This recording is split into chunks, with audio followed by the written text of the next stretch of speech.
bad location and a good price, it would be worthy of further discussion. But today we find ourselves at the perfect confluence of bad price and bad location. The choice is clear to me, but we have so much invested. We have permits, loans, campaigns, radio, TV, prints, t-shirts, buttons, etc. All that is great, but it does not negate the simple fact that this is a bad project in a bad location with a bad price. My friend Jason Page quoted an old adage: if you get on the wrong train, get off the train at the nearest station. The longer it takes to get off, the more expensive the return trip will be.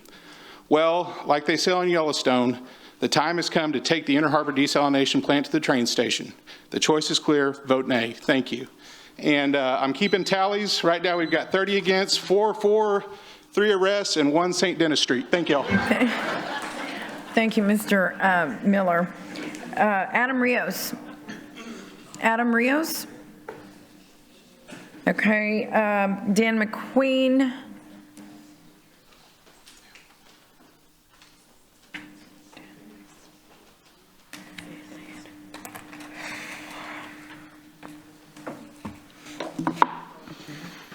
Dan McQueen, Corpus Christi.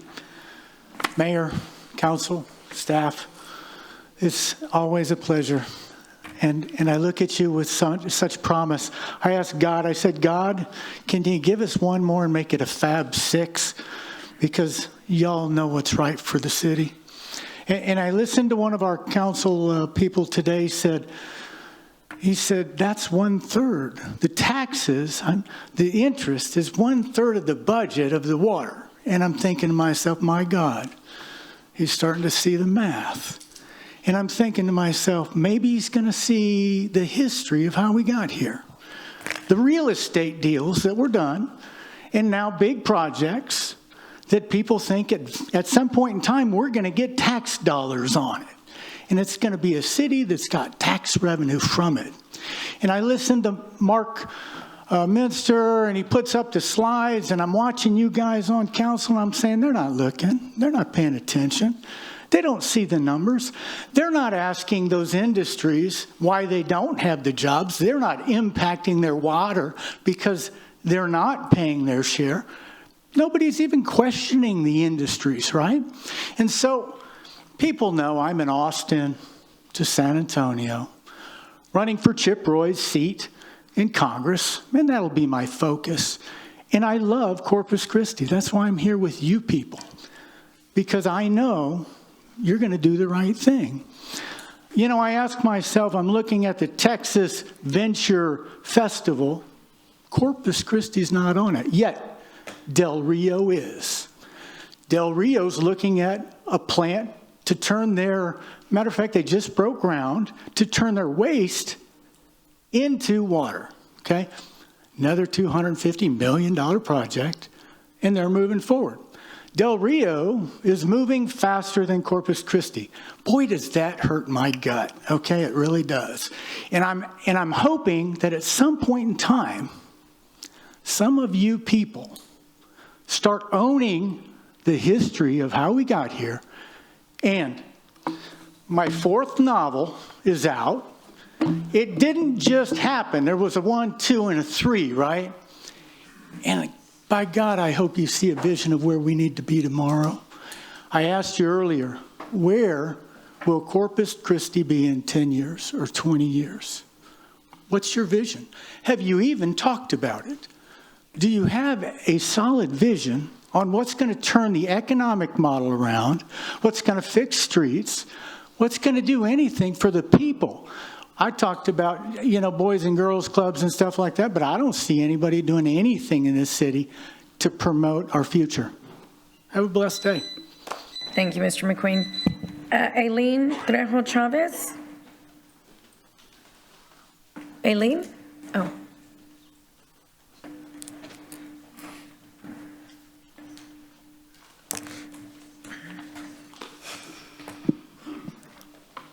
All right, good afternoon. My name is Aileen Trejo Chavez, District 2.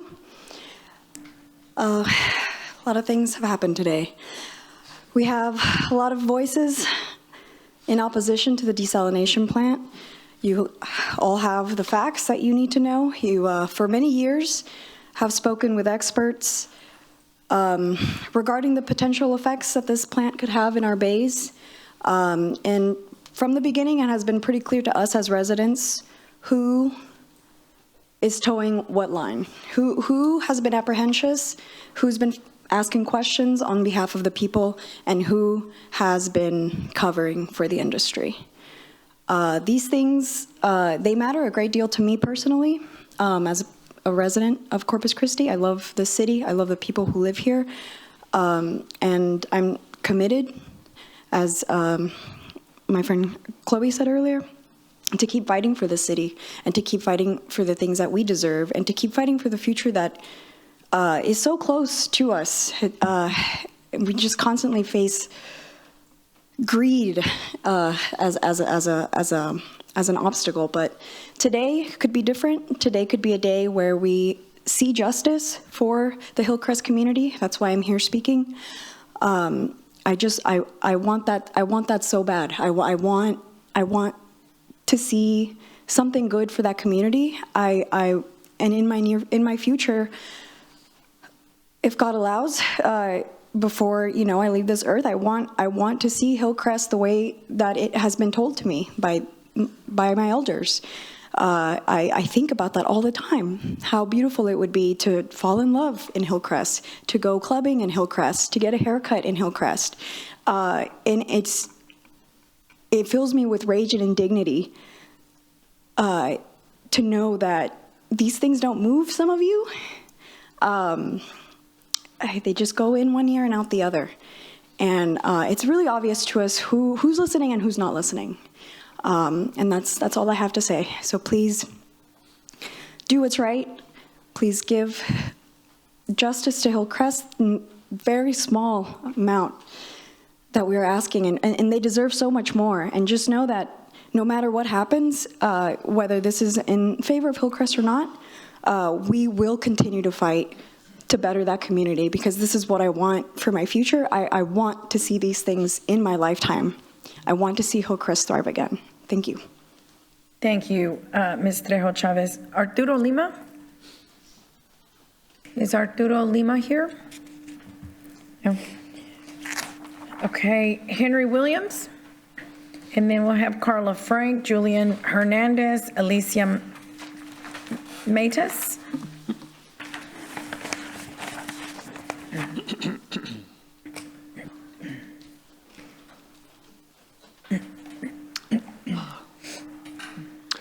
Mayor, Council, City Secretary, City Manager, City Attorney. This has been a very spirited meeting, to say the least.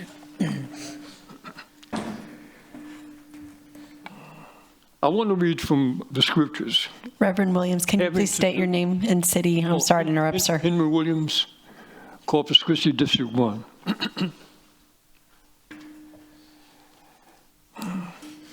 I have a vision of who we are. We're Corpus Christi. We are the body of Christ.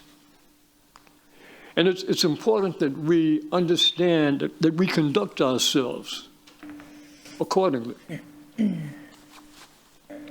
Here in city council meetings, it's vitally important. We must respect these men and women. You all are not there because of your initiative. You're there because God placed you there. And He has placed you there to do the right thing and to abide by your consciences. Concerning water, we're not going to run out of water because we deal with He who created water. God created water through Jesus Christ. We are not going to run out of water. We need not be fearful in that area. Okay? When Moses was guiding his people out of Egypt, God provided water in the desert. Okay? He will provide water here. He wants us to conduct ourselves properly. I'd like to read from Deuteronomy chapter 11. And these These scriptures apply to our vision for our city. But the land whither you go to possess it, the Lord speaks, a land of hills and valleys. And for us, we don't have hills and valleys, but we have the waters that he has given us. We have our bay, a great body of water, and drinking water of the rain of heaven, a land which the Lord thy God giveth. For the eyes of the Lord thy God are always appointed, from the beginning of the year even to the end of the year. And it shall come to pass that if ye shall hearken diligently unto my commandments, what I command you this day, to love the Lord your God, to serve him with all your heart, with all your soul, then I will give you rain in your land in the due season, the first rain, the latter rain, that thou mayest gather in thy corn, thy wine, and thine oil.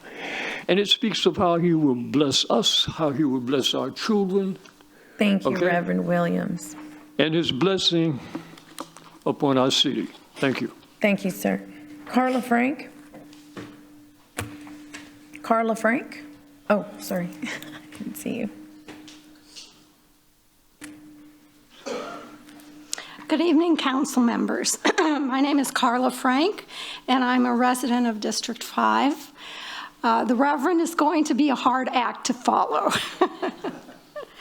When I was asked to come here today, and I've spoken before the council previously, but it's been quite a while, I never expected the number of people to turn out today or the emotions that we've seen and the urgency of this issue.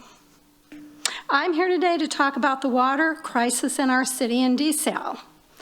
I trusted in the city leaders to provide secure water supply, and it's not just this council, as we've discussed, but it's been going on for 20 years. It's been many councils. They have failed to do that. I can no longer water my grass, I can't wash my house or my car, and I can't use my sprinkler system that I've spent thousands of dollars on to maintain a very expensive lawn. So how did we get here?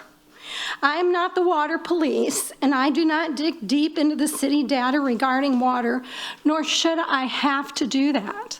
That's the job of the city. I only know what I've read in the paper and watched on TV, and this is what I have been told. The city has failed to maintain the Mary Roads pipeline that was devised to provide water in this time of drought. This is not the first drought we've seen, and it will not be the last. The city has failed to pump water that we've paid for, I can't believe this, through contract obligations. And this lack of water has led to the lakes being drained. This is a missed opportunity that we can never get back. Lost water, gone. Gone water I could have used to water my lawn. Until recently, the city has failed to look at other water options like groundwater. And I am so glad that you are doing that. And Mr. Zanoni, thank you for investigating these other options. The city has spent millions of dollars looking at a desal plant that will be located in the city and will dump brine into our bays. This could destroy the ecosystem in our bays. Let me remind you, as others have, this is a tourist city. It almost looks like the city has been playing chicken with Mother Nature, and now we are at a point of no return and are in crisis mode. So what is wrong with desal? It costs north of $1 million and will cause our water rates to double or triple forever. We do not have time to wait 3+ years for a desal plant. We need water now. It will please vote no on this silly desal. Thank you so much. Thank you, Ms. Frank. Julian Hernandez?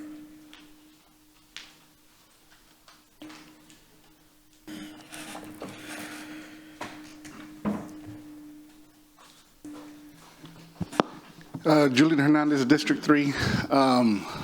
So this is pretty different for a newbie around here. As you mentioned earlier, when I came in, The reason I'm here, I asked myself, why am I here? I was here because of the desal. And then I started kind of looking at the agenda. I saw the agenda 2 days ago, and then it just started stirring stuff in me, and that's when I came earlier, because I couldn't sit at home looking at YouTube when of course, when I spoke earlier about everything else, my daughters especially, and that's one of my daughters present here. She came to support me.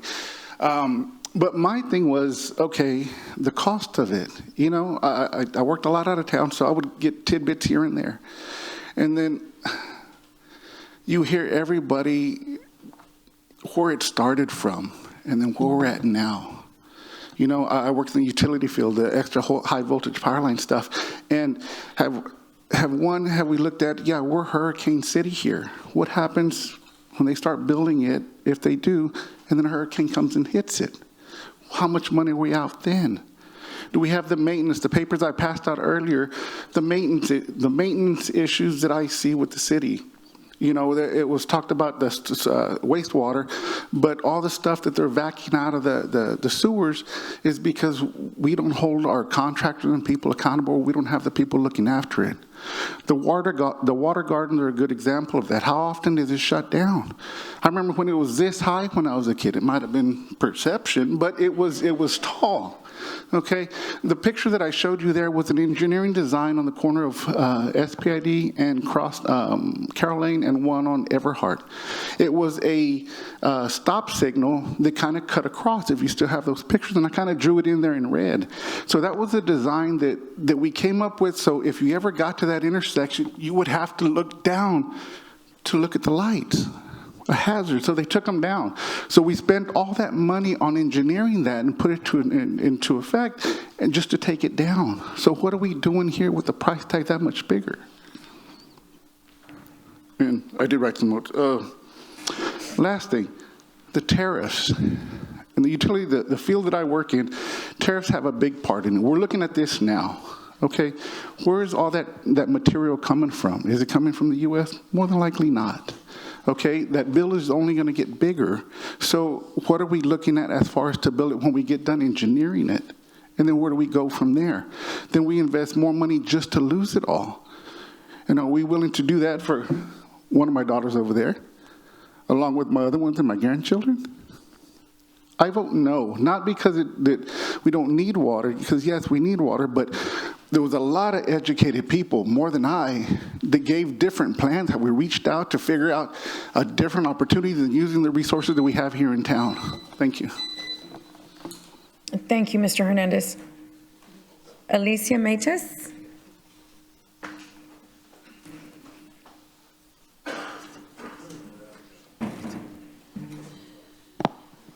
Good evening, Mayor and Council. My name is Alicia Matus, Corpus Christi, Texas. I'm the plant manager for the LyondellBasell plant here in Corpus Christi. We have approximately 400 employees that live and work in this region. Their families depend on those jobs, and they depend on them. The products that we produce are the foundation of everyday products, such as piping for the delivery of clean water, food packaging, and sanitary medical supplies. The Coastal Bend region needs a reliable water supply for our community to thrive. We all, the community and industry, will benefit from the Inner Harbor Desalination Project, which is why I support the project. Thank you for your time. Thank you so much. Millicent Carrizales, and then Andrea Puyol, James Perkins, Sarah Dalston, Lamont Taylor. Millicent Carrizales, District 1. I'm speaking here as one of your fellow North Corpus Christi neighbors to oppose the Inner Harbor desalination plant. Water is life, and the need for it is unspeakably urgent right now, yes.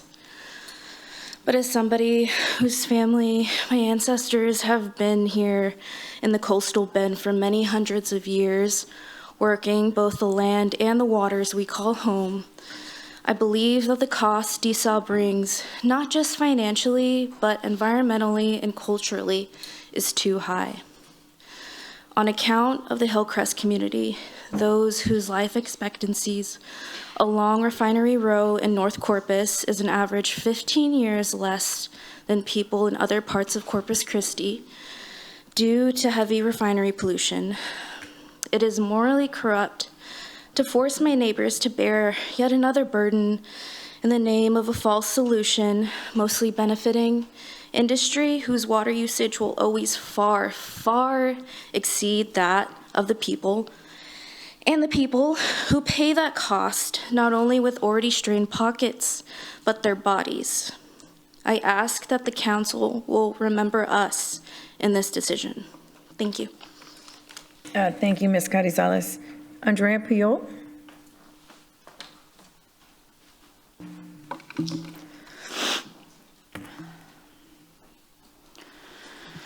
Andrea Puyol, District 2. I am here today to speak about agenda item 34 and to ask y'all to vote no on it. I am also very flustered today. I've been organizing in my community for almost a year now, not very long. I'm very new to all of this, and I'm very new to this issue and desalination. And I have been so blessed to meet some incredible people that have grown up and lived in Hillcrest all their life. And they all deserve a beautiful, thriving neighborhood. And that is just one of the many reasons to say no to this plant.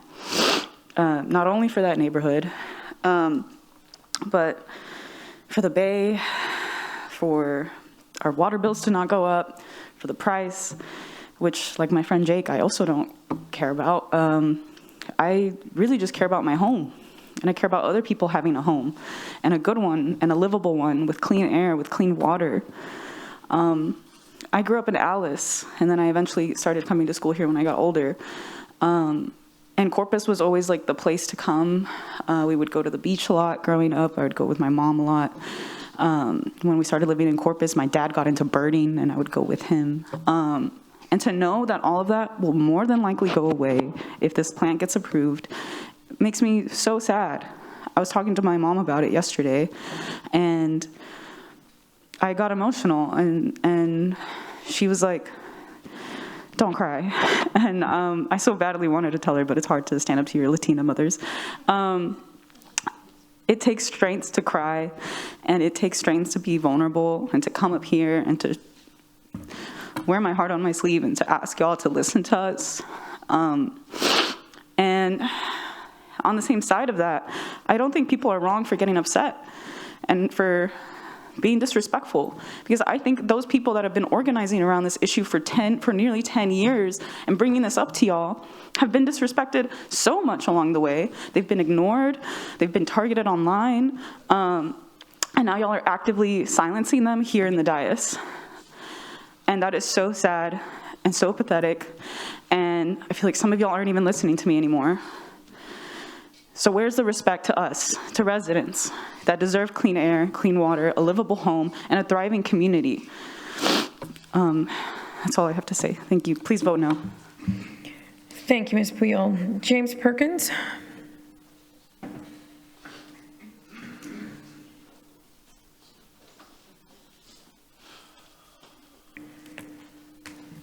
Howdy, James Perkins, District 2. I'm asking y'all to vote no, not because of the price, but because of the ecological impact that may happen to the bay.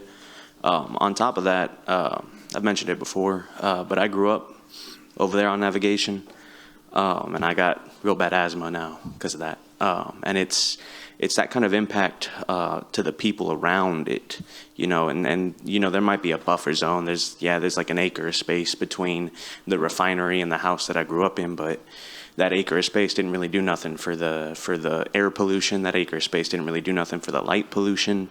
You know, those buffer zones really are just to kind of appease, to kind of placate the people who don't live there. You know, you don't got to deal with it, and I get it. I don't live there anymore, and it's real nice because I get to breathe easy over here in the middle of Corpus Christi. But then people who don't got the money to move out, what are they going to do about it but suffer?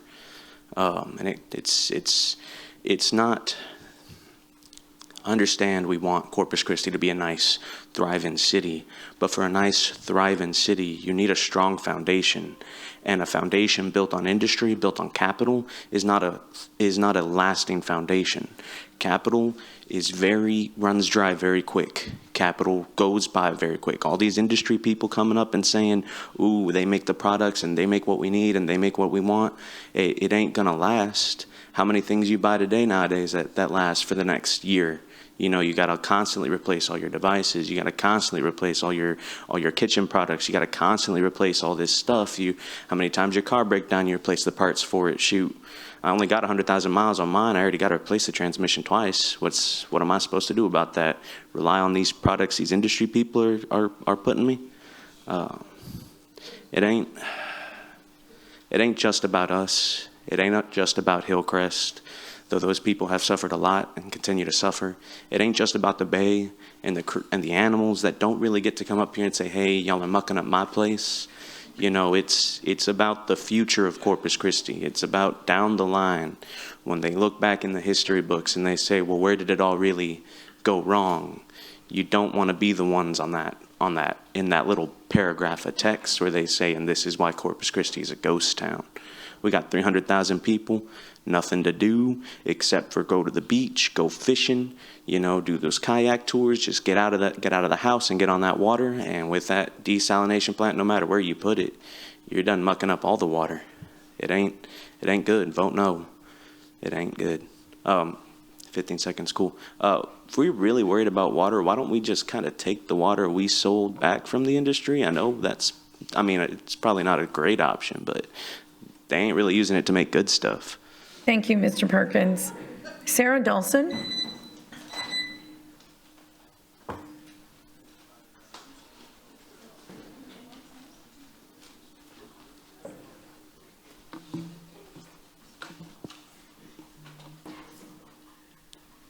Hello, Sarah Dolson, District 2. I'm going to repeat what several of my friends and community members before me have already said very eloquently, so I'll be super brief. We all showed up here after work, not to be a nuisance, but because we deeply love our city and we want it protected. We know industry uses at least 70% of water. We know that. Knowing that, it doesn't really make a whole lot of sense that the residents are put on strict drought restrictions while the industry is allowed to continue business as usual, while also being allowed to continue expanding unchecked and use exponentially more water. I believe if you take care of Mother Earth, she will take care of you back. But it must be reciprocal. You simply can't care about the environment while also focusing on a forever growing industry. You have to pick one. We are in this current water crisis because we haven't been taking proper care of our home. I vote it's time we start working on mending that. I know we are so entangled that it feels impossible, but we have to try. We can start by truly putting the health and well-being of our residents and our bays first by no longer neglecting the Hillcrest community and voting no to the desalination plant. Thank you. Thank you, Ms. Dolson. Lamont Taylor.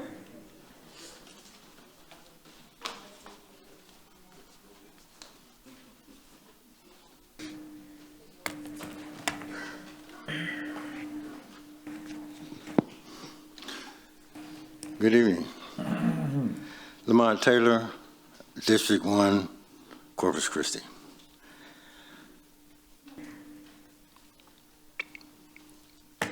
For 20 years, councils knew about and participated in environmental racism in Hillcrest. They knew about it.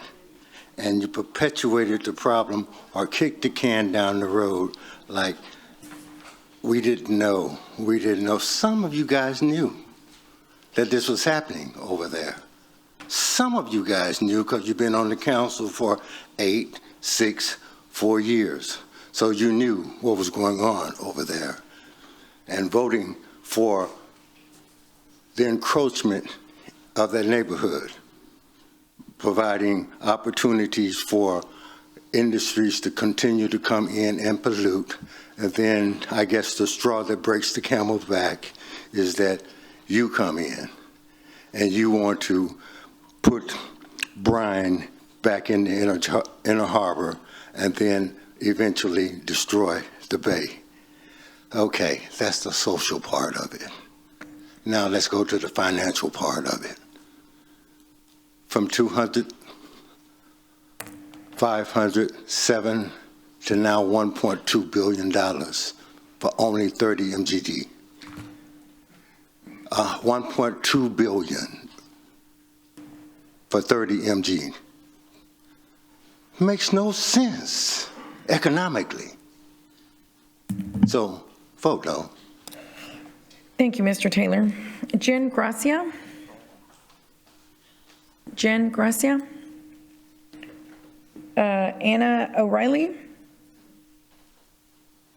Anna O'Reilly. Robin Cox? And then we'll have Alberto Zerduce, Hector Ayala, Hunter Banky, and then Laramie Fain. Hi, Robin Cox, District 3. And don't worry, I'm not going to make sure none of y'all clap or say any profanity, because we know how certain members of the council and the mayor are all about not breaking the law.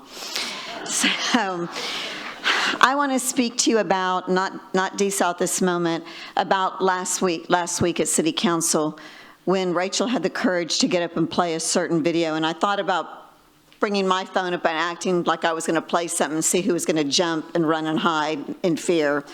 I thought about it really hard, and I thought maybe I was a little harsh last time, but no, then I thought about it and I wasn't.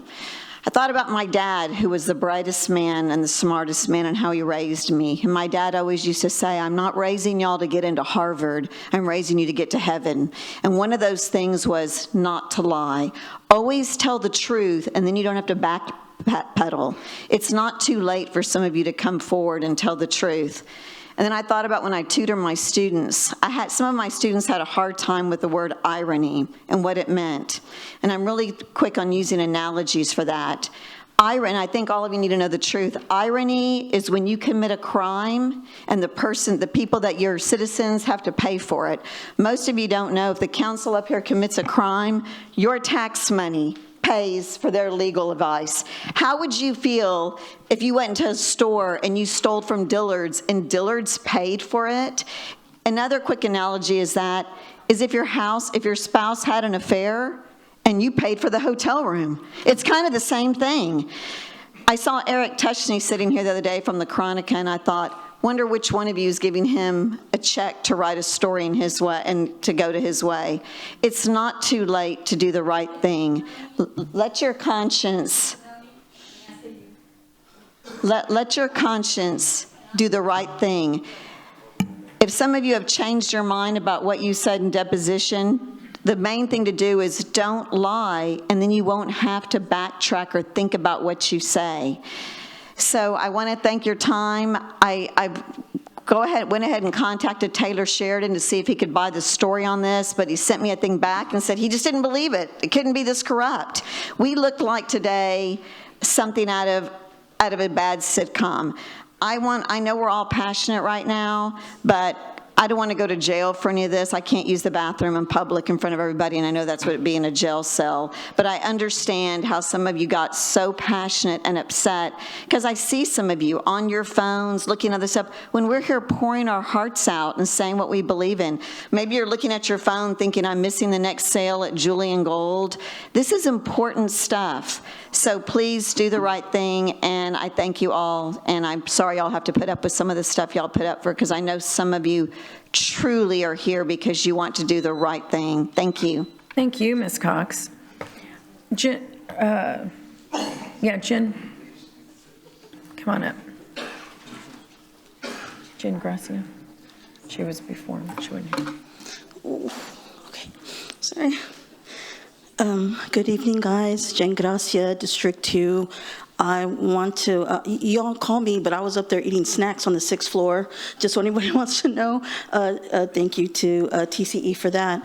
I was here to, I know some of y'all from the campaign trail, and I've met some of y'all and talked to y'all, and some of y'all even supported me on my journey with the LBJ Women's School, and I appreciate that. And I know y'all have a tough decision today. I'm not jealous of you today, but I do have to say, like, there's so much going on in this community. I'm from Corpus. I was born here. Any more local, I would be a seagull eating boat net because I'm from here. But I know, I'm involved with different groups. Taffy, we did a school drive in Hillcrest Park. We had tons of kids. We met families. We had different organizations for the Youth Foundation. Taffy was there. We even had 361 Day, Cedric Chase, shout out to my boy Ced. So we're still trying to do things in Hillcrest Park, and we're doing them all the time. They had a barbecue last Sunday. So just please think about this decision. Please know that everyone's always told me, you're never going to change. You're never going to change what's in Corpus. You can't change your mind. You can't do anything about it. And they're right. I cannot. No. But we together as a community with people, whatever side of the aisle that we are on, we can make a firm decision and a responsible decision and bring it home, hopefully for the people of Corpus Christi. So I'd like to say no desal, please, but if you want some snacks, are on the 6th floor. Thank you. Thank you. Thank you, Ms. Gracia. Alberto Zerduce?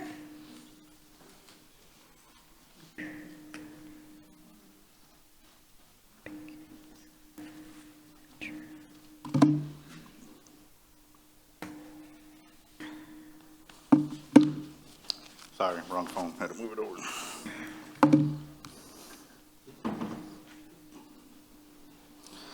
Albert Sartuche, District 3, veteran-owned business of Hard Lives Bait and Tackle, Team Hard Life YouTube, which we're at 200,000 subscribers and growing, who are also paying attention to what's being done here at the City Council. I want to thank those who are listening to us and voting against the Inner Harbor desal plant. I am pro-growth for all. I want to see everyone raise up with blessed paths for each. However, big industry don't have the same processes, and I'm angry. I see the horrible condition my grass on my property has turned to from my grandson was playing with dirt yesterday instead of on the thick grass that we used to have. I worked so hard to get it there so my kids, when they fall, they have cushion. A lot of these guys for industry are coming up here defending their job, and I totally understand that. But industry sued the city of Corpus Christi, Nueces County Appraisal District because they were supposed to pay $2.5 billion in property taxes for their multi-million dollar or billion-dollar operations. The city turned around and settled for $998 million. That's a difference of $1.5 billion in lost revenue. So guess what?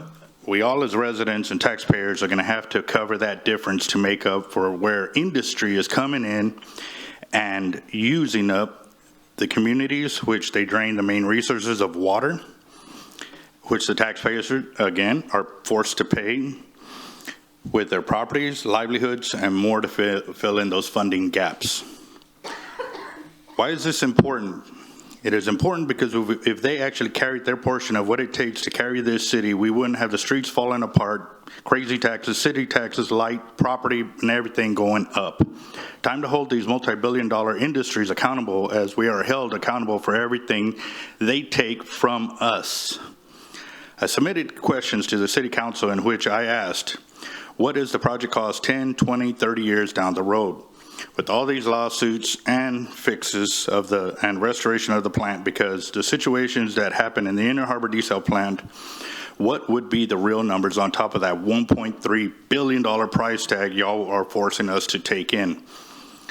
Those answers still are not answered, or the answers aren't there. We will remember when this comes to voting to who supported shutting down this poor management and or fund destroying option that is going to destroy our bay as well. We need water. I understand this, but we need it now. We don't need it 30 years from now when this desal plant will not bring enough water to help the city in any kind of drought condition. I go to the store and I buy water. I have a family. I'm not going to buy a $40 a gallon water. Thank you, Mr. Zertuche. Hector Ayala? Hector Ayala? Hunter Benke?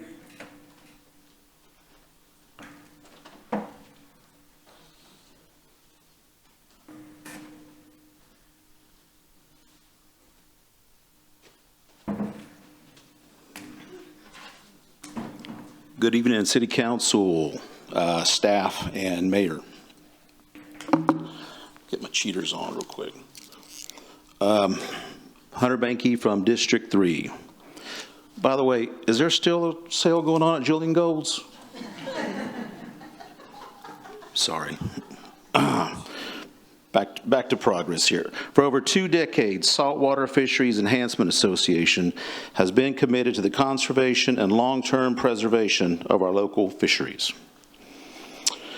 In response to ongoing discussions surrounding desalination in Coastal Bend, SEA recommends a 3-pronged strategy to ensure responsibility, management, and ongoing oversight. Number 1, research. Do the research. Do the science. As highlighted by our primary local scientific partner, the Hart Institute, regarding Corpus Christi Bay, an offshore location of intake and discharge would be the best option to minimize the impacts on biota habitats and water quality. Number 2, restrict. SEA strongly urges the permanent regulation of desalination discharge to prohibit any release onto land or inshore waters along the Texas coast. The absence of comprehensive long-term research on the ecological impacts of this byproduct on inshore environments permitting such discharge would be both irresponsible and, in our view, a significant failure of oversight by local officials and regulatory agencies. Number 3, responsibility. Our surrounding bay systems offer unique and critical economical ecosystems that must be protected by degradation. As a dedicated local conservation organization, SEA has actively invested in scientific research to better understand and preserve our bay's health and remains committed to advocating for its long-term protection. SEA plans to closely monitor regional data reported to the TCEQ and will hold regulatory agencies, decision makers, dischargers accountable to ensure that no actions compromise the integrity of our systems. Thank you. Have a good evening. Thank you, Mr. Benke. Laramie Fain.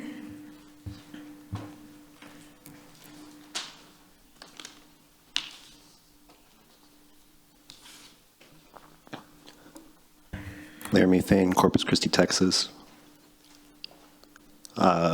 Just want to preface with, it does a lot to make me angry, so congratulations.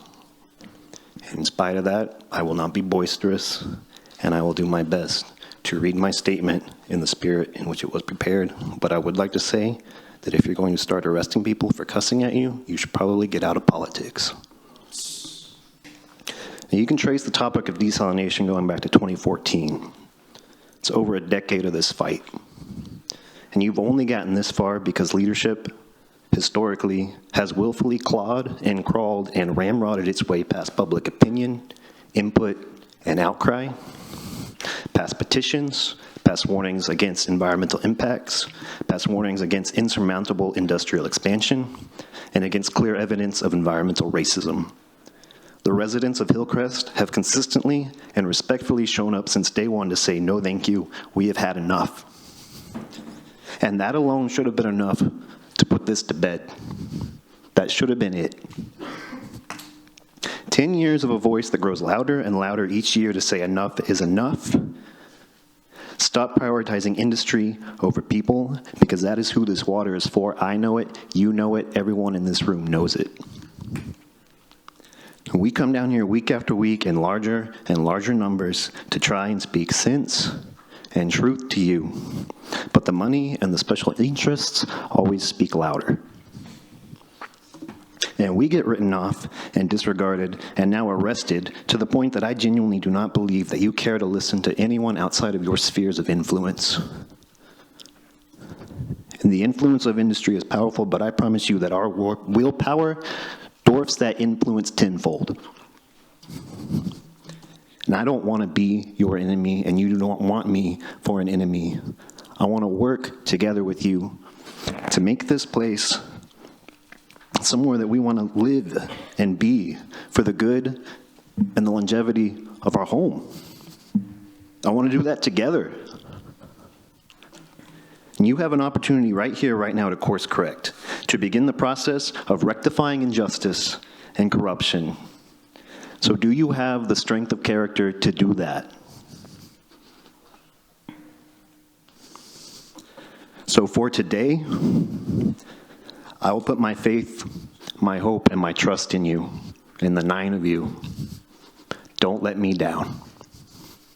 Thank you, Mr. Fain. Richard Pittman, and then Robert Landig.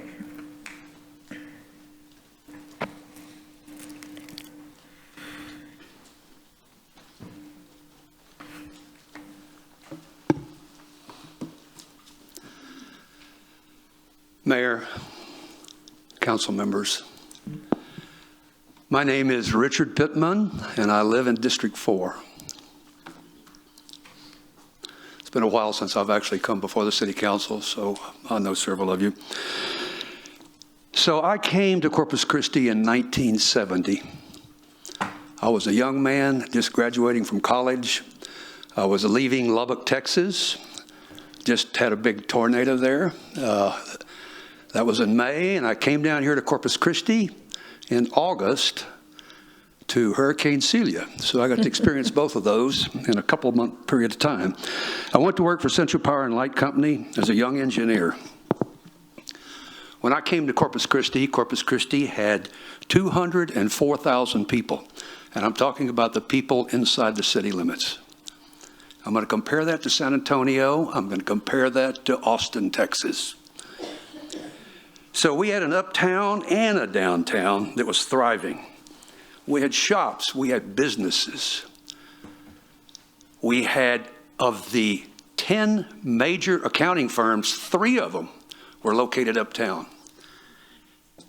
Every oil company ended up having an area office here. It was truly the sparkling city by the sea. I mean, it sparkled during those days. You could end up walking downtown. You could end up buying clothes. You could end up going, they didn't have a Julian Goals, but you could go to a lot of the nice jewelry stores. You could end up having lunch. So that was in 1970. In 1970, Austin had 260,000 people. These are plus or minus numbers. I'm getting them all off the internet, but Austin had 260,000 people. San Antonio had 650,000 people.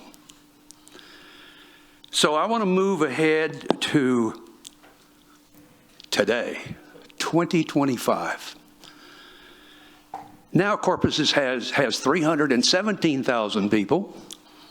That's a growth rate of 55% in 55 years. 1% per year growth here. Let's talk about Austin. They've got 1 million people now, so they've had 270% growth rate. And San Antonio has got 1.5 million people, or 135% growth rate. Why are all these cities growing much more so than ours? You have got to have sustained growth in a city for it to thrive and survive. It's a fact. That's the only way you end up with a healthy tax base. And to have growth, you've got to have water. Already? Can I sign up again for? You can't. Vote for 34 and 35. It's very important. Thank you, Mr. Pittman. Albert Landig.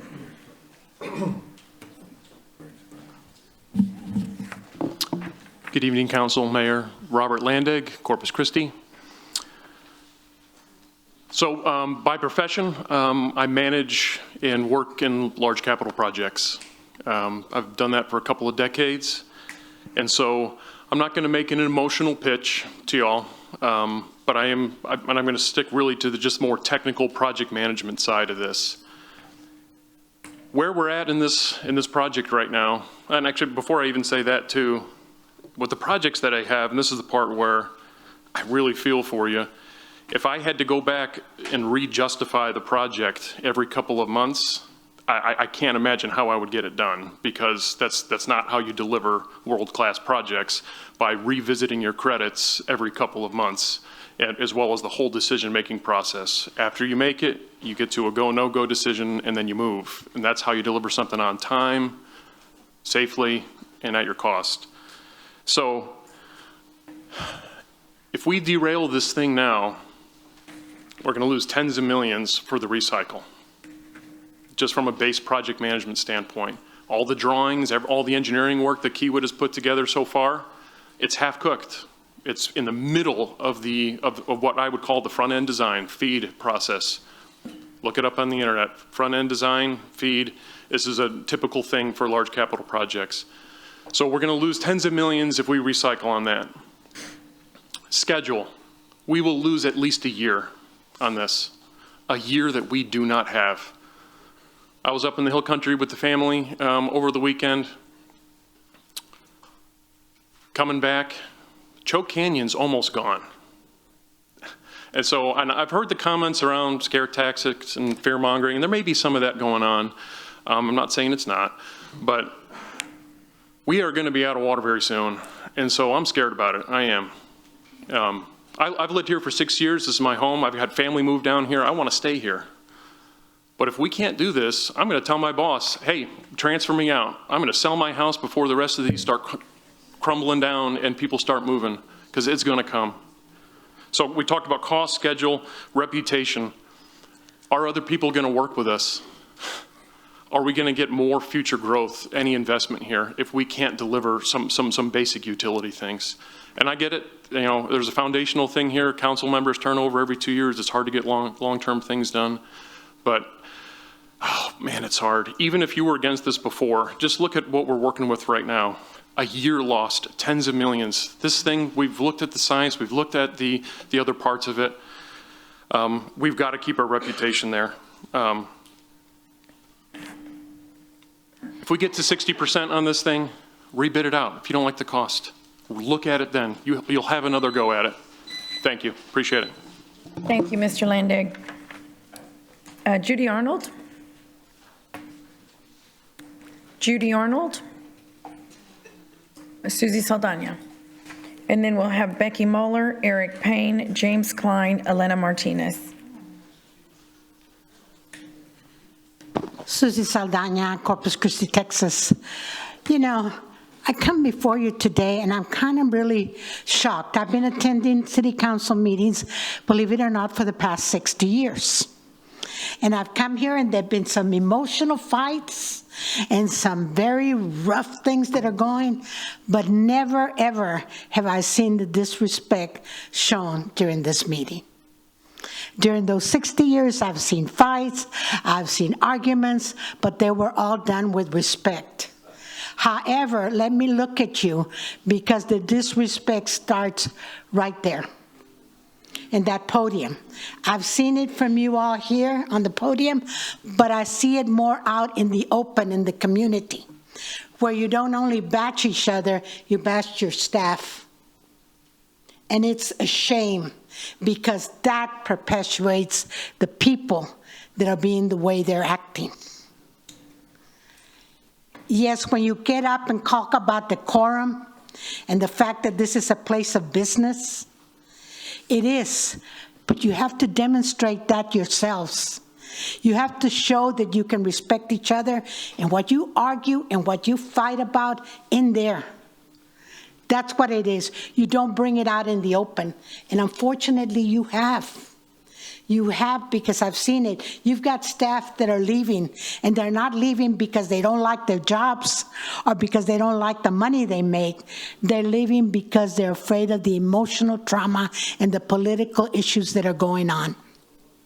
So if we're going to change what's going on, it's time to change what you're doing, to change it to where the people will show you respect, but not only show you respect, you will teach it to others, because the young need to see it as an example before they can follow it.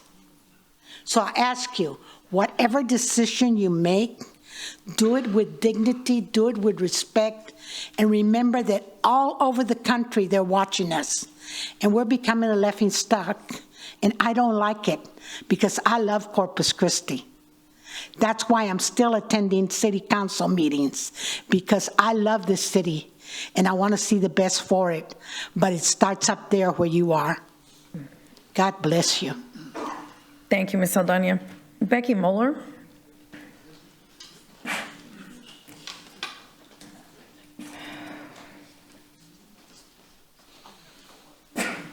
Hello. Becky Moeller, District 4. I signed up to speak on the agenda item. However, since I can speak on the non-agenda item now, I'm going to do that. And part of it is to talk about, earlier it was said, this is a place of business. It's not a place of business. It's a place of government. It is our government building. It's not a business place. You don't sell anything for a profit. You tax us, we pay our taxes, but it is not a business. And it made me decide to come up and speak on the regular public comment as well, that it is not a business. I've been in business, and we need to operate more like one sometimes, but that's not what we're doing here tonight. And I wanted to just talk about the decorum. You know, hatred is everywhere, and I think it's flowing downhill from other places. And it's not all the citizens' fault. Some of it is y'all's fault. It's the economy. It's the poison coming from other places.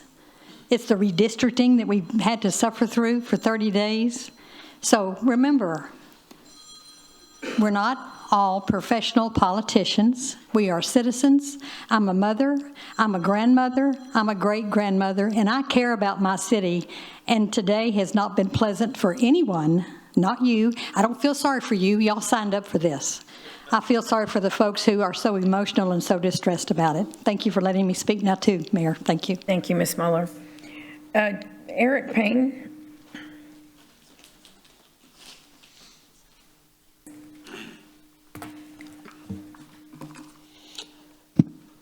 Eric Payne, District 2, for the greater good.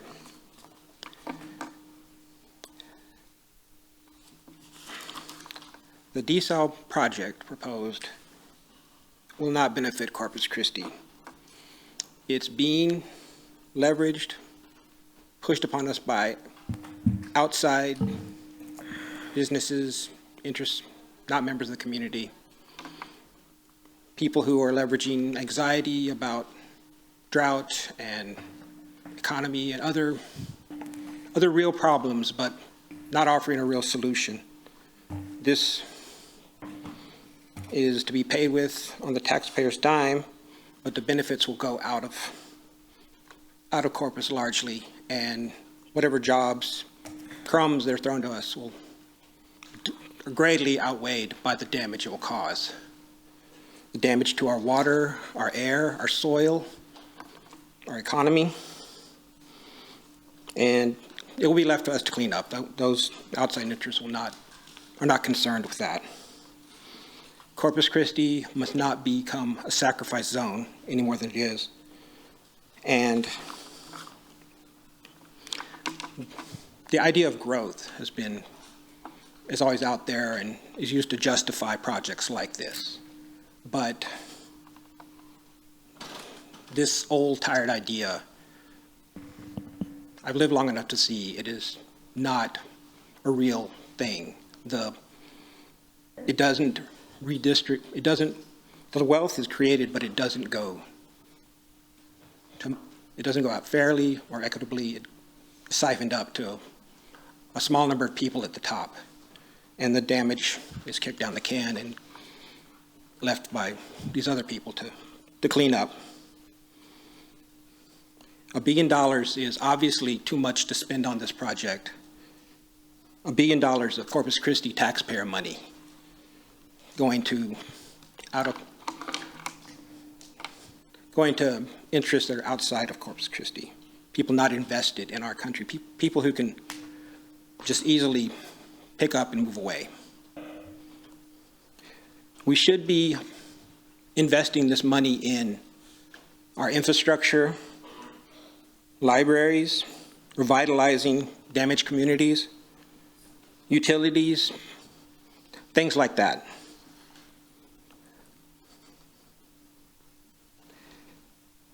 There's a lot of emotions, a lot of heat happening now, and pots boiling over, so to speak. And these are people who are my friends, people I agree with. But in this moment, I want to speak to you, members of the council, mayor, and I want to vote no on desal. Thank you, Mr. Payne. James Klein. Good evening, Mayor, members of the council. My name is Jim Klein. I live at 3501 Monterey Street here in Corpus Christi. I'm not going to belabor the point. I'm kind of tired. I suspect you're kind of tired as well. I've spoken a number of times in opposition to this desal plant. I still am not convinced that the environmental consequences are going to be disastrous for Corpus Christi Bay and also Nueces Bay. That's not gotten nearly as much attention as it should. Nueces Bay as well as Corpus Christi Bay are threatened by this. I'm also concerned about the price. I mean, as I've said before, I'm a cheapskate. $1 billion is just way too much. As somebody else said, if this plant were to go into operation, it would create some of the most expensive water ever known to humanity. And there are other options out there that are cheaper. I've mentioned this before, the idea of reducing the evaporation rate on the reservoirs. There's a company out of Houston, Third Pillar, out of Houston, since 2022 has been installing these around the country now as well. We can do this sort of thing. These are steps we can take to help improve our water supply, to preserve it for the people here in Corpus Christi. Thank you so much for your time. Thank you, Mr. Klein. Elena Martinez.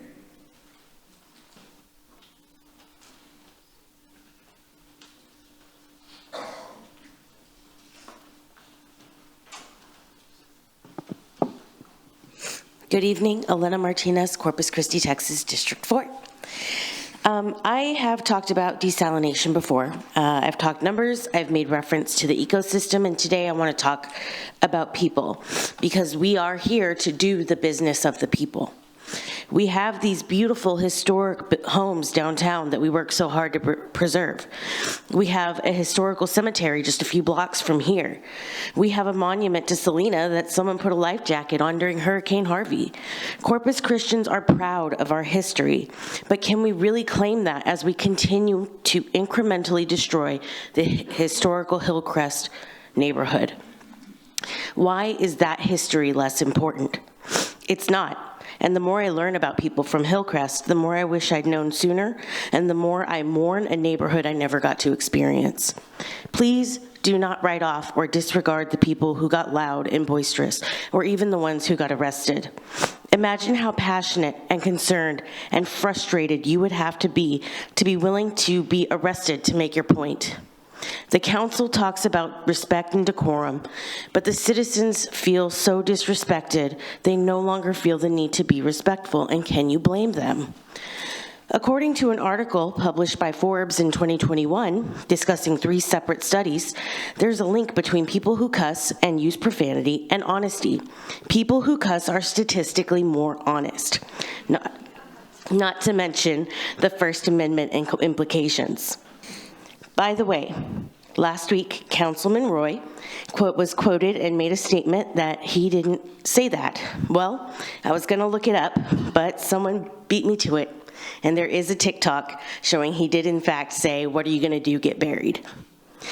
And I'd like to end with a quote from Anna Dahlman-Petrie, who works for WSP, an international engineering company who focuses on sustainable infrastructure.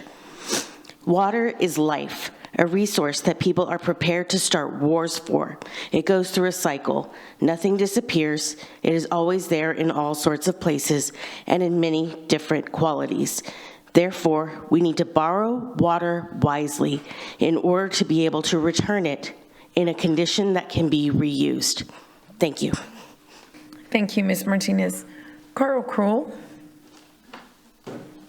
Is Carl Krull here? Okay, Jackson Lewis. And then we'll have John Hanzalek, Mary Polson, Alicia Hoover, Daniel Pena. Good evening. My name is Jackson Lewis. I'm from City Council, District 3. I moved here from Kingsville 3 years ago. I'm originally from Kingsville. My dad is a Navy veteran. He served 20 years, and that's the reason that we're even in the coastal bend to begin with. I made this necklace at Camp Karankawa 10 years ago. The shirt I'm wearing is a Claiborne Kennedy Youth Summer Program shirt. I did that also, again, 10 years ago, somewhere around there, and that provided a lot of opportunities and fun for the children of the coastal bend. We got to go to see the dolphin tours in Port A. We went to the Texas State Aquarium, and might I just say, like, how great of an honor is it to have the aquarium for the state of Texas here in Corpus Christi? That's great. There's Boy Scout camps. There's dolphins in the bay. There's the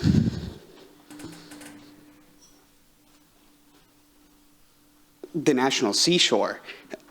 Since moving to Corpus, I've gone to the beach more times in the past few years than I have in my entire life. And it's just a lot of fun to be here in Corpus Christi. This is fun. This place is great. It's a sparkling sitting by the bay, and desalination will change that forever. Not only will water be unaffordable, the environment will be destroyed, communities will change, and nothing will stay the same. So goes the Gulf, so goes America, and so goes the world. We have the power to change the world here with this decision tonight, and I would like to see that decision made for the better and not see further destruction. So just because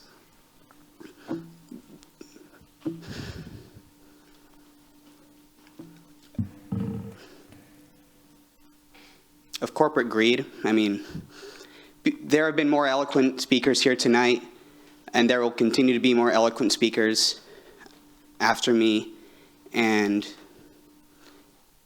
it's just a wonder how much time is spent to this this public comment when it didn't need to be this way. We didn't have to be here all night if y'all had just done the right thing and nipped it in the bud years ago. No desal, please. Last thing, before I wrap up, I want to give a personal anecdote and say how great CC7D was. That's another great thing about Texas, about Corpus Christi, rather. The group that I am a part of, we've been doing this for 10 years. I've got buddies from Austin, from the Valley, and we all come here and congregate here in Corpus Christi to participate in the 7-day film festival. And isn't the city working towards public funding and grants in order to bring bigger production here to Corpus? It's going to go away with desal, so please vote no. Thank you, Mr. Lewis. John Hanzalek.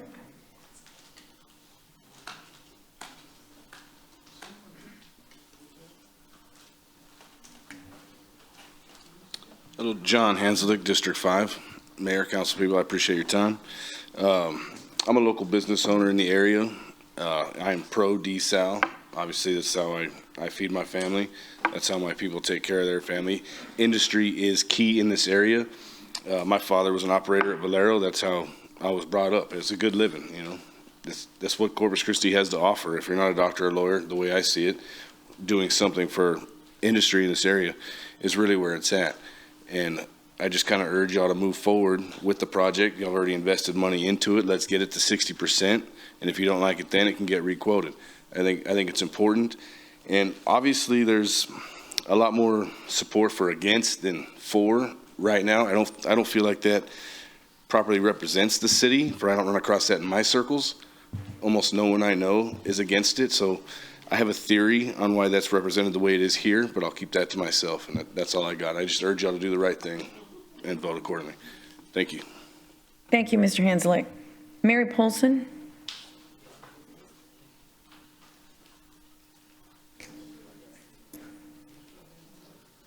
Good evening. My name is Mary Polson. I live in Corpus Christi, District 5.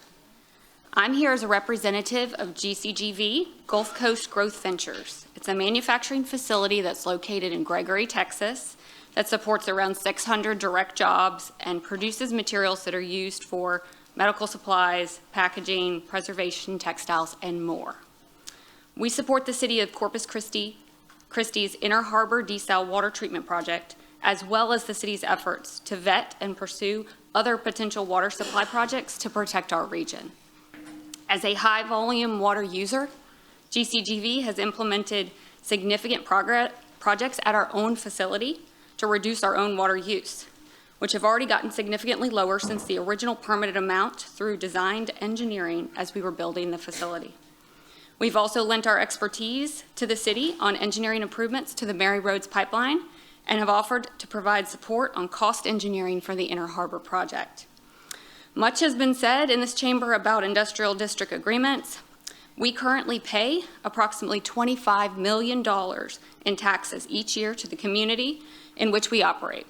We also voluntarily pay a drought surcharge payment in addition to our water rate to fund water infrastructure projects while complying with everything in the drought contingency plan that is required of everyone in this area. We receive no direct services from Corpus Christi outside of water as far as the city supplies. We support the city's continued efforts to diversify water supply and create redundancy in treatment facilities, including the fully permitted, state-backed Inner Harbor treatment plant, as it's a viable and quick option that we have on the table to ensure the security of this region. I would also urge you to stay the course with our current contracting strategy through the 60% design phase. If we change course now, you don't know if you're going to get something better, but we are certainly going to get a delay of the project by at least 1 year and a reasonably higher risk of cost growth. Thank you for your time. Thank you, Ms. Polson. Alicia Hoover? Alicia Hoover. Daniel Pena?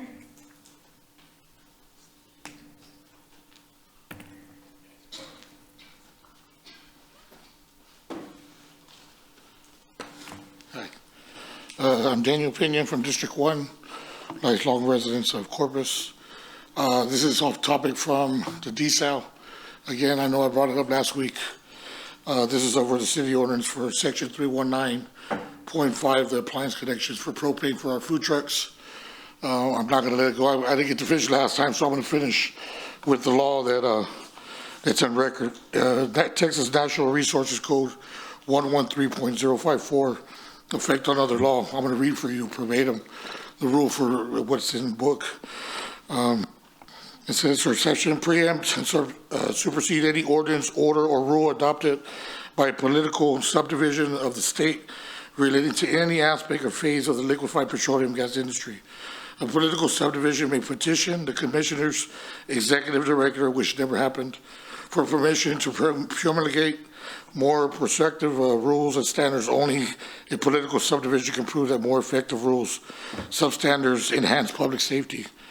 And which is also states, as per legal review, cities or counties are not allowed to require permits or have permitting processes for any propane installations, which is what they did and what they're doing. I haven't, and it says if they have any inquiries, I've also included, I passed out a packet last week with the numbers to the Rebel Commission attorney, to the lawyer that actually wrote the law for the state for the Rebel Commission, and the safety notice reply. So if you have any questions or anything regarding that, besides what we have for city ordinance. My next issue is I was watching earlier and I saw I believe it was Robert Dodd up here talking to Parks and Rec about some of the things for the food trucks and the spots that they have for us on the Gulf Coast and the water's edge. Let me tell you, that's totally opposite of the emails that I have from them, saying that there are certain groups that select and pick the trucks that are allowed to go out there. It's not how it works. They were grandfathered in, is what I was told. They were picked by downtown management. They were picked by managements of other offices around town. It was how we promoted our business, how we, the best person to have the best following is how we were picked for different pieces. On what is it, Seaside over here by the Lexington, there's no food trucks over there. What I was told is that you had to get a petition from all the restaurants in the area to be able to get, be able to even be allowed over there. They said there's 2 spots, there's nothing there. They haven't had nothing there in almost 3 years because they've been working on the parks. So they haven't allowed nobody there. I got other restaurants that say the same. When you go to Water's Edge, you're having to deal with the attitudes of the people that work in Parks and Rec, from Mikey Scott, Bree Lynn, I can't remember her name, and Sergio, and after getting to run around for 3 years of being told all these different things. Sorry. Thank you. Thank you, Mr. Pena. Councilman? Yes, Peter. Mayor, I was just going to ask Peter to give us some, this is all new to me, right? This is a new experience, new phenomenon. I'd like somebody to brief the council and tell us how it works, what's been going on, what trucks are available, how we choose them, what are the costs, how does it compare with other state agencies? Because I think we want to be food truck friendly. Yes, yeah. Thank you. Carolyn Scott. I agree. I would like to have that clarified and see what he said, if that is happening. I think we need to know that, and I know you want to too. Yeah, we'll find out for the council. Yeah, thank you, Peter. Councilman Roy. The other thing I want you to add to that is that there's, and I've talked to Mr. Pena several times about the regulation of the propane. I think that's important. That part, as well as how they're selected as far as representing these different venues. Yeah, we'll get you that, Councilman. Thank you. Okay, Pat Craig.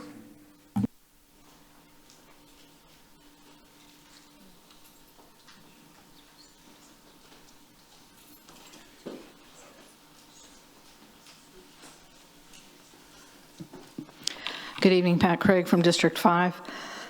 I just want to challenge some of you that are, you've all had your minds made up, and we know that. But this is a chance to bring together the community. Vote against the Inner Harbor, but there's a lot of other options. If you put as much energy into the other options and expediting them, you'll have a lot better teamwork behind you. You have the community behind you. There's some good ideas out there that have come from the audience. I don't know if they've been allowed to look at that from the city staff perspective of, we need water, go find out how we can save water. Evaporation's a great thing that you can kind of stop, slow down anyway. But I challenge you to, as a council, turn around on this and then put all your energy into other water options. The Inner Harbor is not that one. Thank you. Thank you, Ms. Craig. I think we overlooked Daniel Pena, another Daniel Pena. Yes, sir.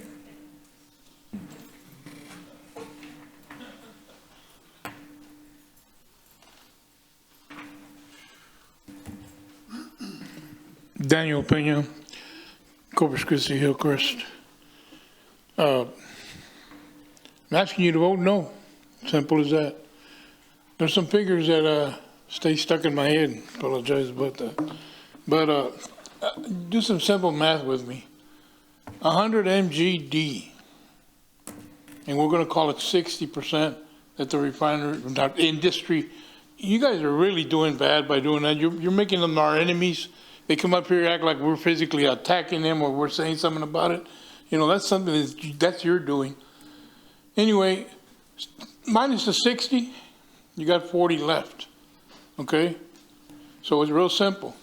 From 40, from 100, 40%, divide 40 into 5 because you're supplying water for 500,000 people.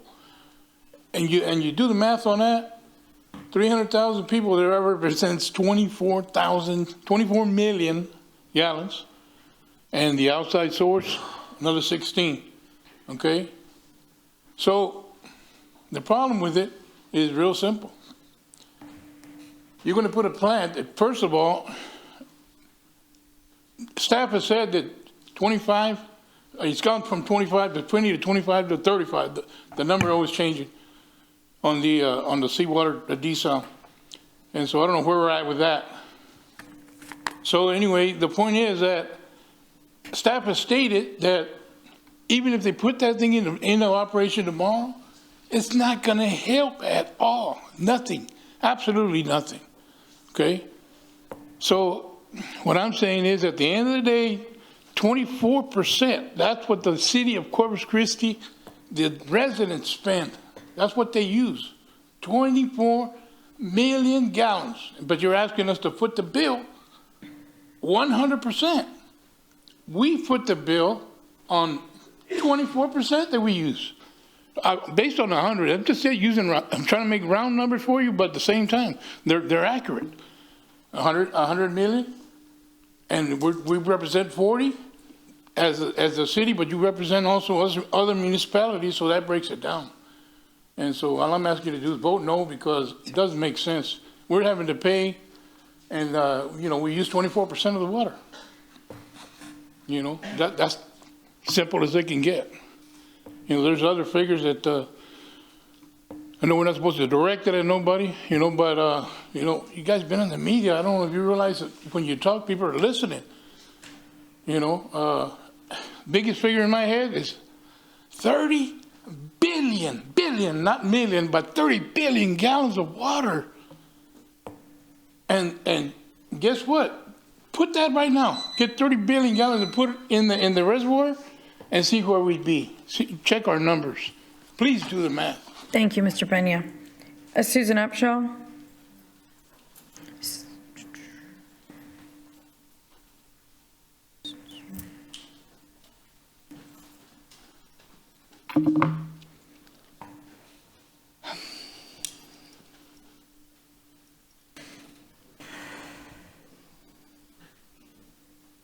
Susan Upshaw, Corpus Christi.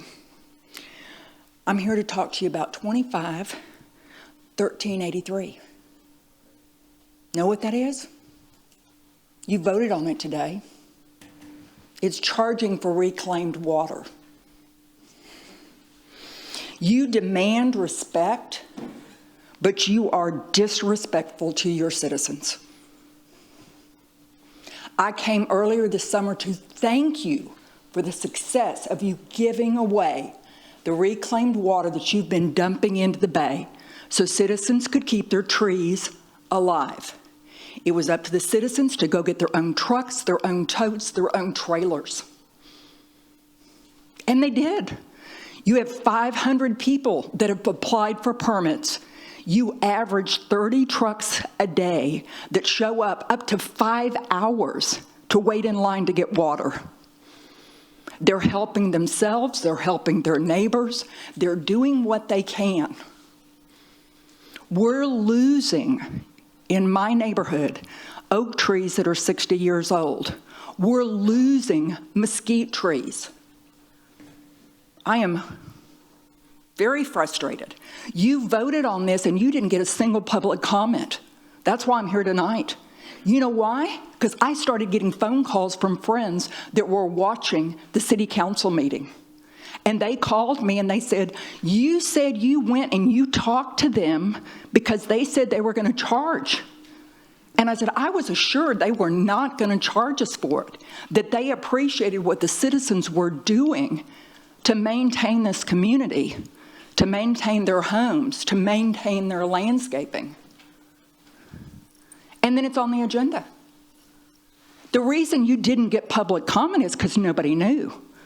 You had citizens who were watching it on YouTube who then started calling me. I'm the only one who got in and made the 4 o'clock deadline. There are other people that showed up and that are here and that are watching online. So you want us to be respectful, but I feel like you just jumped us. Now, I'm sorry.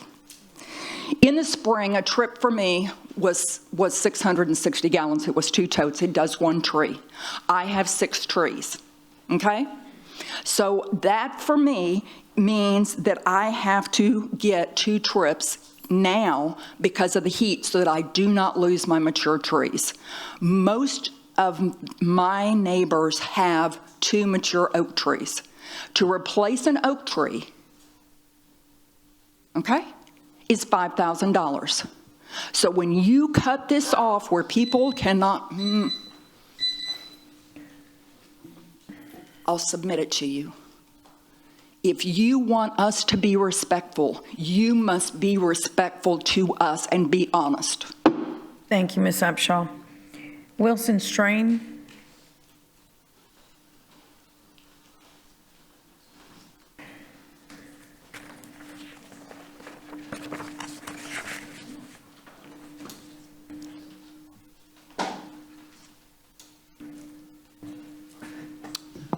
Wilson Strain. I live in District 5, and I'm tired. I'm so incredibly tired of watching my government at every level exclusively being used as a weapon by corporations, a weapon wielded to steal from and harm workers. Why is this even being considered? Is it only so CEOs and stockholders can satiate their ever-increasing need for more and more obscene rates of profit? There seems to be some confusion around what the City Council is meant to do, and I want to clear that up. Don't worry, I won't scream or be profane when I do it, I promise. Even if that would be absolutely warranted. I wouldn't want to break decorum. I don't want to disrespect this place of business, as you referred to it, Mayor. It's clearly not a place for public good, and it's been made abundantly clear what the expectations of behavior are. I now know I can't disrespect this god-awful building, but this council can endlessly disrespect Hillcrest, and we, the people, are supposed to just sit here, be quiet, and take it. It's always an educational experience, and it's always a pleasure. I would hope y'all know this, but our local government is supposed to represent the residents that live in the city, not just the interests of a handful of ultra-wealthy individuals that have turned themselves into soldiers for industry, now blinded to the very real cost to human life. If you progress forward on the Inner Harbor Hillcrest desalination plant, you are making an obvious and blatant declaration to the people in Corpus that you value profits for a minuscule amount of the population over the well-being of all people. What you decide to do will demonstrate to everyone in no uncertain terms if you are really civil servants or just con men who will eventually and predictably shift blame after it's too late. After all of the negative consequences are too conspicuous to ignore, the workers of Corpus Christi will be forced to foot the bill for your negligence. Don't destroy the environment for money. Don't sell out Corpus residents by increasing our cost of living even more and by bringing more dangerous chemicals into our neighborhoods. Put simply, value people more than you value profit. Vote no on this desalination plant. And thanks for putting on your pretending to listen face. Love it. Thank you, Mr. Strain. Okay, Rebecca, I think I hand it over to you, or, no, this is, yes. I'll be right there. These are non-residents, correct? No, the next individuals are virtual. Okay, virtual. We do have some non-residents, but they're further down the list. Right, okay. Councilman Cantu. Is Suzanne Upshaw still here? She just spoke. Didn't she just speak? Yeah, I want to do a statement of fact. Was she here? Okay. Just for the record, first, I voted against this. Number two, Peter told me the reclaimed water, if you volunteer, like volunteering. Like Ms. Upshaw does watering of city trees and parks and churches. So she's kind of a good Samaritan of watering. And so we did put it, Nick didn't mention it earlier today, but we did put in the ordinance that if there's if a case is made to the director of CCW that I'm here to get water to volunteer, it's not for me, that the fees could be waived. Okay. Yeah, so there's okay, Ms. Upshaw, here's what we'll do is we'll have staff talk with you about that. No, let me just say, what you're telling me directly is to keep mine, just mine, not doing anything else that I do, just doing mine, is gonna cost me $500 a month to do the amount of water that I need so I don't lose my mature trees. That's how much your fees are gonna cost me personally. That's not helping my neighbors. That's not my friend helping this 95-year-old neighbor across the street. Okay. That's not doing anything else. I don't think you thought this through. And Ms. Upshaw, we heard you. We heard you. I'm sorry, we can't do this from there. But I hear you. I know. But I understand. Right. But we do have a second reading on this. So we're right. Thank you, ma'am. Okay. All right. Sorry, thank you. I'm joking. And you're fine. Okay, thank you. Let's see, we've got WebEx. Yes, The first person is Sandra Love Sanchez.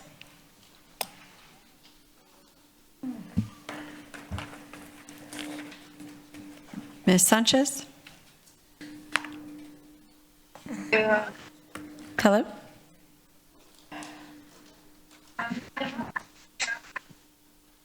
I can't hear her, so I'll try again in a moment. Brittany Young? Yes, can you hear me? Yes, we can. Okay. My name is Brittany Young, Corpus Christi, District 3. So before I begin, I would like to say the escalation for arresting someone for cursing is a little ridiculous. It's not little, it is ridiculous. 3 officers for 1 person who is not being aggressive at the podium is an excessive show of force. I worked and lived in a country that actively shut down dissent through police force and violence, and this is not the path we should take as a city. I encourage you to revisit the rules of decorum and how we apply those rules, because arresting our citizens for cursing is not how we put democracy in practice. Now, I'm calling in today to urge you to vote no on agenda item 34 and 35. I made public comment before on the ethical, environmental, financial impact of the Hillcrest Inner Harbor desal plant. I hope this will be my last public comment to encourage you to please vote no on funding this plant. So a pattern of poor decision-making by city leadership over the decades has driven us into this current water crisis. Leadership has incentivized large volume water consumers to consume as much water as possible at the expense of the public. And those profits large volume water consumers make from consuming our water does not circulate back into our communities, unlike someone was saying about the IDRs earlier. So what we do see is that instead, we know this plant is built for, we know that if this plant is built, residents will be footing the financial, environmental, and social bill, so those second evolution polyrath water guzzlers can make a profit. And for those who don't know, that was a Pokemon reference.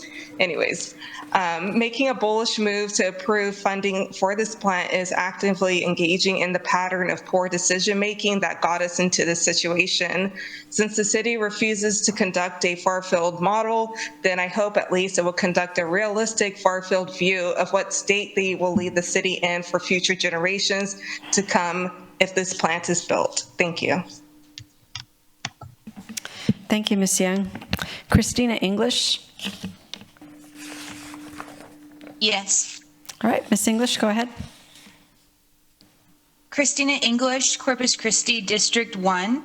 I would like to thank the 5 members of this council who've stood up to the pressure of big money and old influence to hear your communities and ask important, previously dismissed questions. As a community, we've expressed a litany of objections to this project. For some of us, it's the experimental nature of placing a desal plant in a closed water system. Some wonder how pulling from a PFAS-contaminated ship channel, also being used for brine discharge, might impact the quality and safety of the final product. Many have serious environmental concerns. We don't want to lose more of our fragile coastal environment to industry and pollution. The dead zones this project is expected to create will negatively impact our ability to enjoy the bay. It'll kill our fish and wildlife.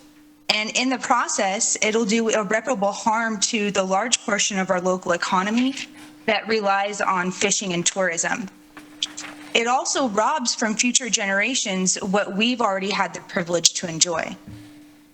A lot of us object to the indisputable fact that this project is to supply industry, not residents, with the water they need to continue to make billions in profits through the exploitation of our city and community, yet fail to be good neighbors or partners. Many of us object to the continuation of a legacy of environmental racism that plagues this city and targets the Hillcrest neighborhood. We don't want to sacrifice the quality of life or health of our neighbors based on their race or income bracket. And still more object simply to the price tag and wonder what would motivate or incentivize a person on this dais to choose the most expensive water option available. $1.2 billion is a huge project when we can't even build a hotel in this city without serious ethical concerns surfacing. Please continue to stand in the strength you've shown recently. Demand unbiased science, require transparency, and put people over profit. Do not move forward with the Inner Harbor Hillcrest neighborhood desalination plant. Also, shame on Substitute Miles for interrupting Dr. Ariza and for weaponizing your position to violate her rights. Shame on CCPD for the arrests that they've made today. You guys are cowards, and I'm embarrassed. Okay. Next is Eli McKay. Hey, can you hear me? Yes, we can. Awesome. My name is Eli McKay, and I live in beautiful uptown Corpus Christi, District 1. What a time to be alive. Today has been a very big day for the community, as y'all made decisions that will shape our quality of life for a whole lot more than just the next fiscal year. As someone who lives in Corpus Christi, in Texas, in the United States of America, I'm pretty used to government and elected officials making decisions that directly harm the people they're supposed to protect. I may be used to it, but I refuse to tolerate it anymore. And I know that I'm not alone because consciousness is rising, and I know that each one of you who may or may not be paying attention to me right now can feel it in that room with the energy tonight. The bodies that fill that room belong to some of the strongest and bravest souls that I've ever known. And speaking against desal for almost a decade has not stifled their passion, but empowered it. No to desal in Hillcrest. No to desal that discharges in the Corpus Christi Bay. I've spoken with y'all multiple times about the 7 generations principle, and so I know that you understand the weight of your decisions and how they will impact the generations to come. So today I'm going to tell you of a Hopi prophecy that is happening right now before our eyes. This prophecy says, when the earth is ravaged and the animals are dying, a new tribe of people shall come unto the earth from many colors, classes, and creeds, and who by their actions and deeds shall make the earth green again. They will be known as the warriors of the rainbow. So you can see and you know that people are rising all over the coastal bend, all over this planet, and we are going to protect Mother Earth, and when necessary, we will take the levers of power from those who are unfit to hold it. Thank you to those of you who will vote no to the Hillcrest desal disaster and put us on a better course for water alternatives. Thank you. Thank you, Ms. McKay. Here we have a number of people, I understand, who are not online, but John Weber. I understand John Weber is online. Mr. Weber? John Weber from out of town. Mayor and City Council, please put off the vote on the Inner Harbor until the independent review of the far field data is complete. Without this review, we don't know if the plant will be able to operate at 30 MGD or 10 MGD or less without damaging the bay and/or clogging its pre-filters. Keep in mind that Drew Molly is aware that the data used in the Qualtex model for the updated permit application is incorrect. Also, Molly sits on the board of the Texas Desal Association with a Kiewit and GHD employee. The Kiewit proposal was the most expensive of the three proposals. Drew Molly was the lead scorer. He should have recused himself because of his business relationship with Kiewit and GHD. I wouldn't want to be the council member who voted on a project before doing all the due diligence. As always, have a nice evening. Thank you, Mr. Weber. Next is John Shepard. John Shepard, Austin, Texas. I represent the Texas Foundation for Conservation, whose mission is to ensure the people of Texas will always have abundant and healthy fish and wildlife populations to enjoy. We do recognize the need for new water supplies in Texas, especially along the Gulf Coast, and seek to provide science-based information to decision makers.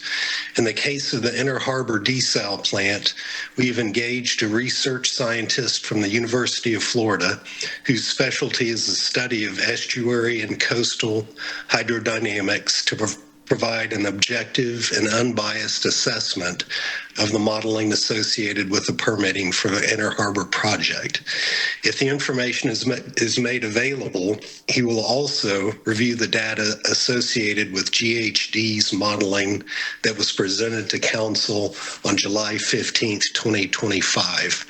Requests for information related to these modeling efforts has been submitted to city staff, and we hope that Council will support our efforts. A technical report will be developed. Yeah. Thank you. Thank you, sir. Okay, and we do have two in-person non-residents, Chris Sayar.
This is a summary of the press release that we provided council for record. Mayor, council, staff, residents of Corpus Christi. Can you state your name and city, sir? I'm sorry. Chris Cuellar, Nueces County, and especially residents of the county of Nueces. Local landowners today hand-delivered a petition to the Texas Commission on Environmental Quality seeking the creation of the Nueces Groundwater Conservation District. The proposed district mission is to provide for the conservation, preservation, and protection of the groundwater reservoirs within the district, all in accordance with Chapter 36 of the Texas Water Code. Groundwater is vital to residents, landowners, municipalities, industry, and agriculture.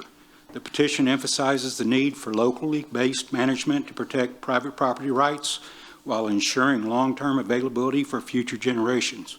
If approved, the district will be governed by an elected board, adopted rules under Chapter 36, and develop a groundwater management plan. This step represents a move towards transparent, accountable, and science-based groundwater management in Nueces County. Thank you. Thank you, Mr. Cuellar. Mayra Alanis, if she's still here, there she is.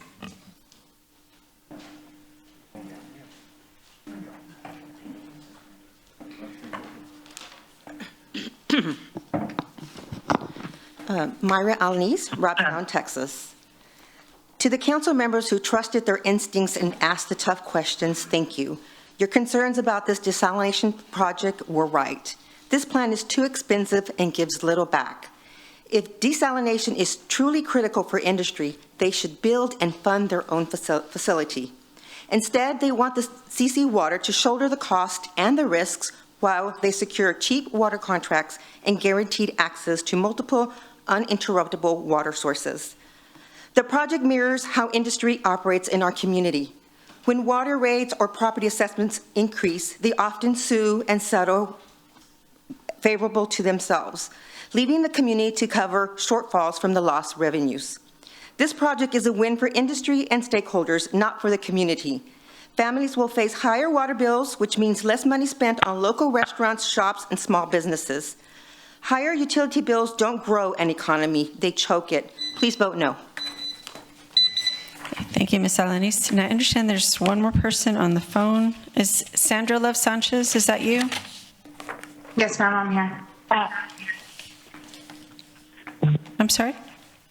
Yes, can y'all hear me? Perfect. Yes, ma'am. Go right ahead. Okay, awesome. Hello, my name is Sandra Love Sanchez. I am the environmental liaison for the Corpus Tribe of Texas. For more info on the tribe, visit corpus.com. I live in District 5. And I'm here to speak against desalination. Since 2016, the people of Corpus Christi have been fighting these projects. Year after year, we've raised our voices because desalination is wrong for our water, wrong for our people, and wrong for our city's future. From an Indigenous perspective, water is not a commodity to be bought and sold. Water is sacred, water is life. My people were taught that when you disturb the balance of the water, you disturb the balance of all living things. The fish, the birds, the plants, and us as human beings. Desalination destroys that balance. It takes water from the bay and returns toxic brine, threatening our estuaries that have fed families for generations. It is also wrong to target and displace the Hillcrest community. This neighborhood has already endured decades of environmental racism, refineries, freeways, and pollution on all sides. To ask them to bear yet another burden is not progress, it's injustice. Financially, desalination will sink Corpus Christi into debt, while private operators will own and profit from the water. We've seen this in California. The Carlsbad desalination plant left residents paying higher rates while a private company took control. That is not security, that is exploitation. And here is the deeper truth. Ordinary citizens are told to conserve. We face restrictions. We are told to shorten showers and limit watering our yards, but industry, the biggest water user, faces no restrictions at all. That is backwards. If we truly want to balance our water supply, the solution is simple. Industry must conserve too. Industry has the technology to recycle and reuse its own wastewater. Industry can be required to cut back during drought, just like we are. If citizens carry the burden, industry must carry its share. That is balance. And that is a real solution, one that protects our bays, protects our neighborhoods, and keeps our water in the people's hands instead of turning it into private desalination operators' hands. I urge this council to say no to desalination and yes to accountability. Make industry follow the same rules as citizens. Only then will we have true balance. Water is life. Protect the water. Protect our people. Thank you. Thank you, Ms. Sanchez. Mayor, that concludes the public comment period. Okay, great. No, I'm here. I'm sorry. Oh, I'm sorry. Who else? I didn't sign up. I've never been here or done anything like that before, but I've been here like 5 hours. I've worked for 10 hours. I can I have 3 minutes, could I? It's true. If you're here to speak about desalination, you can speak on the item. So that's item 34 is next. Yes, ma'am. We're going to hear the item here in just a minute. So that's a better. That's Okay, my apologies. Yeah, no, you're fine. You're fine. But was someone on the phone?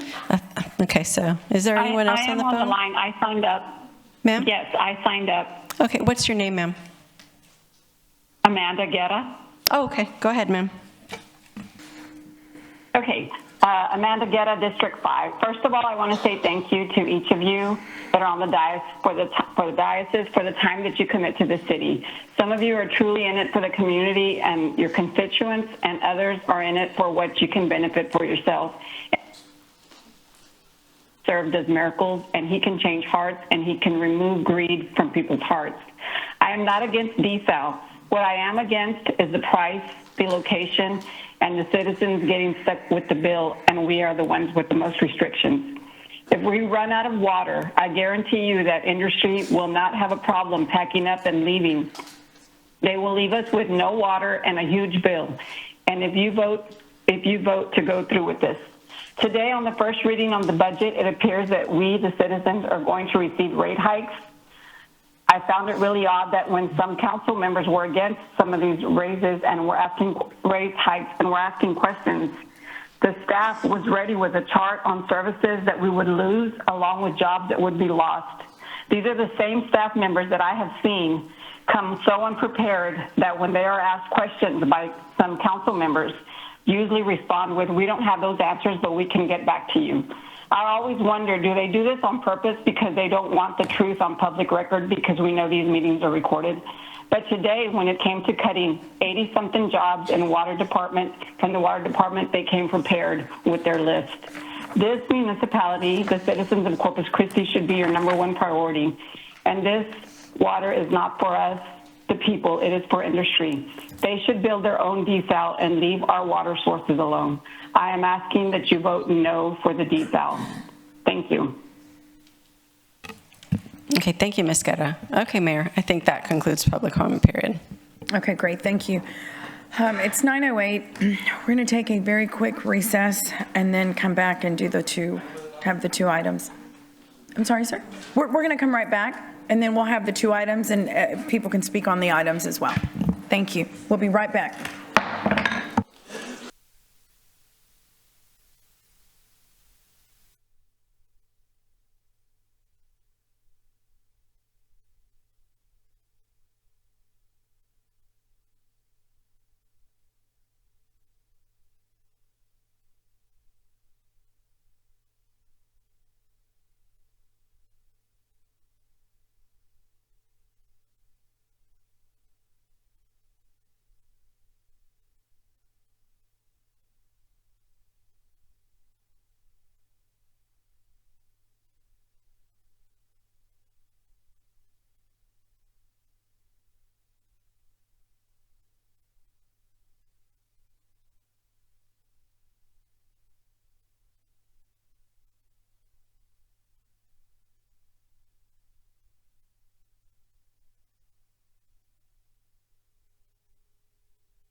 If everyone can please take their seats, we're going to get the meeting going again.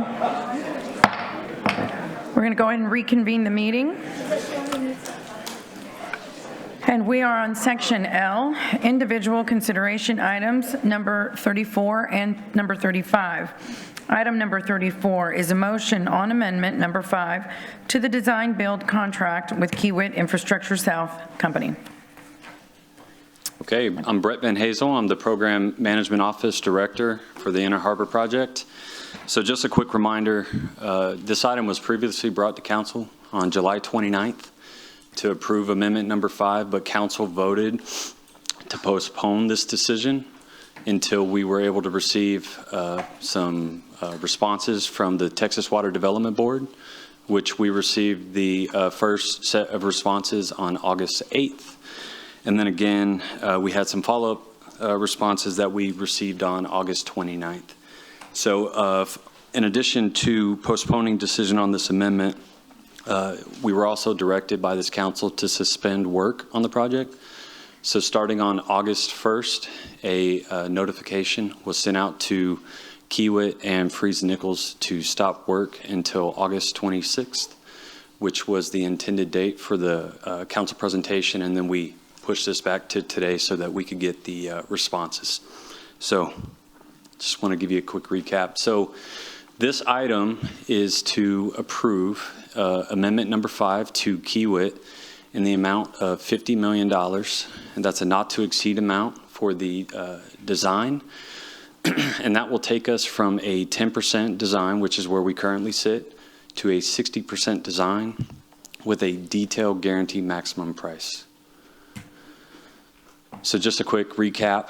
In December of last year, we executed the contract with Kiewit, and we started what we call phase 1, which was broken into 2 parts. We had phase 1A and phase 1B. We've since completed phase 1A, which brought us to a 10% design completion. And we're currently in phase 1B, which is to proceed design up to 60% with a guaranteed maximum price. So this amendment scope includes, again, continuing the design development from a 10% to a 60%. During this time, we will produce a couple deliverables, the first being a 30% design with an updated cost model, and then a 60% design with a guaranteed maximum price, which will be brought back to City Council for review and approval, and if it's approved, then we would proceed to construction. The timeline, as you can see here, in August, we were in the suspension of work time, so there was no work performed on the project. So if approved today to proceed with the 60% design, we would start in December with the 30% design development. And then in November, we would get the updated cost model and design deliverable. And then Kiewit would proceed with the 60% design development and have that delivered to us by the end of February. And then in March, we would come back to City Council and present the GMP for consideration. So the biggest change here from what you saw last time is we were going to be delivering the GMP in the December timeframe for vote. So this current suspension has delayed the project approximately 3 months. So this is the current timeline. Things might change, but this is what we're going to currently achieve, assuming we're able to get approval today and continue moving through.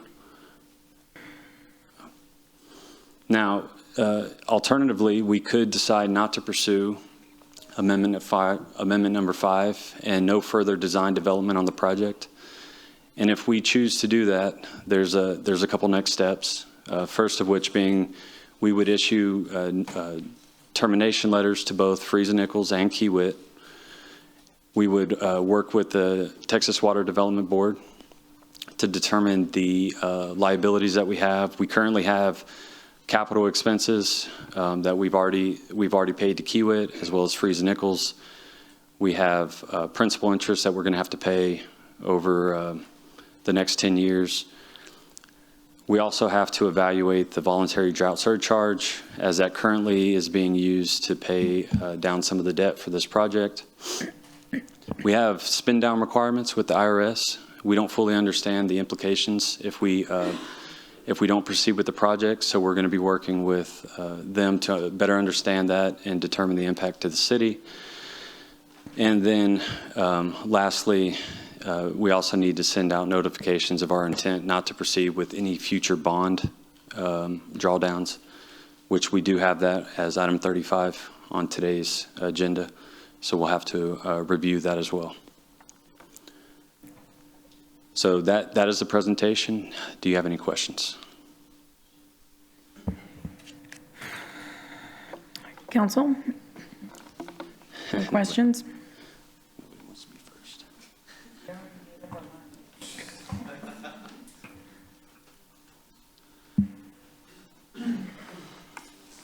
Councilman Roy.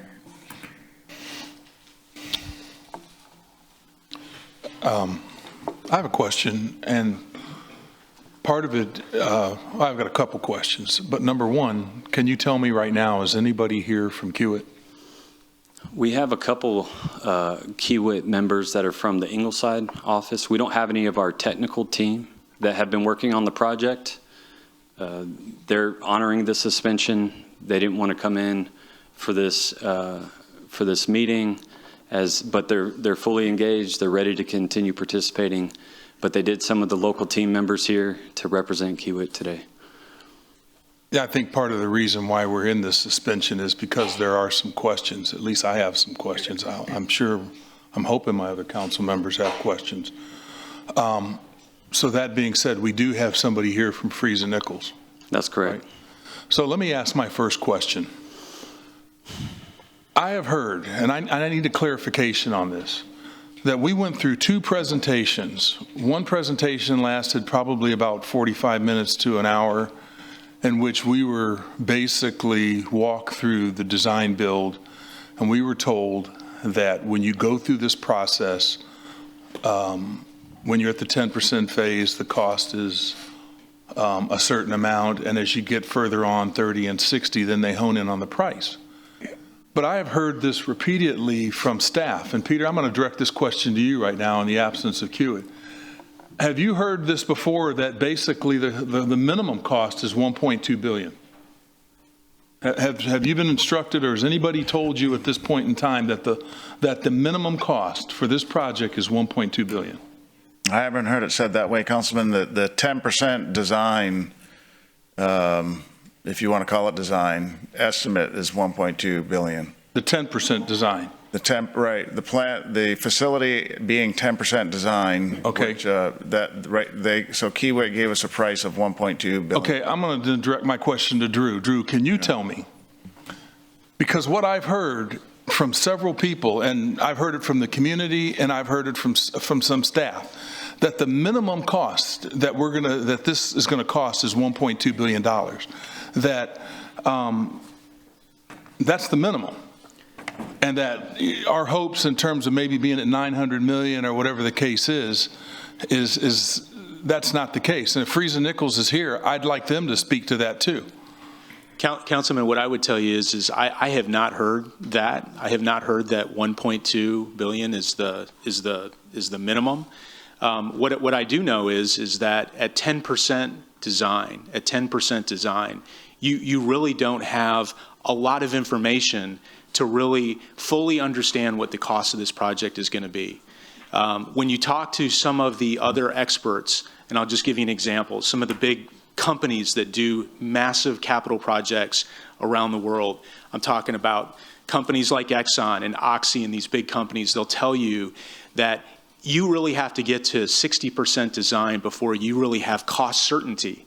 And so the project at this point in time is all about building the design and trying to value engineer and drive those costs down. I'm going to ask the same question from Freese and Nichols since they're here.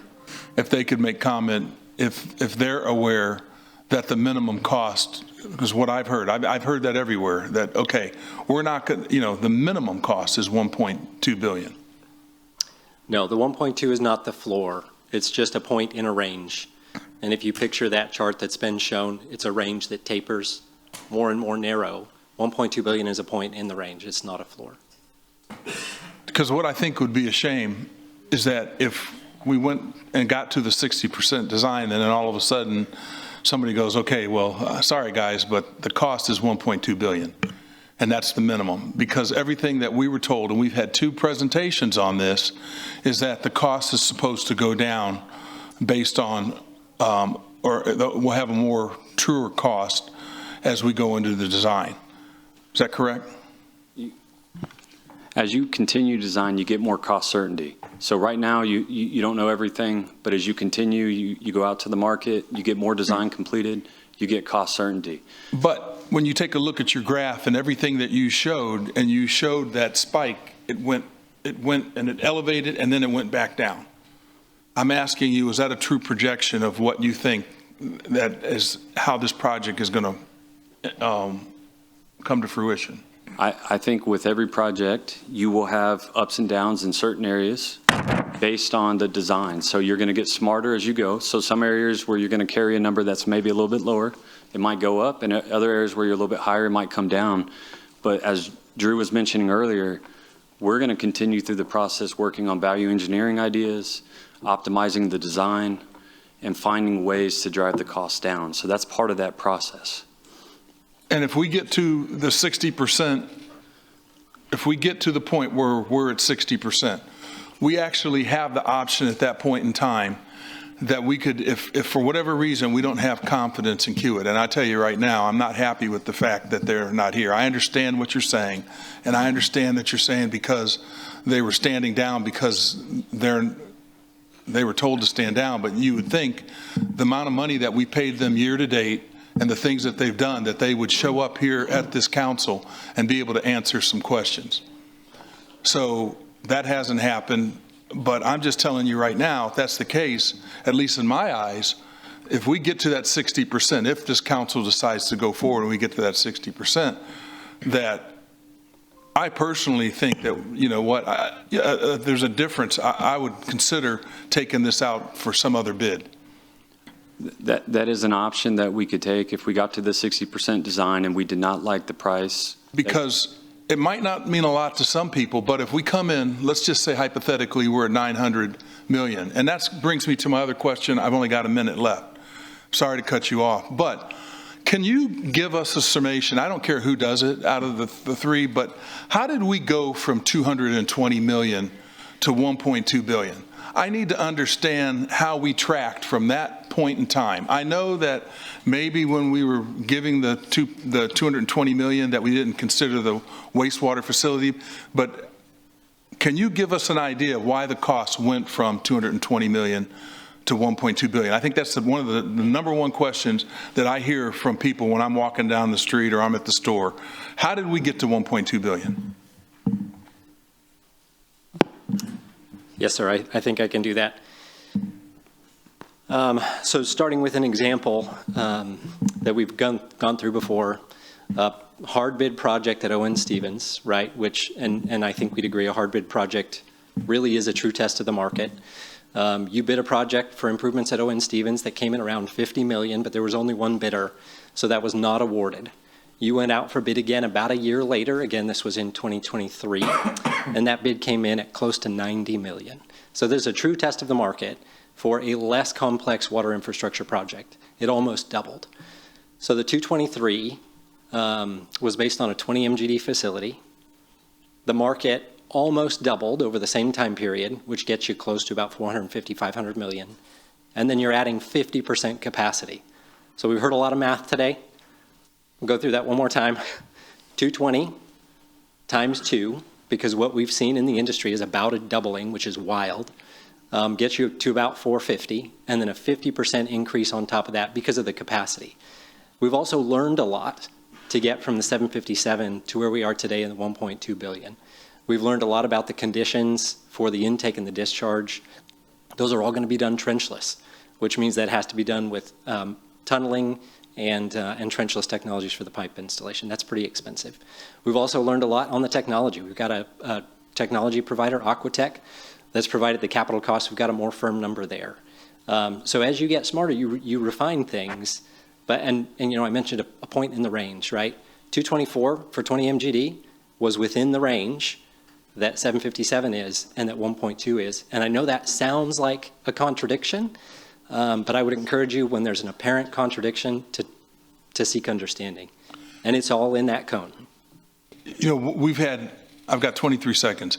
We've had other former council members talk about that if we go forward with this, that we'll have the most expensive desal plant ever. Can you tell me right now, anywhere in the world, not just the United States, anywhere in the world, can you compare a project right now in terms of cost and a desal project? There's got to be other desal projects going on in the world somewhere, and what that cost is equivalent to what we're paying.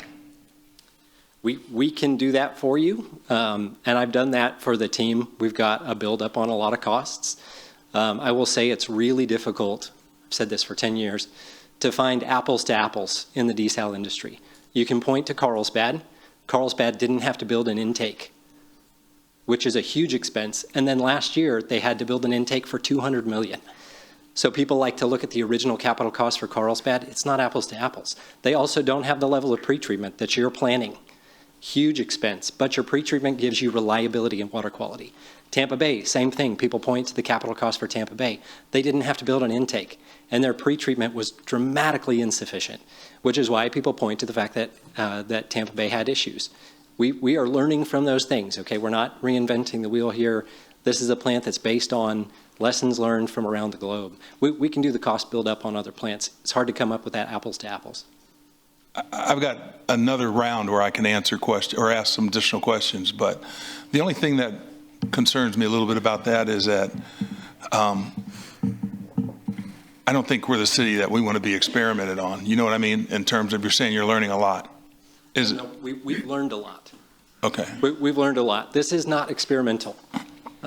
We have learned enough. With the cost. I'm talking about the cost. Yeah. Because it sounds like you're saying we've learned a lot. Well, right. We've learned a lot on the application of desal technologies. This is not new. And I'd like to, do I have a time limit? Okay. No. We're out. We're both out. We're both out. He doesn't. Okay, you got to. Okay. I would like to highlight, there are two tools that have not been applied to the 1.2 billion yet that are critical to the process and essential as part of the progressive design build method. Okay, and those two tools are, you have an independent cost estimator, not Kiewit, not Friesen Nichols, who does a complete, detailed, and comprehensive cost estimate on the project. They'll do that at 30%. They'll do it again at 60%. And the contract requires the GMP to be within 10% of that independent cost estimate. Now that is a lever, that's a tool that has not been applied yet. So when we say 1.2 billion at 10%, you have not applied the pressure of accountability through an independent cost estimator to the 1.2. Now I can't tell you what that independent cost estimator is going to come up with, but they get to look at it with a fresh set of eyes. And it's a group that is really good at what they do. They do forensic cost estimating on billion-dollar programs. The other tool that has not been levered on the cost is negotiation. You get to the GMP, you get to negotiate. You get to negotiate fee. You get to negotiate fee type. I should be letting Brett talk about the negotiations, but those two tools have not been applied to the 1.2.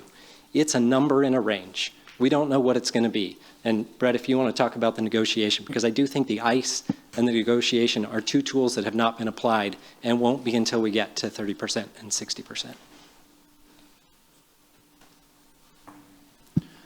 No, I think Jason said most of it, but he's right. When we get to the point for the guaranteed maximum price and we start the negotiation process, we have tools in our tool basket that will allow us to really, I think, talk about the fee, talk about the general condition percentage as well as the cost. So when we get to that point, if we're allowed to continue and get to that point, we'll be working with Friesen Nichols, the independent cost estimator. You have the city staff as well as we have outside partners who are willing to commit their time to help us get the best value for this project.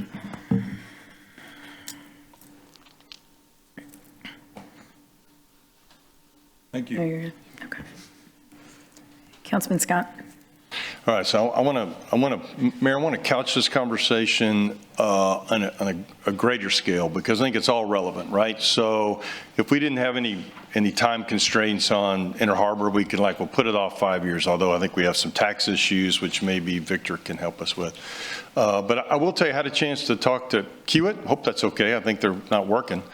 And what my sense is, they think it's 1.2. But they're willing to say, look, it could be a little up, a little down. They just say, hey, we're really good. We know based on this, it's going to be 10 square yards of concrete and 5 miles of pipe. So I think they have a sense that they think it's around 1.2. But my thought was, what do I care what they think? I got the ICE guys back here. They're in the corner. You know, let's get them engaged, because my sense is we have you, well, we had you, the new Drew. Why am I even talking to you? We have Drew. He knows I love him. We have Drew. We have Freeze Nichols. We have ICE. And now I guess industry is offered to inject themselves. I mean, at some point, we're going to find out what that number is. And honestly, if it's $1.2 billion, then it's $1.2 billion, because what's that cost per ratepayer at $1.2 billion? 1.2 billion is about $11. $11. Okay, so to me, the high end is $11. Would you walk us through all the other alternatives, just quickly, and what you think those timelines are? And I understand, council members, you may disagree on the timeline. I didn't do the math, but I want at least us to hear from staff and their consultants, because what we're hearing is desal comes online in December of 28 now. All things.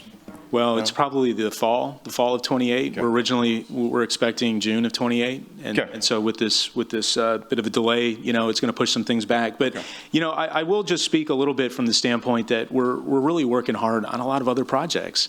It's not just desal. In fact, you know, my time has been focused on all these other projects. I have been engaged with this project, but my time has been, and my staff's time has really been focused on looking at other projects. So let me just give a real quick recap on a couple of the ones that we think are important. So we've said Evangeline, which is a groundwater project, most of us know it, is an important project. We've been talking with the Evangeline folks for over a year. The offer that has been made to us from Evangeline is a little different than what it was last year. This time around, they're offering to sell us the water. And so one of the things that we think is important is to build a timeline that and we've put this out last Friday. We published this. We put it on the website so the community can see it. We had a timeline for the Evangeline. We actually looked at what we called a best possible timing for that project. We also looked at a more likely timeline. And the Evangeline project is interesting because one of the things we think is a critical path on that is getting transport permits. That's basically working with the groundwater district and exporting that water across the district into Nueces County. And on the best possible timeline, we're assuming 6 months to get that permit. That's pretty aggressive. But we've said, you know what, we're going to go at this aggressive. We're going to assume 6 months. We're going to start engineering concurrently. We're going to do some things that we think are aggressive to get this project completed. And even with that aggressive timeline, we're talking about January of 2029. And that's very aggressive. And if we look at a more likely time frame, where we would essentially get a permit, a transport permit in 18 months, which some people may even say that is a little bit aggressive, but let's assume that that's likely. We're looking at March of 2030 for the Evangeline. That's for 12 million gallons a day.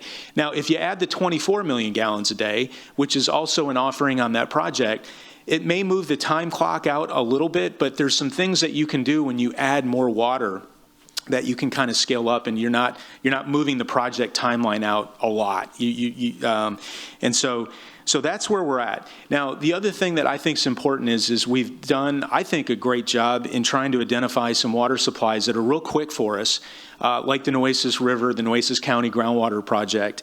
And we're today putting 7 to 8 million gallons a day of raw groundwater into the river, and that's real water. We've also identified the fact that if the council chooses to use that groundwater supply as a source of water for a future brackish RO plant, we could do that. And so similarly to what I just described with the Evangeline, where we had a best possible timeline and a more likely timeline, we did the same approach for the Nueces River Groundwater Supply Project.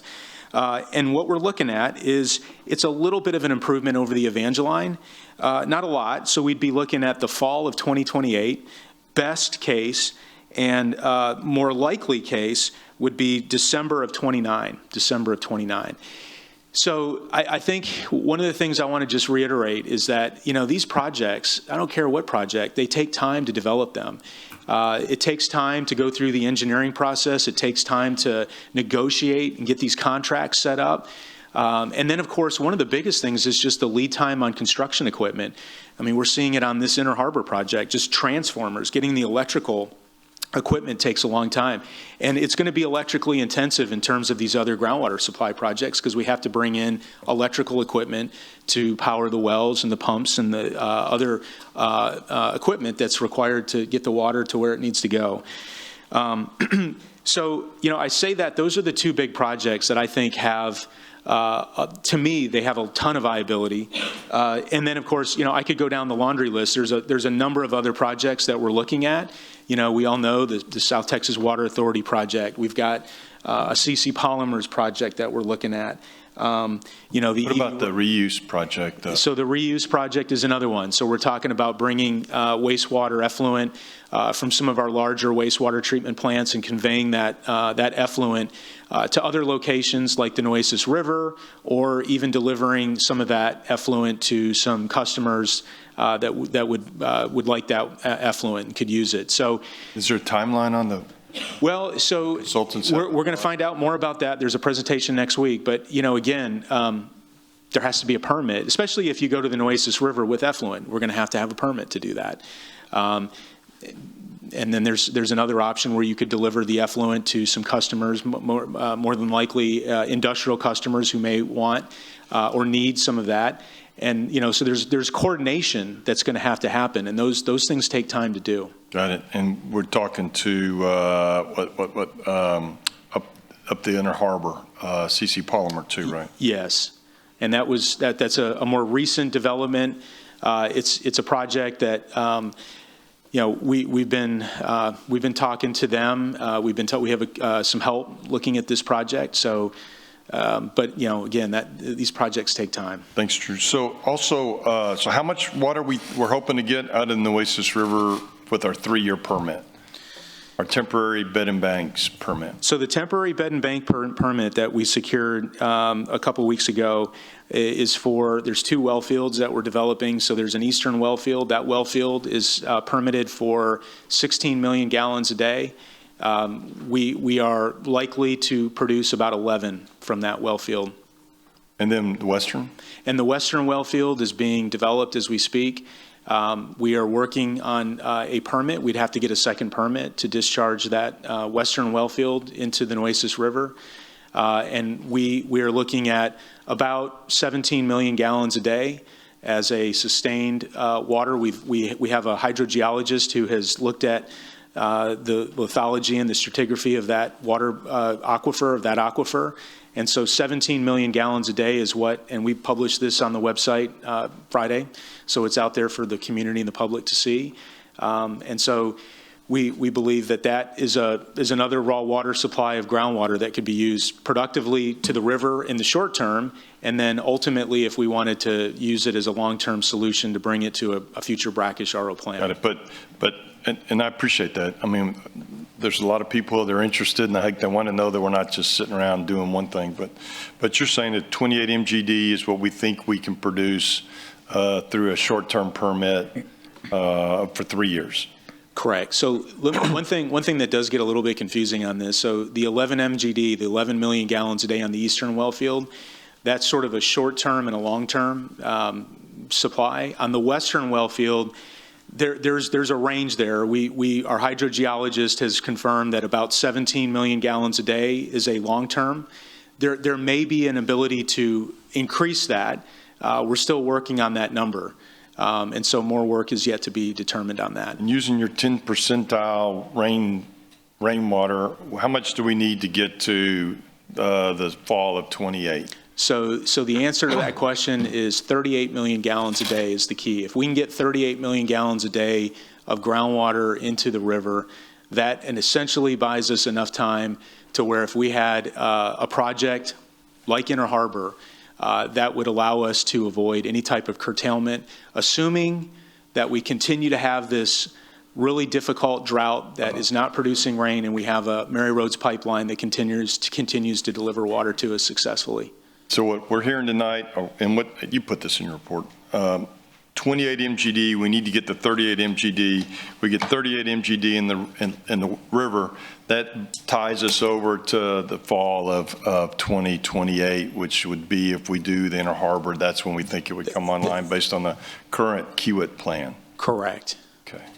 And then what happens if we don't use Kiewit? What if we want to switch today from Kiewit, and Brett, you may, if we want to go to the number 2 or the number 3, I guess there were 3 bidders, 3 qualified, I don't know, what's the right word, interested parties. Can we switch today and get it ongoing? What's the impact? Right, yes. So the contract allows us to go to the number 2 bidder. So the first part of that would be termination of Kiewit's contract. Kiewit has an obligation to deliver, all the final documents to us within a certain time frame. The contract says 5 days. We would have to work with them to identify what we want them to finish, what we don't want them to finish, et cetera. And then we'd have to start working with the number 2 bidder. It'd take 3 to 4 months to get them, hopefully negotiate a contract and get them moving forward. And then to get them back to where we are when we stopped, along with the procurement, we're looking at about a year delay. Okay. And would the council vote on, if you move to number 2 and you put a contract together, would we approve that contract at some point? Yeah? Yes, you would. Okay. Last question and then a statement. Walk us through what the Water Development Board said about the 212 million or 235 million. What's that number that if can only be spent on Inner Harbor? Is that what I read in that letter? Somebody walk us through that. Right. Janet, I don't know if you want to take it. Yes, that's correct. So what it says is that the money, the SWIFT funding is tied to the project. So the bonds that were sold was for the purpose, the application that we made was for the purpose of the Inner Harbor desal. The bonds were sold for that purpose, and so the money is tied to that purpose. And how much did we decide the gross number is? 212, 232?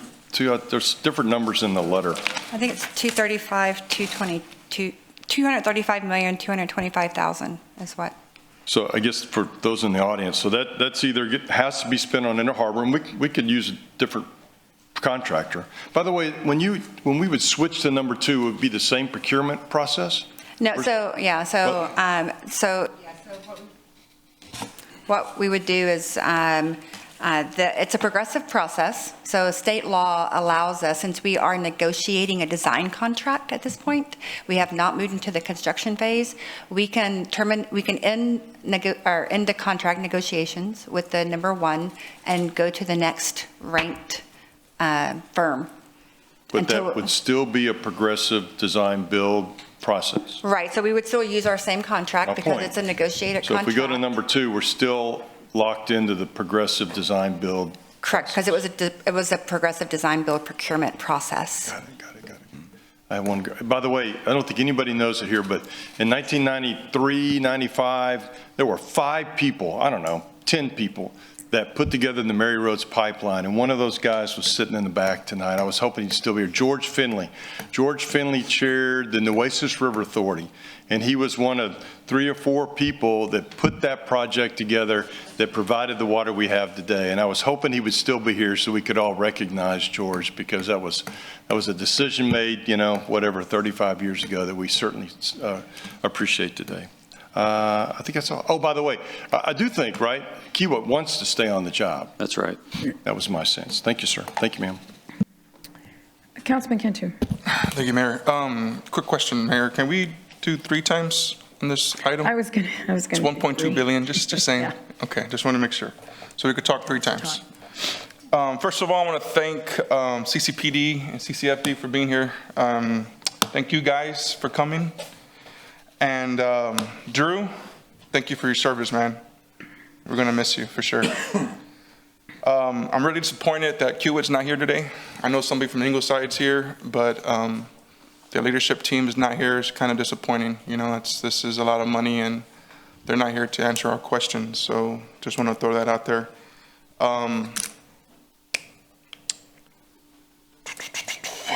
Where do I start? Okay, so you said $1.2 billion we'll be paying extra $11 a month, correct? $11.38. Is that for everybody, or is that just for residential? Is that for business? That is the, what the average residential, someone who uses 6,000 gallons a month, they would pay an extra $11.38 per month. Okay. And if we approve this today for 1.2 billion, we build it tomorrow, and Friday it's operating, are we still in stage 3?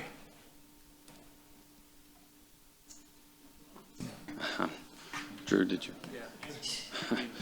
I'm not the guy for that one. Yeah, I mean, the answer is tomorrow, we're still in stage 3. No. He's saying We vote on it today. Right, and it's built. We say yes. Tomorrow we built it. Friday, it's in operation. Are we still in stage 3, and can the public water their grass? The answer would be we would still be in stage 3. Got it. Okay. That's unless between now and Friday, we work with the state to change that agreed order.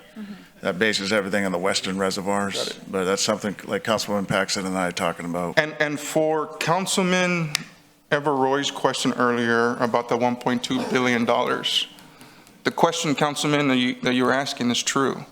They did say to us 1.2 billion is what's going to cost right now. It's not going to be any lower than that. And I heard that from their mouths. We had a meeting with them, and that's what they told us. Second,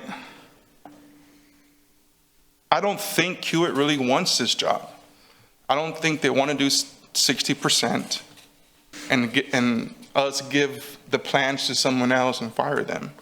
I don't think that's what they want us to do, because something like about when somebody does the plans and somebody builds it to different people, it's a big headache, whatever the case is. But I really don't think, my opinion, Hewitt wants to build this project anymore, because if they wanted to, they would be here today. My opinion. I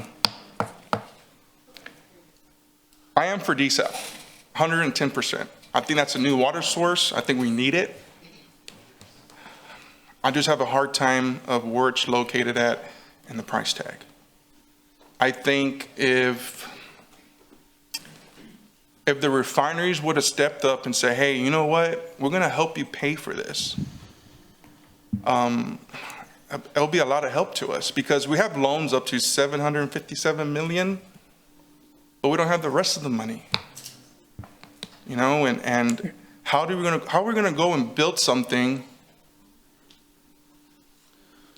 and just have half the money? Like, it doesn't make sense. It's like, I just don't understand it. You know, I've been on the fence on this issue over the weekend. I'm thinking hard, and I hear both sides. I really do. And some of y'all might not like this, but we need to provide the refinery with water. They came here knowing and asking us to build the refinery and to provide them water. And we said yes. And we need to honor that. And we need to find them water. And we need to provide water for them. You know, I just can't wrap my head around 1.2 billion. From 220 million to 757 million, and now to $1.2 billion. And Frizz and Nichols, I mean, they're supposed to have our backs. I mean, didn't you guys say at first $220 million? You know, I just don't understand it. But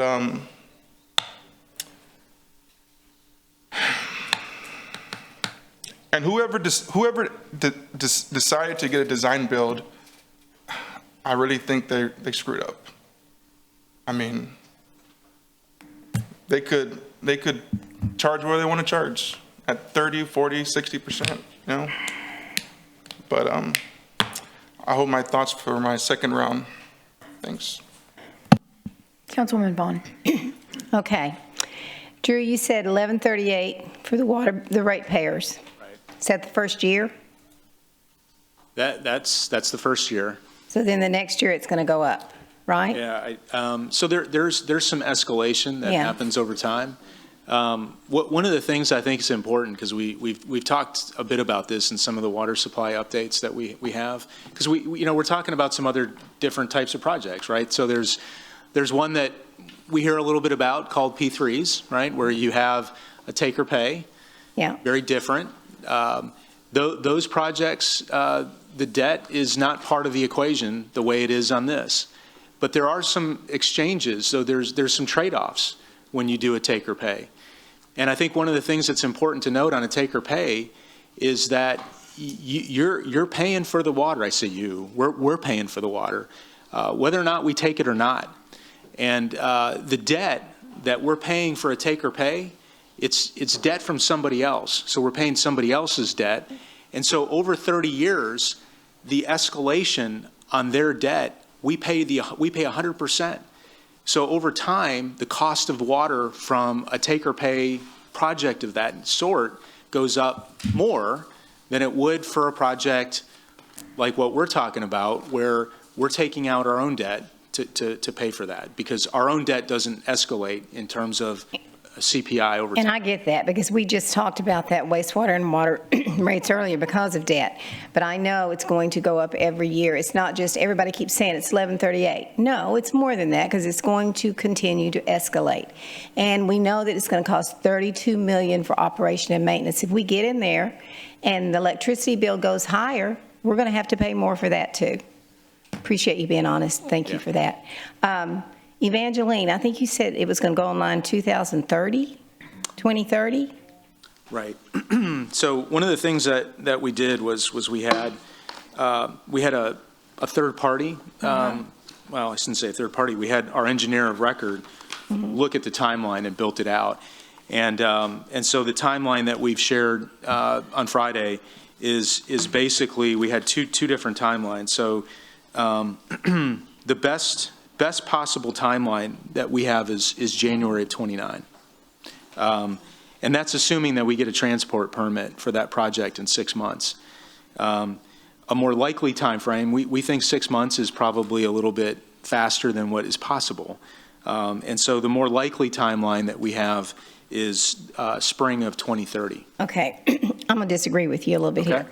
Because I've been in all those meetings. I've heard Pape Dawson, different things, reports they did. I've heard Hanson, different ones. They're saying that we can do it if we get everything done and get the transport and get all the papers, because we've been dealing with this for a long time, within 6 to 9 months. You've done it out there with the water wells where you are. Y'all put those wells up really fast. And I know they have to build some infrastructure.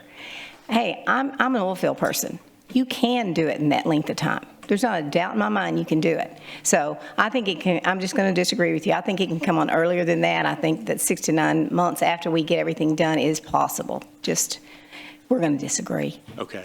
As far as Kiewit goes, had a meeting with him on last Friday. Eric and I did. And in that meeting, he was very specific. If we are going to change the bid and put someone else in there at 60%, they don't want to go that far. If we're going to let them go, they want to go now. And I understand they're a good company. They don't want to be let go when you get to 60%. So if that's an option, I'm just telling you that's what they said. And Everett, you are right. $1.2 billion, that is exactly what it's going to cost. It could be more, but it's going to be 1.2. And they said that at 1.2. So because I asked, can you go down? No. It was a very good meeting, and I appreciated their honesty. I really did. And as far as Freeze and Nichols, so disappointed with you guys. I'm sorry. And you're very, very sharp. I like to listen to you talk. But $224 million for 20 MGD, and then we add 10 more, makes no sense to me whatsoever that it went to a whopping $1.2 billion. We won't argue it. We're just going to disagree with it. And I do believe that we have to take care of the energy we've got right now. I do. I think we owe them that. We signed agreements with them. We owe them that. And there are people in line, other industry, that want to come on board if we get that 30 MGD. But guys, if we keep doing this, it's going to be a continuous flow. We're going to be looking for water all the time for the existing energy industry that we have right now. That's just my opinion. Thank you. Councilwoman Campos. Thank you, Mayor.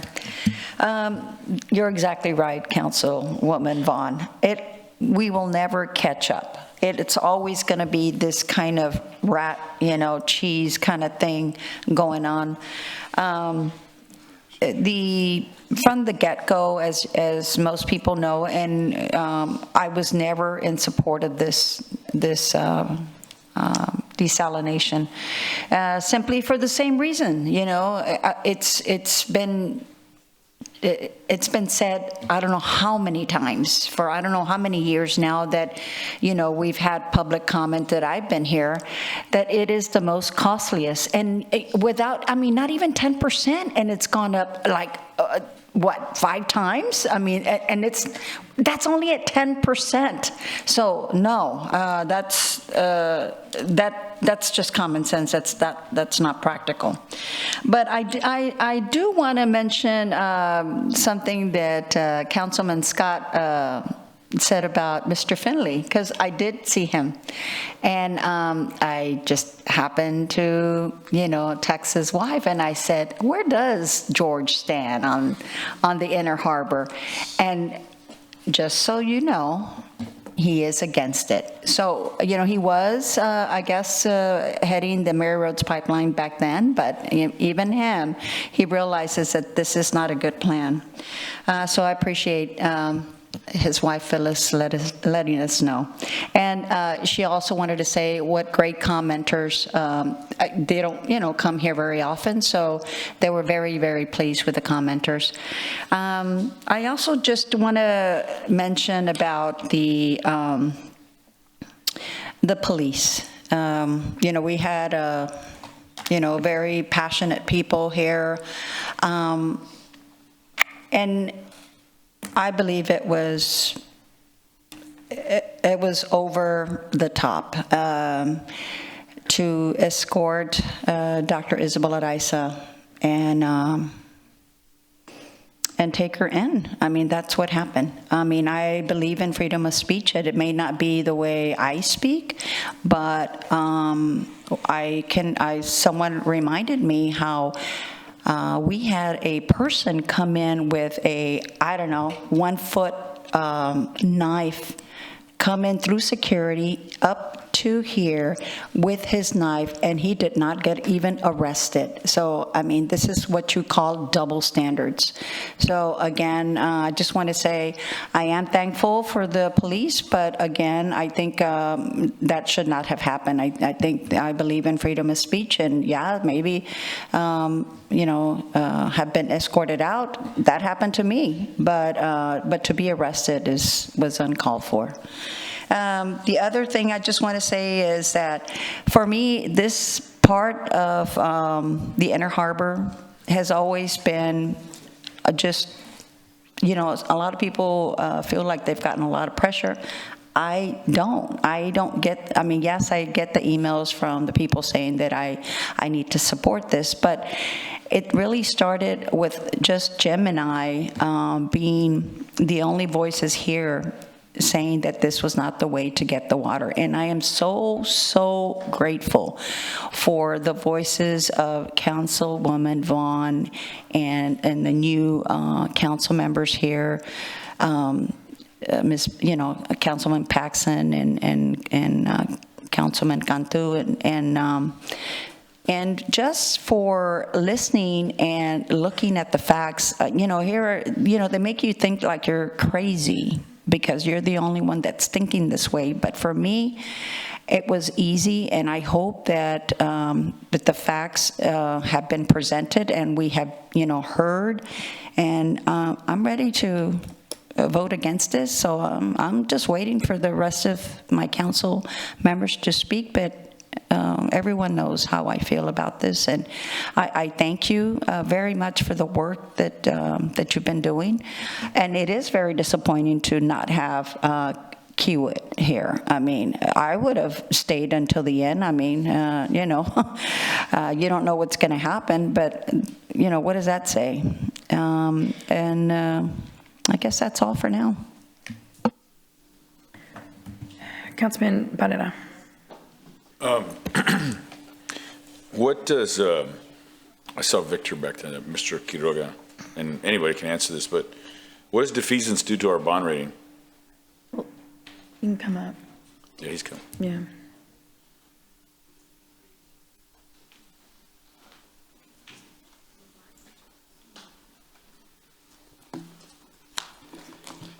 Honorable Mayor, members of council, Mr. Zanoni, thank you for having me here this evening. I almost forgot my name. It's so late. It's a little bit past my bedtime, so hopefully I'm not slurring too much. But so we heard about defeasance, and that's our fancy way of paying debt early.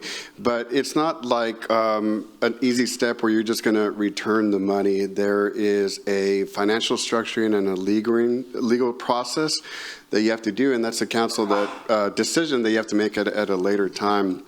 When you do a defeasance, you have to fully fund that escrow account. So we talked about $235 million have been borrowed. However, the city, to our understanding, has spent around $40 to $50 million on the project thus far. So you have to make up that money from somewhere, and so usually it's going to be through your coffers or adding more debt. But I think, let me just step back here real quick and just say that if, I'm not here to say you should do desal or you should not do desal, but even though I just got here, I've been listening to the meeting since I was driving down, and one thing that did pique my interest was the action item to not approve the utility rates, and I think right now that's probably more of a concern for us because in 2023, the council decided to annually review those rates and make necessary adjustments if you have capital expenditures related to not only desal, but finding an additional water source and also the consent decree that you have with the EPA.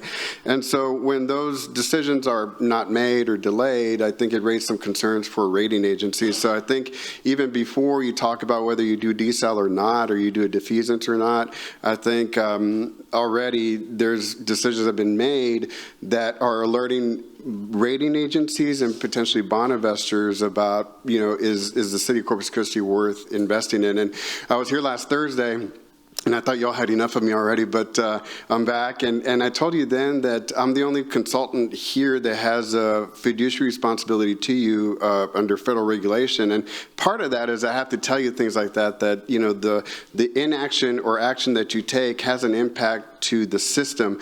The utility system is very capital intensive, meaning that you have to continue spending capital to support your infrastructure so you could continue providing that essential service. And so with all that said, a defeasance, if you cancel the project, these are projects and capital expenditures that the rating agencies are aware of and been made aware of since 2023. At the time, we told them that we're going to review rates each year and make the necessary adjustments. And so when you're not actually doing that, before it was every other year on a non-election year, and but now it's every year, so those hard decisions have to be made. So that was a credit positive from the rating agencies. They also know that you're looking for an additional water source, and at the time when we were discussing this, it was the Inner Harbor desalination project. Whether you change that, that's your decision. I'm not here to opine on that. The other thing that the rating agency said is that when they look at this, they look at it comprehensively. It's not just a matter of how much debt the system has, but it's a matter of can our customers continue to afford the rate increases to support this capital expenditure, continue providing that service to them. So the rating agencies, particularly Fitch rating agency is one of the rating agencies that we use. They're an independent body, and throughout the years, even though they know that you have pretty heavy capital expenditures coming up in the next 5 years, they still view the rate structure and the potential increase in the rate structure on your customers as still affordable for the vast majority of your population. And so, I know there's a lot of numbers thrown out there, but I'll just say that I think if you cancel the project, I cannot definitively tell you if it's going to decrease or increase, but I could tell you that likely it's going to be a negative view from the rating agencies if you decide to not do anything. Again, I'm not here in a position to tell you it's going to automatically result in a rate reduction, but it probably is not positive news that they're going to be receiving. Okay, thank you. I appreciate that.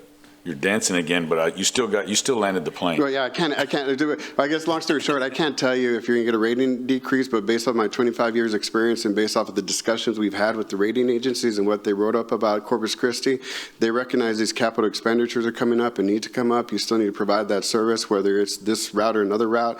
They're giving you credit for that because you're being proactive in trying to find an additional water source. And so I say that because if you tell them, well, that's off the table, we're going to look somewhere else, it might take longer. I don't think they're going to view that as a credit positive for the city of Corpus Christi. And Mr. Quiroga, also with respect to, the numbers get thrown around 50%, 80%. Does that provide stability that the majority or a good portion of the water is utilized by industry, by large ratepayers? So when they look at you, they look at the whole system. As you know, you provide this service on a regional basis to about 500,000 people that you touch through the water system. And so they recognize that you have these industrial concerns. They rely on that water. And so because you're the only game in town or in the region per se, you're essentially a monopoly in this field. And so they rely on you for those services, and that's viewed by the credit rating agencies because you don't have competition from other competitors out there as a credit positive. So the fact that you have these contracts or long-term contracts to provide that service is always viewed as credit positive because the rating agencies and the bond investors view that as stability in that you're going to continue getting those revenues for the services that you're providing. So they do like to see that stability. Excellent. I appreciate that. Thank you, Victor. Okay, you can sit down. Don't go too far away, though. Okay. So, Drew, let's assume we go into curtailment by 20%. Right. That's about 25 million gallons a day. That's probably about right, Councilman. I mean, essentially, curtailment would be something that, so first off, we would have, council would have to approve this, but there would be a surcharge that would be applied to everybody. And in level 1 water emergency, everybody is treated equal. So that's residents, commercial, businesses, large volume industry. Well, I guess the thing I'm getting to is that it costs, this is based on 120 million gallons a day, right? This is what we use. So at 95 million gallons a day, when we get to curtailment, does it still cost the same to run the facility? It's the same cost. So I mean, I say that same cost. I mean, there would be less chemicals, less electricity, but generally your fixed costs are fixed. So you would have a little bit of a reduction in costs. So I know one high volume user uses about 9 million gallons a day. I know one uses 11 million gallons a day. So that's combined, that's 20 MGD already. So if they drop down 25%, so that's 5 million gallons a day of which, just from 2 vendors, of which we'd lose that revenue. Correct. And that would be, would that cause us the following year to raise our rates, Peter? We would need more revenue somehow, Councilman, so, but the surcharge would generate more revenue. Right. So there'll be the surcharge basically the cost for water would go up to all customer classifications. So while we're selling less, we're getting more revenue because the per unit cost is increased. Correct. So that's the thing I want to point out. So if we curtail, then it's basically the same cost. And I'm not trying to sensationalize scare tactics or whatever. I'm just trying to understand the system. So even if we curtail, the cost to run the system is basically the same. Correct. So then the cost would go up to the ratepayer, residential and commercial. Right. So, one of the tough things about that, and you just said it, is that as we start to conserve, and folks have been doing a nice job on that, we still have the same costs to run the system. And so as we conserve, water bills will go up because we still have the same costs that we have to spend to maintain and operate the system. Okay, so 70 MGD Mary Roads, okay. So we need to find another 30. We need to find another 50. 38. Correct. Okay, of which 27 would be Nueces, right? If we did, but that would be a 2 to 3 year lead time? So for the Nueces River project, one of the things that's advantageous about that is that we can put that water, at least initially in phase 1, into the river, so that it wouldn't require the treatment aspect. So that is what we consider a short-term supply for our water situation. I guess what I'm getting to, and I don't mean to ask you leading questions, is that what's going to prevent us from curtailment? That's the thing that I want to make sure that we get to, whether it be Evangeline, whether it be, I mean, I'm not bullish about South Texas Water Authority. I talked to Charlie Zahn the other day, or I talked to John Mares. You know, we were both crying on Saturday on a college football day. And basically, you know, he was indicating that there's a step back. They're looking at how they're going to do deep well injection. They're reviewing the cost. So we don't know what that cost is. Right. So I'm just kind of wondering, how do we get to try to and minimize curtailment, so that way the rates don't go skyrocket for our residential ratepayers, and we don't have our industry partners powering down on their facility. Okay, let's see. All right, I got a minute. Wow, I got a lot of time. Okay, so what if let's say, for example, there's been this talk about changing contractors. So what happens to the money that we've already spent with Kiewit?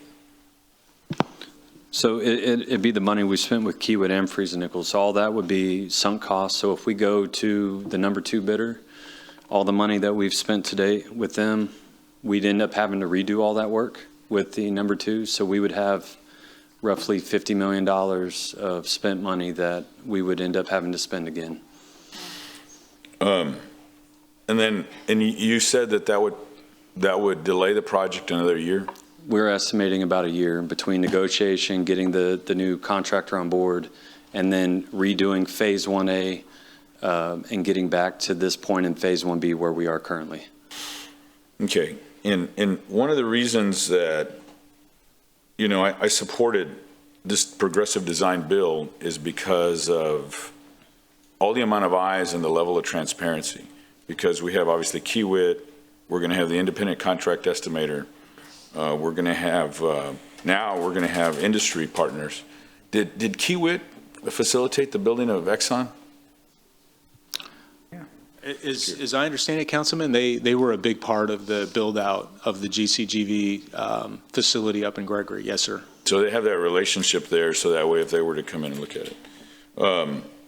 And then in addition, so really we've got you guys, Kiewit, independent cost estimator, in addition to our industry partners. Correct. Okay, that's all I have for the moment. I'm going to come back. I got 2 other times. Councilwoman Vaughn. Okay. How much interest are we getting on the money that we have left on the loan? Either one of y'all will do on this one. Oh, sorry. Thank you. Sorry, Brett. I want to know, how much interest did we pay for the loan, and how much are we making on what money we have left? Oh, Heather's here. Good evening, Heather Holbert, Assistant City Manager. So the rate on the loan is between 3 and I think it's around a little over 3%. I'm sorry, I don't know off the top of my head. And then on our investments, it just depends on which investments we have it in. We are probably making about, if not maybe a little bit more on that. But we are only able to, you start running into arbitrage. You can't make more than on that money than what we are actually paying in interest. Okay. And so if we do make more than that, we actually have to write a check to the IRS, dollar for dollar for anything that we made over and above that. That's usually only for the first couple of years. If we're looking at it long term, there are instruments that we can invest in it that would not make the same amount as we're paying in interest. Okay, I was just curious. Okay, I probably need to ask Victor, where's he at?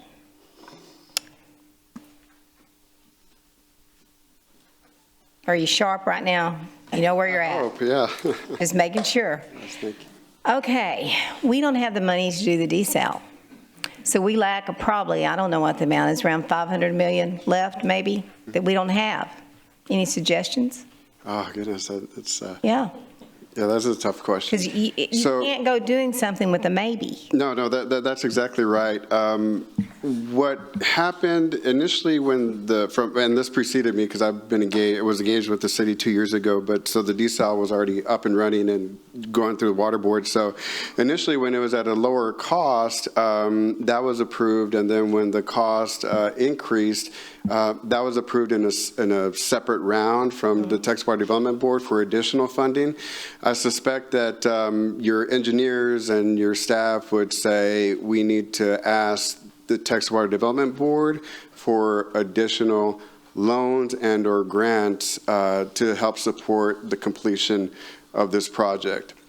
And just to put in perspective here, Ms. Holber was correct. Last year's Texas Water Development Board loan, the 30-year loan for $220 million, received a fixed interest rate of 3.4%. We just received updated rates today from the Texas Water Development Board, and we ran those. Interest rates have risen a little bit since that time. Right now, we're looking at for additional loan that we're contemplating in the next agenda item, if you get there, is a fixed interest rate of a 4.1%.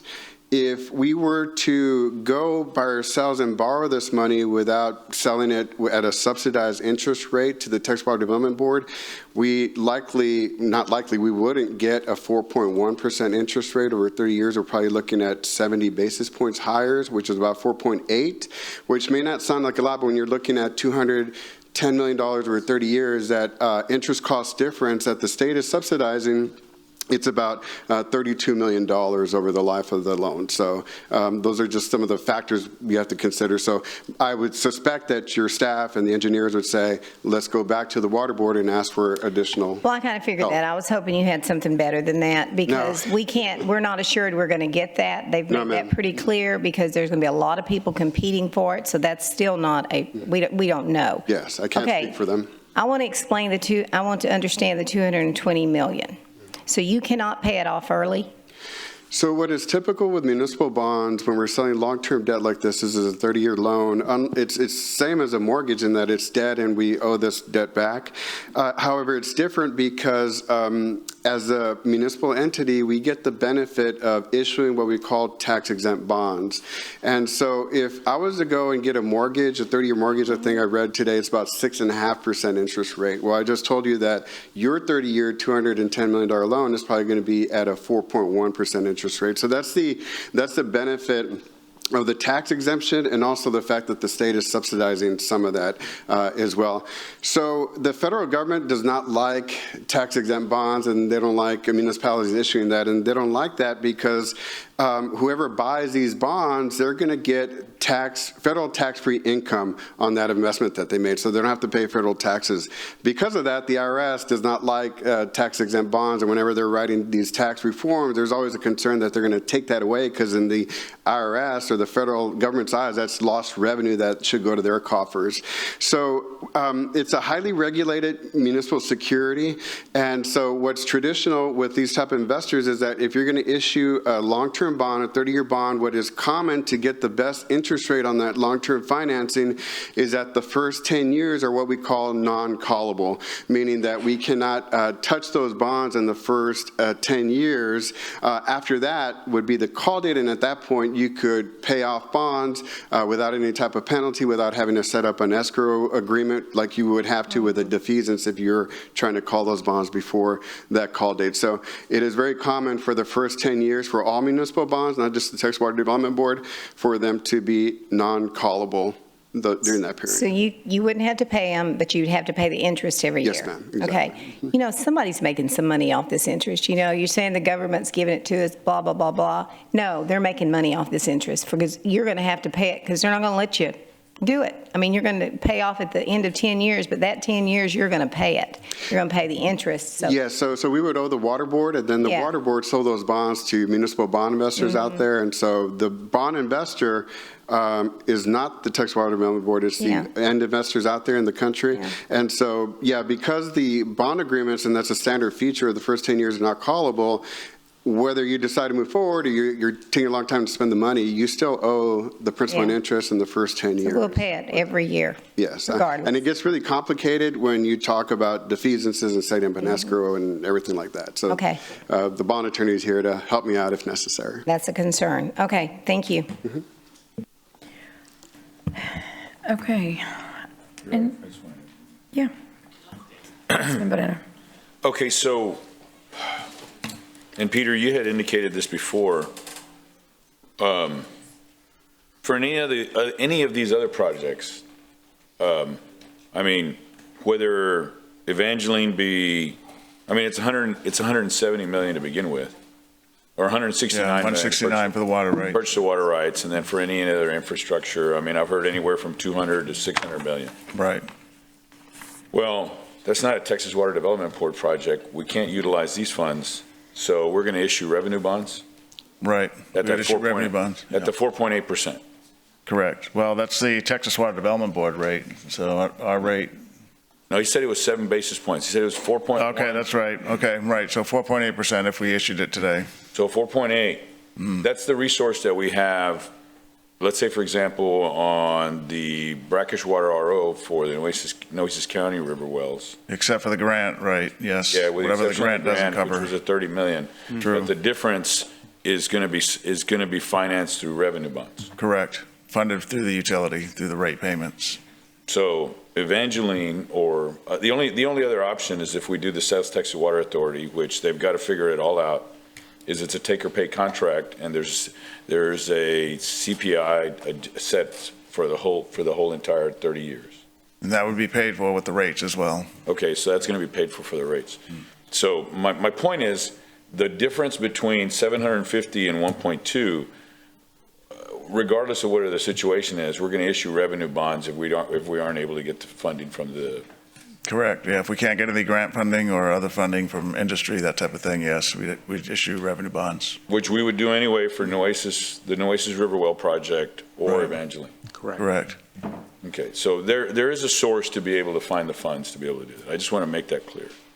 And we're trying to have as much flexibility as we can. I mean, we did put the Nueces River, the Evangeline, they're in the SWIFT program, so we would have to go through a process to apply to hopefully get that kind of funding. It's not a guarantee, but the good news is that we would be able to apply for it because we're in the Region M plan.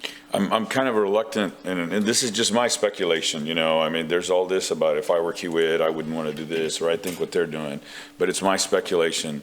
Personally, that I wonder how enthusiastic the Texas Water Development Board would be to go through the process again to be able to set aside funds when there's other competitive projects when we're going to defease on this one. I mean, that's just my opinion, unqualified opinion, you know. So what is it? Okay, that's all I have, Mayor.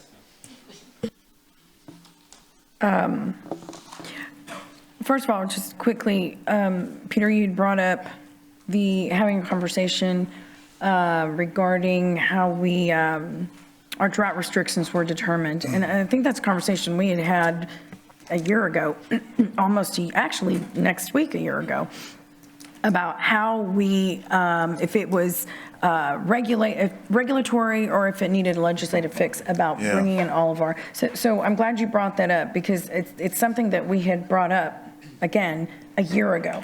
Right. So it would be nice if you gave us a little update, the whole council, on that. That's extremely important because I recall that wasn't inclusive. You have to go to the agreement. Isn't that right? Yeah. So there's that when we built the Choke Canyon Dam, we entered into this consent decree. What is it called? Agreed order. The agreed order. I'm sorry. And so that basically what that says is if we can't release water into the bays and estuaries, because it's not enough to release. The state's saying that you have to cut back on water use on things like irrigation. Right. So everything's based on the western reservoirs on a drought contingency in terms of the stages of restriction. That language is in the agreed order. I saw it myself last week working with Councilwoman Paxson. So what we need to do is bring that back to City Council to see, do we want to reopen this with the state and change these trigger points based on all water sources like we have in our dashboard that we created. So we know today more than 70% of our water is coming from the east, yet that's not included in the stages of restriction. So that agreed order is a long-standing document, but what the team has told me is that if you open it, it could be a slippery slope, but still, I think we need to get some new advice and see, is it time to reevaluate it? Because to me, it doesn't make sense. And we said that 8 months ago. Yeah. That was my point, is we talked about it a long time ago, you remember. So we're going to that'll be something, once capacity is available in time, we'll bring that forward. Great. And maybe hire a consultant to help us with that. Great, thank you. Yeah. So I guess I'm going to, I feel like we're kind of dancing around this conversation, which is, I guess there's people on the dais who want to change. I mean, we've heard change contractors, if that is correct. That's what I've heard. I mean, that's what we've been talking about, is how does this work and what happens if we did this or that? And just to kind of cut to the chase, it's 10:45. What is it that the council wants to, how do we want to move forward? Because I think one of the biggest concerns is, the monies that we have. We have $180 million sitting in escrow, right? $40 million has been expended. That must be paid back. We're currently estimated 50 million, but. Pardon? It was 40 million last time. We're at 50 million now. Oh, we're at 50. Okay. Right. $50 million has been expended. So we have 170, roughly, right, in escrow. So if we move forward with Kiewit, you were clear, I think, about, or somebody was, about working towards the 60% design, and at any point during that time, or at that time, we can off-ramp. And say, you know what, we want to take this out, right, for RFP. So I guess I'm asking, and anybody can answer. So what is the other option that some of the council members up here are willing to or wanting to explore? I just want to debate it right now. I want to talk about it. We got more questions. But is that, okay, well, can someone tell us what it is? Go ahead. No, I'll say it. Yeah. Best thing to be is honest. I've said from the get-go, I am not against desal, and I'm still not against desal. It's the price that's got me. So I am willing, Sylvia, you're not going to like it, but I am willing to look at another company to do a bid. I am willing to do the second company because I think we do need desal. Okay. Okay, so no, that's what I wanted to hear. We don't need to be dancing around. No, and that's what I mean. Go with another one, but tell the truth. Yeah, everybody's talking about this, that, and the other. Let's just get to the point. So that said, how, without going out to RFP, how do we know going to the I'm sorry, I'm going to have to, you guys are going to, please, like, bring it down a notch. The laughing and giggling and all that, please, because we can hear it all the way up here. It's disturbing. How do we know that they're not going to come back at a just as high a number? Or wouldn't you go out for RFP and make this a very transparent process to say, okay, if we don't continue forward, then send it back out? I mean, Yeah, so if we stick with the procurement method that took about a year to develop, and we put an RFP out, it wasn't exactly that, but we had 3 firms that submitted proposals, and we technically reviewed their proposals, we interviewed them, and then we scored them. There was a ranking, so it was Kiewit was number 1, Acciona and Mastech was number 2, right. CDM Smith was number 3, ranked based on a numeric score. based on written proposals and interviews.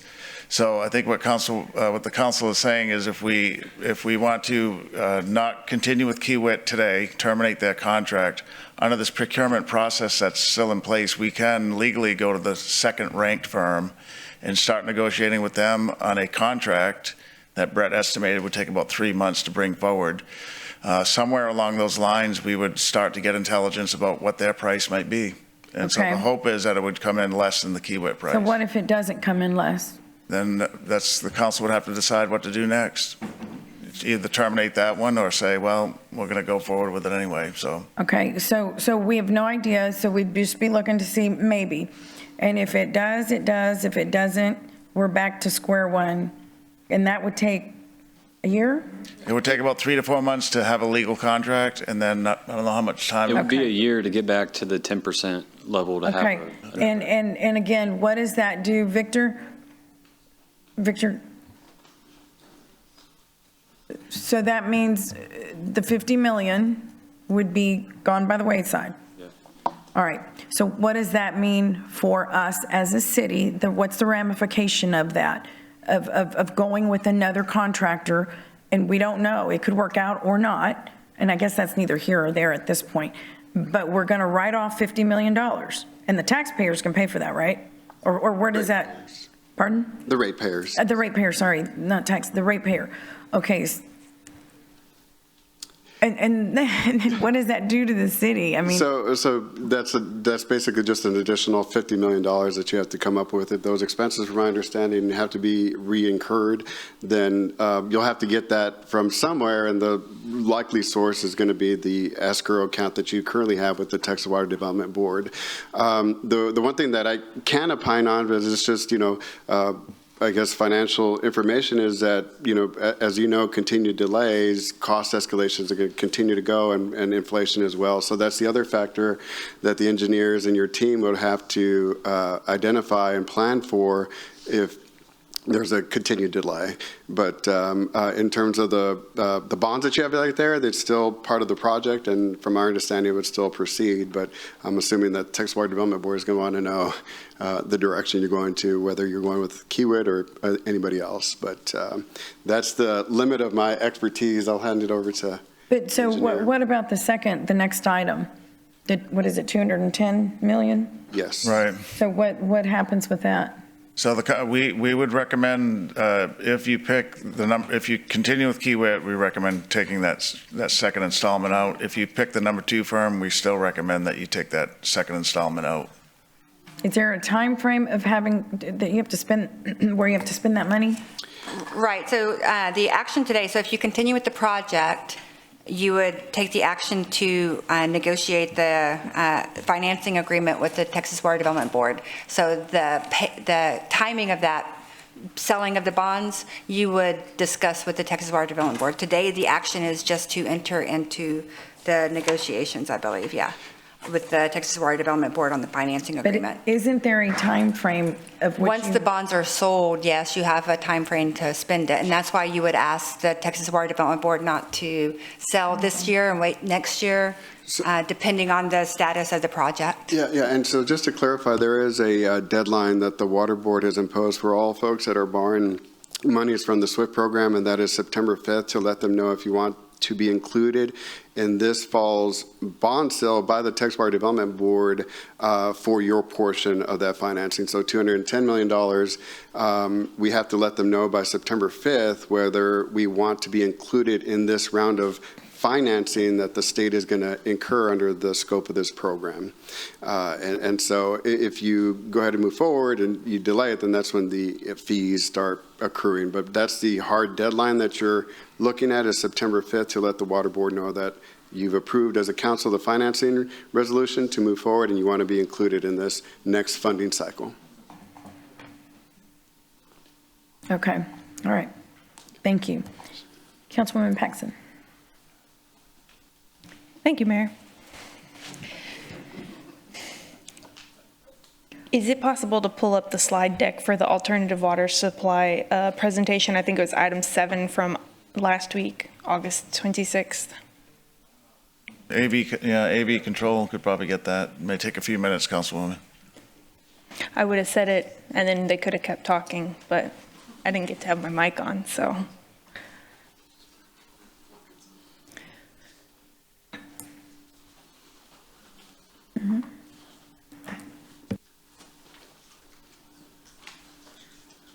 Thank you. Can you go to slide number, they're not numbered, so it is number 1, 2, 3, 4, 5, 6, second to last slide. Is it the one that we're looking at? No, the dashboard. There we go. Thank you.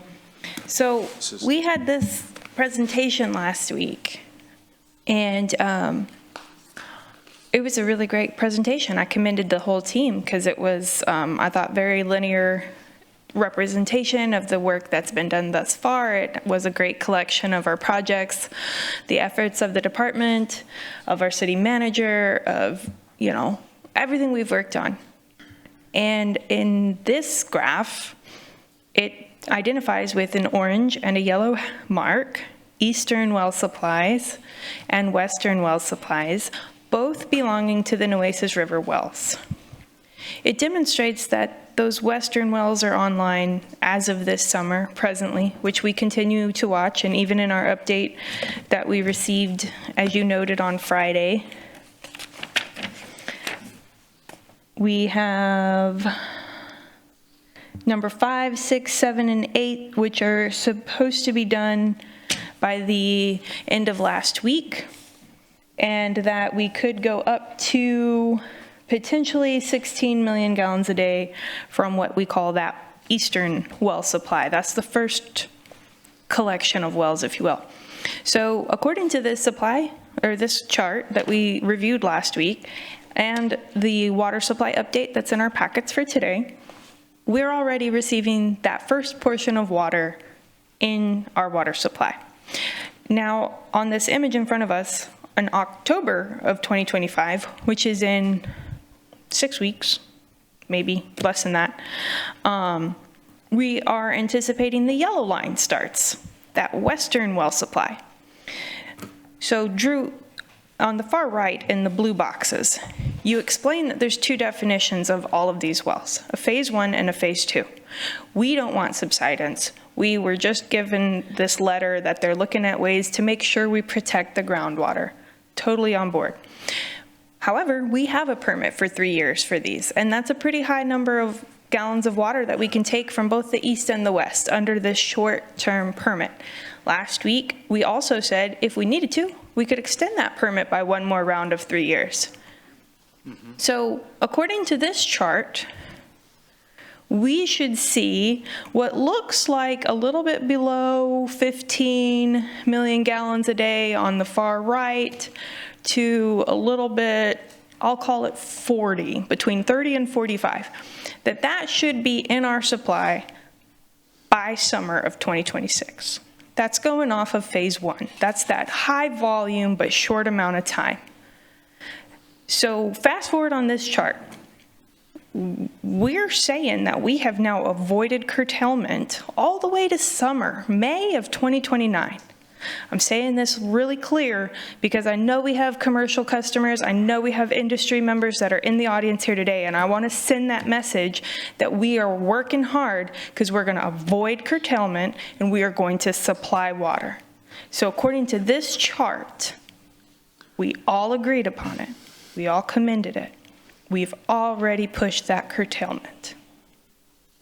And that these are in hand starting summer 2026. Actually, before that. So I find that I have a little bit of discrepancy here. And I could see that you're saying, you know, if we forego this phase 1, which is the larger volume, if we forego that for all of the infrastructure to run a full long-term maintained lower amount of water, that could take us longer to get online. That could maybe be that 2030 number that you were talking about. But according to all of this information, it's going to be here way sooner. What I'm getting at is by the time we're looking at October 28, this green bar comes online. That's supposedly 30 million gallons a day for Inner Harbor. Presumably by this time, that top line, which is the dark blue, which is the Lake Corpus Christi, the western reservoir, that goes away. Our reliance on that, donezo. So if we cover effectively that 30 million gallons in those green bars, we're good.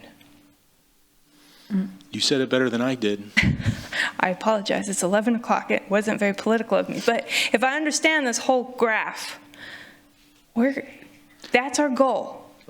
We have worked so hard to get to this great news, right? You know, I'll tell you, you said it great. I mean, that's exactly what we're trying to show.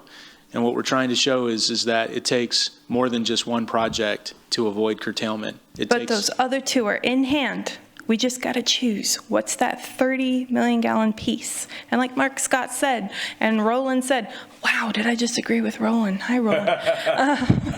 If we plug in Evangeline, if we plug in South Texas Water Authority, if we plug one of those in while we're doing these other sources, we're doing okay.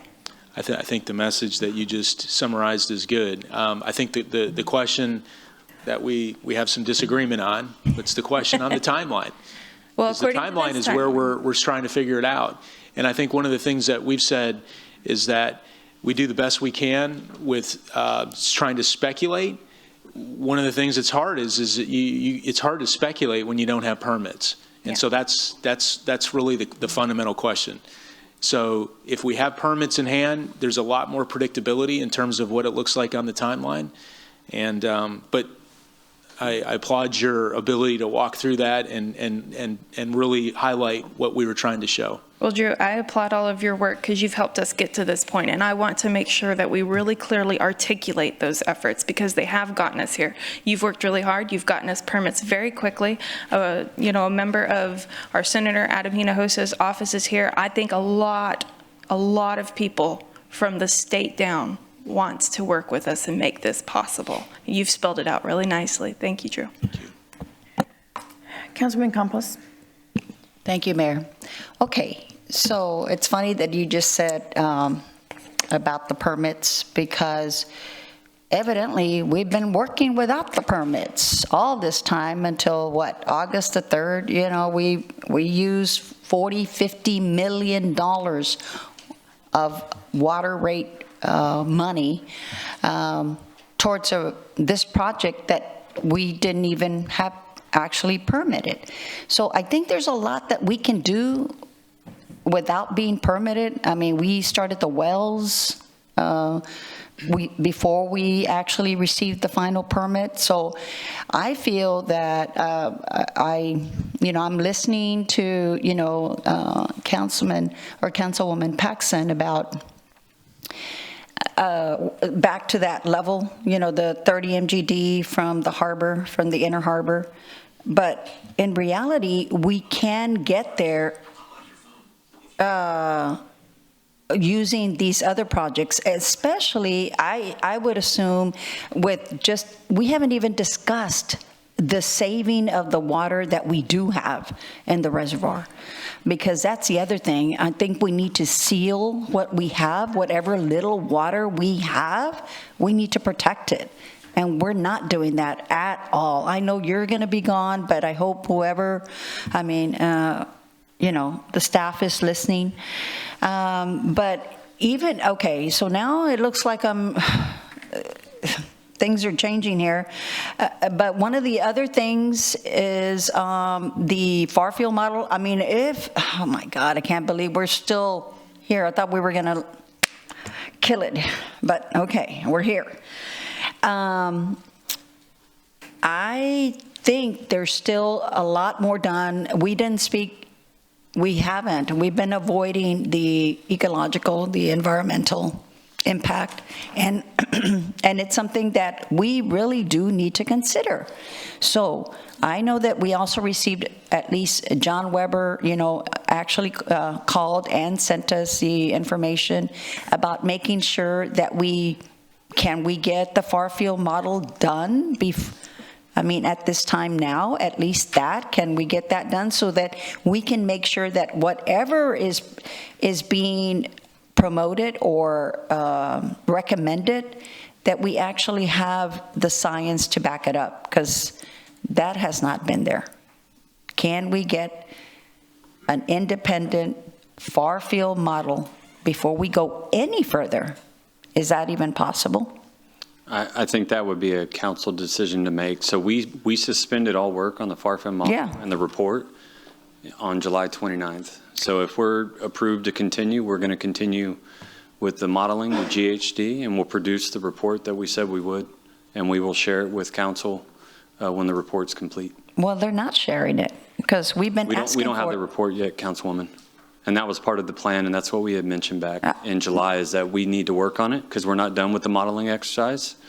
And when we finish that, we would produce a report and we would bring it back to council. We would also work with an outside entity, and I believe we said we would let council weigh in on who that would be so that we could share the report and make sure that everyone has an opportunity to see it.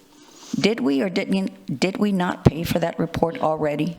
No, we haven't. We're still working through that. That's part of the Phase 1B exercise. That was, what, 2 months ago? That was July. We're in September. Right, and we paused the work July 29th, and they were still working on the modeling. I can't believe that. Okay, I'll leave it for now. I guess I have a third time to go.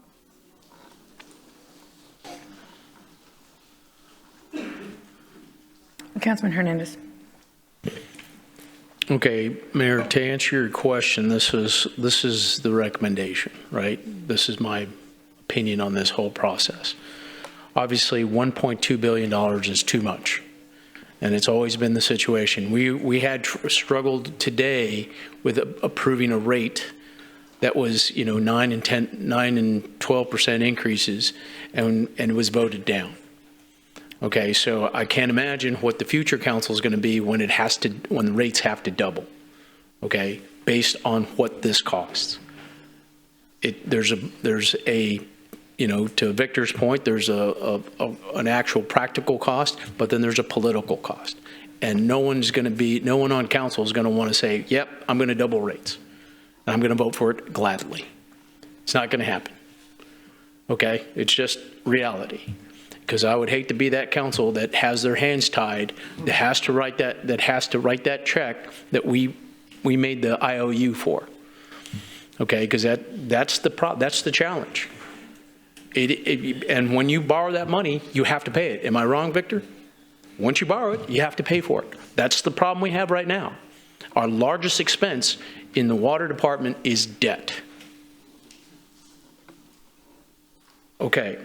So that's where we are. This is the biggest issue we have with this project. It costs too much. And Drew, I had this argument with you about the procurement process, and I said design build was writing a blank check, wasn't it? Didn't I say that? Here we are, double the cost.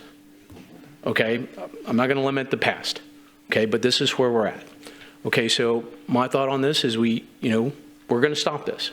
End the contract with Kiewit. We're not going to spend $1.2 billion. And then we're going to ask Peter to bring us back some options, right? I know Councilwoman Vaughn had mentioned wanting to look at the second bidder, maybe the third bidder. I don't know. To me, it's still a progressive design build, which is a terrible process to me. Okay, so then there's another option. I talked about CC polymers and using that money that we borrowed and moving it to a seawater desalination project that's in the Inner Harbor already. We can work with the Texas Water Development Board. Maybe Victor can help us with it. Maybe we can hire Carlos Rubenstein to help us with that process with Texas Water Development Board. See if we can make some adjustments with that. Give us that option. Third option is if we really wanted to come back to this, if CC Polymers doesn't work and this, the second bidder doesn't work, maybe we reprocure this as a P3 at like was recommended by Lyle Larson. Okay, now I'd prefer not to. I'm okay with CC Polymers because it's already there. It's already built. It's already going to be turned on whether we participate or not. Okay, but I'd rather have one desal plant instead of two. I don't like it in the bay. I've never liked it in the bay. I've always wanted it out on the in the Gulf, or at least as close as possible as you could get to it. Okay, so give us some options. Don't give us a binary choice of yes or no. Give us some options of where we can go, what can we do, but it's not going to be $1.2 billion that we're going to put on the ratepayers that we can't afford. Thank you.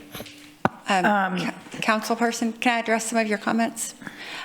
So the letter from the Texas Water Development Board did address the CC Polymers issue.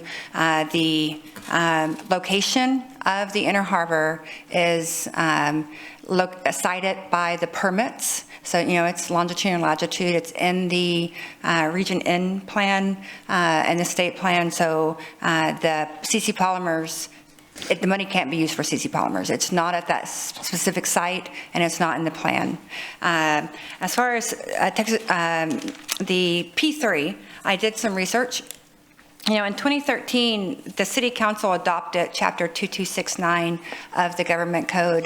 2267 is the P3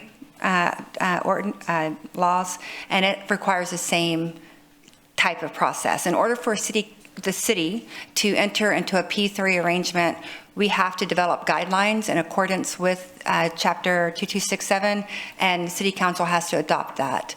Then we have to put together a procurement package for a request for proposers and go out for procurement, competitive procurement. And then that P3, and then of course that P3 operator has to abide by Chapter 2269, the design build. So it's a design build process just like we are doing, but the private entity is managing that instead of our competent city staff. The other thing is, but I did do some other research on the use of the SWIFT funds that we already have in escrow as a P3. So the process for the P3, it's going to be a couple of years, so it's going to delay the project, but we could do some self-performance of parts of the project that we could design and build ourselves, like maybe the product pipeline to navigation, and we can use the money for the SWIFT funds for that. It cannot be used for the P3 process, though, because it's public financing. Yeah, I think that's right. And the other thing is, I know you aren't satisfied with the design build blank check. City council has the option at this point to negotiate the GMP. We don't have to wait for the 60% if that's what you don't want to do. You can get a guaranteed price, and move forward with the design build at that price, whatever you want to negotiate. Instead of going to a number 2, which is an unknown entity at this point, unknown quantity, you can negotiate with the person that we have and get a guaranteed price and move forward with the project. That's the other thing, is the financing. So the P3 using the money in escrow, we do have a timeline in order to spend that, and that's why the P3 timeline might not fit into what we have for our bonds in order to spend down that money. Okay.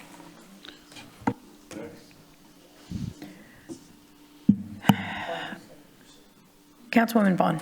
This is my last one, so give me a little grace, will you? I wrote it down because I knew that it was going to be late and I'd forget, but I want to compliment you, Mayor, because it's been very difficult to control the crowd, and you've done a very good job the last month. You have. And I don't ever like the police criticized. I thank you for being here. And I know that they're passionate, and I get it, but there has to be order, and I think you guys did a great job. I do. Okay, everyone sitting here knows that we need water. We need it now, we need it in the future, and it needs to be affordable and come from diversified sources. I'm not going to read it all, but I got a call, and this was very frustrating for me because this has become so political and so divisive. It was very sad today to see what happened. I hate that we're like this and we need to work together.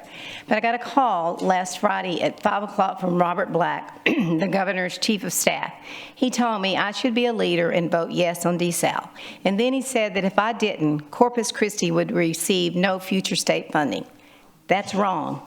I consider that a threat to the people of Corpus Christi. How would he react if the federal government called and told him how to vote? No matter who holds office, Republican or Democrat, no one has the right to abuse their influence by intimidating a city council member into voting a certain way. He called the wrong girl. Question for me is, did the governor know his chief of staff did this? I'm going to give him the benefit of the doubt, because sometimes employees do things on their own, but in the end, he represents the governor. This tells me they don't care if the citizens pay for this, even though we know it's for industry, and I support industry. And industry that's sitting in the wings, that's who it's going to support. Waiting to sign up if we approve the desal, and we do want industry. Does industry or the state want to contribute? The answer is no. So who does that leave the bill with? We know who it does. The more industry we get, the more water we're going to have to get. We're going to be in the same situation 2 years from now. The state could easily give a grant for the remainder of the cost. They just bought some hotel the other day, and if you really want us to have water, you want this desal, then you should divvy up and give us a grant. We've also received pressure from Senator Chuy Hinojosa, who sent letters to council members urging support for this specific project. It's clear that some elected leaders want a ribbon cutting and a plaque with their name on it more than they want affordable water for our citizens.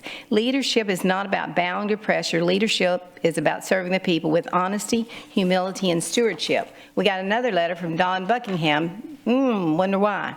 Scare tactics coming from industry warn us that we will be forced into curtailment without voting yes if we don't vote yes in Inner Harbor. If approved, Inner Harbor would not produce water until December 28, 29, 30. We don't know. And it would be too late to help with the projected shortage in December of 26. It should be very clear to the public that the Inner Harbor is not a drought solution for today, and that the Inner Harbor truthfully doesn't get anyone closer to being able to water their lawns. You're not going to be able to water your lawns. Being honest with the public is very important. We didn't do that. This was done wrong. We should have had public input. I think they should have got to vote on it. Another concern is projected annual expenses. Operation and maintenance alone estimated are $32 million a year. Other desal plants the city toured were offline for maintenance. That raises even more questions about how much water this plant would truly deliver and what it would truly cost every year moving forward, especially when it's offline. It's not wrong to stop a project when costs have spiraled out of control. It's not wrong to say no when the risks outweigh the rewards. What would be wrong is to push forward blindly, not knowing how we're going to pay for it, and leaving our citizens to carry the burden for decades. In closing, real leadership requires making tough decisions regardless of the political pressure, egos, and information, and everyone getting mad at you. $1.2 billion is simply too high of a cost. Unless that number comes down, we must choose options that are more affordable for the ratepayers of Corpus Christi and our surrounding areas. It's not my intent to abandon the project. I like the possibility of desal, but let's look at another vendor and let's try and find a cheaper cost if we can. And if we can't, we did everything that we could to try. And there are plenty of other options. We haven't even talked about all of them. Wastewater reuse, produced water that Commissioner Jim Wright brought to us, not Commissioner, it's Texas Railroad Commissioner, Jim Wright brought to us, no one's talked about. We've got so many options that we just haven't looked at. And it's a shame because the citizens did not need to be scared. I had a lady call me today. Her grandson's in critical condition, and what she was worried about, am I going to have water? They're telling me I'm not going to have water. That made me so mad because the city is responsible for that. They scared the public, and others scared the public by the tactics that they did. Shame on you for doing it. Thank you.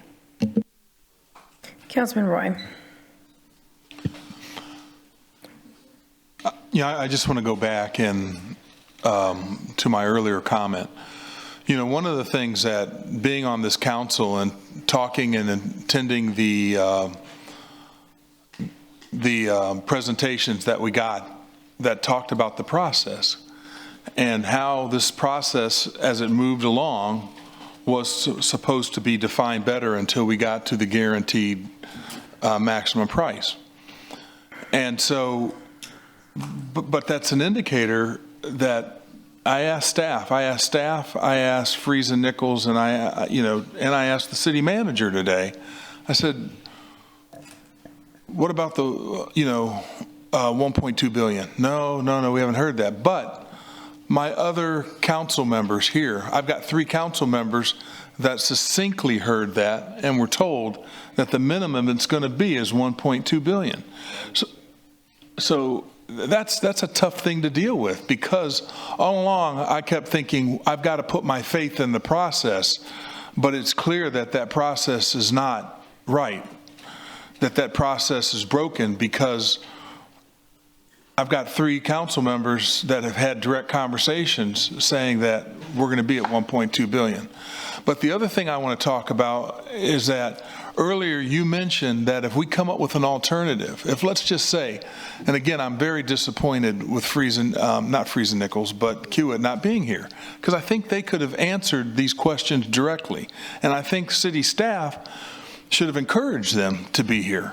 I think this is so important. We've waited so long, the public's waited so long to be able to gather these facts and talk about this. We put this off for a month, and what I don't like about the process is that they basically could sit there,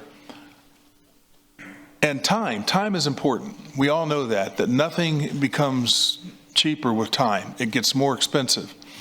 So we go through this 10%, then we go to the 30, and we go to the 60. But as we're going down this timeline, if they're stuck and their heels are dug in at 1.2 billion, right, then all we're doing, if we continue to go on, is we're just making it worse. We're just actually sitting there putting ourselves in a situation where it's not going to get any better. And so one of the things that you said earlier is that if we decide that we want to go with the second bidder, or we want to just have Kiewit go to the 60%, and then once they go to the 60%, we can choose another company, we can choose another method, or whatever the case is. You said they would have to turn over everything so that we wouldn't lose time. No, you would still lose time. They have to turn over all the deliverables that they've produced. But like 3 months. At first you said like 3 months, and then you came back and said we'd lose a year. No, there were 3 to 4 months to procure the new vendor, the number 2 company. It'll take 3 to 4 months just to do that. And then once they start the work, they have to start with phase 1A again, and then they'll work into phase 1B. So that entire timeline. They can't go off of the documents and the information that it would be highly unlikely that a new engineering firm will just accept the work product of another engineering firm and go build it. So they're going to want to go back and review it, validate it. Not to mention, they're coming in with a brand new process technology company. They're going to want to make sure that the basis of design report matches their technology, their processes. So they're going to want to go back and redo that. They're going to want to develop a new pilot protocol that matches their equipment. They're going to want to do new scheduling, new cost estimates. They're going to produce their own products. So they might be able to use some of what we've done, but I assume they're going to have to go through the same exact phase 1A process, work with TWDB, work with TCEQ, produce all the same deliverables, and then transition into phase 1B. So that's a 12-month delay. And we're having to pay for that again. So we would pay for phase 1A again. Acciona, who is number 2, their estimate for their submission for phase 1A was a little over 14 million. So we would renegotiate that. So that could be another 14 million. And then we would go, not to mention we would have our owner's agent. We would have to go back and adjust their contract so that they could provide their services for phase 1A. And then we would transition into phase 1B, where we're doing the demonstration plan again. We're working on the cost model, near and far field modeling. All that will have to be redone. With the possibility at the end that we could still be at 1.2 billion. That's right. So we would have those sunk costs from what we've spent today to be added on top of what number 2 would come in at. Yeah. All right. Thank you. Yes, sir. And Councilman, just all last week, Councilman, and this weekend, we did ask Kiewit to be here. I personally communicated with them, and I asked Brett to do it all last week, and Drew did as well, but we couldn't convince them to. We tried.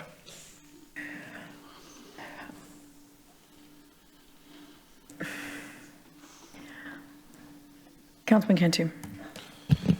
Thank you, Mayor. I think if we continue with desal and other water projects, we need the refineries to come up and sign contracts. I don't understand why we're going to be investing all this money if they don't have a contract with the city of Corpus Christi.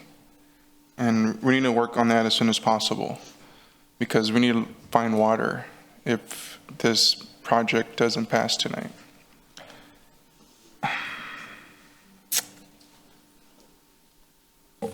You said that it's going to take 5 years to get this completed if it's passed? No. December of 29, somebody said that. No, so the project was expected to be done in around August of 28 originally. August 28th. And then with this new delay, we're looking at the end of 28, so closer to December, January, maybe January of 29. So we had a 3-month extension. And there's no way to bid this out with a guarantee price, like a regular bid? There's not a design, so all we have are design criteria, and we have the permit. So our design criteria is based on the permits. We know the site of the desal, we know where the intake and discharge are going to be, we know where the product water is going. That's the basis of design. And so we don't have a full design of how all that pipeline is done. So there is no design to bid out. You know, I never thought that, I was so excited to win the election, let me tell you. But I never thought that I would be in this position to make a $1.2 billion decision. Not just that, I think this will probably be the biggest vote in my political career. I have a lot of role models. I got 3 I could think of. One was my uncle. He passed away about 4 years ago. He was a Cleburne County Commissioner for Kingsville, Texas. He was there for 42 years. You either loved him or you hated him. And he wasn't your typical politician. Like we have a lot of career politicians in Corpus Christi who self-serve themselves. He was serving the people, and I always saw him serving the people, and he loved what he did. And then you have my aunt by marriage, Councilwoman Judge Lucy Rubio, and Carolyn Vaughn, where they were together on council, and they were really for the people. And I loved it. It was awesome to see that. And you know, my grandmother means a lot to me. She helped me throughout my years and stuff. And when I won my election, she was the first person I called. And this next day in the morning, I went to go see her, and she was very proud, and she said, make sure you represent the people and you do what's right for the people. And she prayed over me. And I'm going to, those prayers cling to me every day. You know, I'm gonna make a lot of decisions today, 2 decisions. And I'm sure I'm going to make some people mad on one side, and I'm gonna make some people happy on the other side. But I'm gonna vote what I think is right. $1.2 billion is a lot of money on the ratepayers. It's a lot. Hewitt told me Friday it's $1.2 billion. At 60%, probably be more. 1.5? Who knows? But still a lot of money. And we don't have the extra money to finish the project. And the water board made it very clear, you know, they're not going to give out any more money right now. And where are we going to get the money from? That's my problem. That's my issue right now with it. And frankly, you guys have done a good job. Drew, I know we bumped heads a couple times.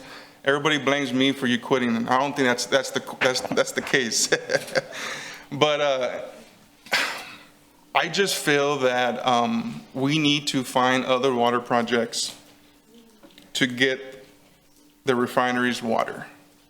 And you guys have been doing a good job so far looking for that water. This project has gotten so political, so nasty, threats. I mean, it's just unbelievable. But, you know, I'm ready for my next election. I'm sure they're going to come after me, and I'm starting to stack in my money right now because I'm not just spending a lot of money in my campaign. But, you know, it is what it is, and it comes with a job. And I just wish that this project It was different. I think it's too many people in the cookie jar. Not you guys, but other people, and people got greedy. And that's just the truth. There's a lot of people involved who's gonna make money off this deal, and it's not right. Thank you. So, it sounds like everybody up here wants, well, maybe not everybody, Sylvia, but are for desalination. And let's be clear, we have an immediate need. I'm calling desalination short-term, which is 3 years or so from now, and then we have the long-term. So no one is saying desalination is for today. I mean, everybody's smarter than that. It takes years to build. So if we stayed on track, desalination is for 2028, 2029, whatever, fall, summer, what have you. The immediate need, we have a deficit in the immediate need. We've done a great job, a stellar job. You talk about being innovative. You bring on wells. We improved the Mary Roads pipeline last year so that we can, I mean, you know, we reap the benefits really today. You know, we're looking at eastern, western wells, but we need more. We still need more. So transparency, it's out there. We need more immediate water. Desalination is over here. We're here. The long term, 8 to 10 years, the big 500 million, 100 million, whatever desalination plant, that's way out there. 8 to 10 years, right? If that happens. But I think we're all in agreement for the majority of this council that we're for desal. We've invested in desal. And so really it's a position that's difficult because we've invested. My priority, we can change, we can do whatever we want. I don't want to put $50 million in the toilet bowl, flush it down, and then ask you to pay for it. $8 a month for nothing. So we've got to keep, to me, we've got to keep that in mind. And so why couldn't we accomplish what sounds like what everybody wants, which is we don't want a $1.2 billion plant, but we've already invested in this particular contractor. So why burn 50 million? So let's move forward knowing someone's going to move forward with the design. I mean, that's agreed upon. We've talked about that. We're either going to move forward with design with the company we've already invested $50 million with, or we're going to flush that down the toilet, and we're all going to pay it, and then we're going to pay it, you're going to pay it, $8 a month, and then we're going to add more to that. We're going to add more to that because we're going to start over. So there's another cost involved. So why would we do that? So why wouldn't we just go forward knowing at some point 30, 40, 50, 60% design, if we don't like the cost, we RFP it out. I don't want to flush your tax dollars down the drain. It just doesn't make sense. It makes no sense. I'm sorry. Guys, I'm not asking y'all a question. Please. So to me, I just think that resolving what everybody wants without throwing $50 million away would be to stay where we are, and we will look at it and move. We can go another direction. I mean, okay, you want to burn $50 million? Wow. No, you're not. Okay, stop. So, sir, you're breaking decorum, and I'm gonna ask you. That's it. That's the first. Your warning. So, what I'm saying is, we've invested $50 million in this company. We can allow them to continue to do the design. If we don't like it, as was explained, we can go a different direction at that time. Correct? That's right. Okay. Councilman Scott. I was looking through my notes, Mayor. I think I wrote I'm going to make somebody mad tonight. Then I wrote, do the right thing. Then I wrote, how do you feel about the environment? And then most importantly, I saw TCE has food on the 6th floor. And I'm thinking, if it's still there, I may change my vote at this point because I'm starving to death. I'm just going to tell you what I think. I don't know, 70% of you may not like this. I think Inner Harbor is the right project. I think the good news is, it wasn't 2 weeks ago, everybody was saying it's going to be $2 billion. Well, I mean, maybe if there's a silver lining, it's that Kiewit said, no, we think it's $1.2 billion. Now, I will tell you, Everett, just so we're clear, they didn't tell me $1.2 billion. They told me, look, we think it's $1.2 billion, maybe a little up, maybe a little down. So I want to make sure that's, but I guess the good news is now we feel comfortable it's not going to be $1.5 billion. Would you walk me through, Drew, when months ago you said, hey, when we did Mary Roads 1, it had a 25% increase in the ratepayer, right? And then Mary Roads 2? Right. So one of the assignments that I gave to the team here was to go back and do a little forensic evaluation on transformational projects that the city has undertaken over the last 25 years. And the two that come to mind are the Mary Roads, Phase 1 and Phase 2. And so when our team looked at the costs associated to the ratepayer for those two projects independently, generally speaking, those two projects, Mary Roads Phase 1 was about a 25% increase to the ratepayer, and Mary Roads Phase 2 was about a 25% increase to the ratepayer. I mean, I found that fairly interesting because, we are talking about a rate impact to the customer of about the same magnitude. Now, there are other costs. Oh, yeah. I get it. There were other costs then. Correct. Right? There were other costs then both times. Right. But from the project perspective, it was 25% rate increase in Mary Roads 1, 25% increase in Mary Roads 2, and the $11 a month would be basically 25, I guess maybe high as 30% rate increase. Correct.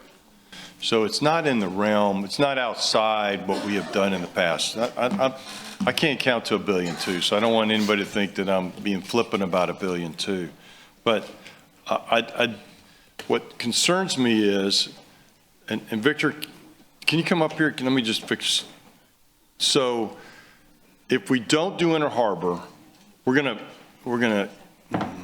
strand $130 million. Now that's not total because we're earning interest, right? Yes. But if we don't spend it in a certain amount of time, then we become taxable.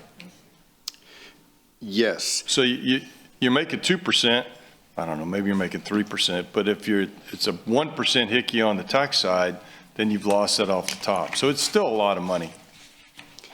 Yeah, so that's what we cannot calculate at this point because this is uncharted territory in terms that you borrowed a significant amount of money.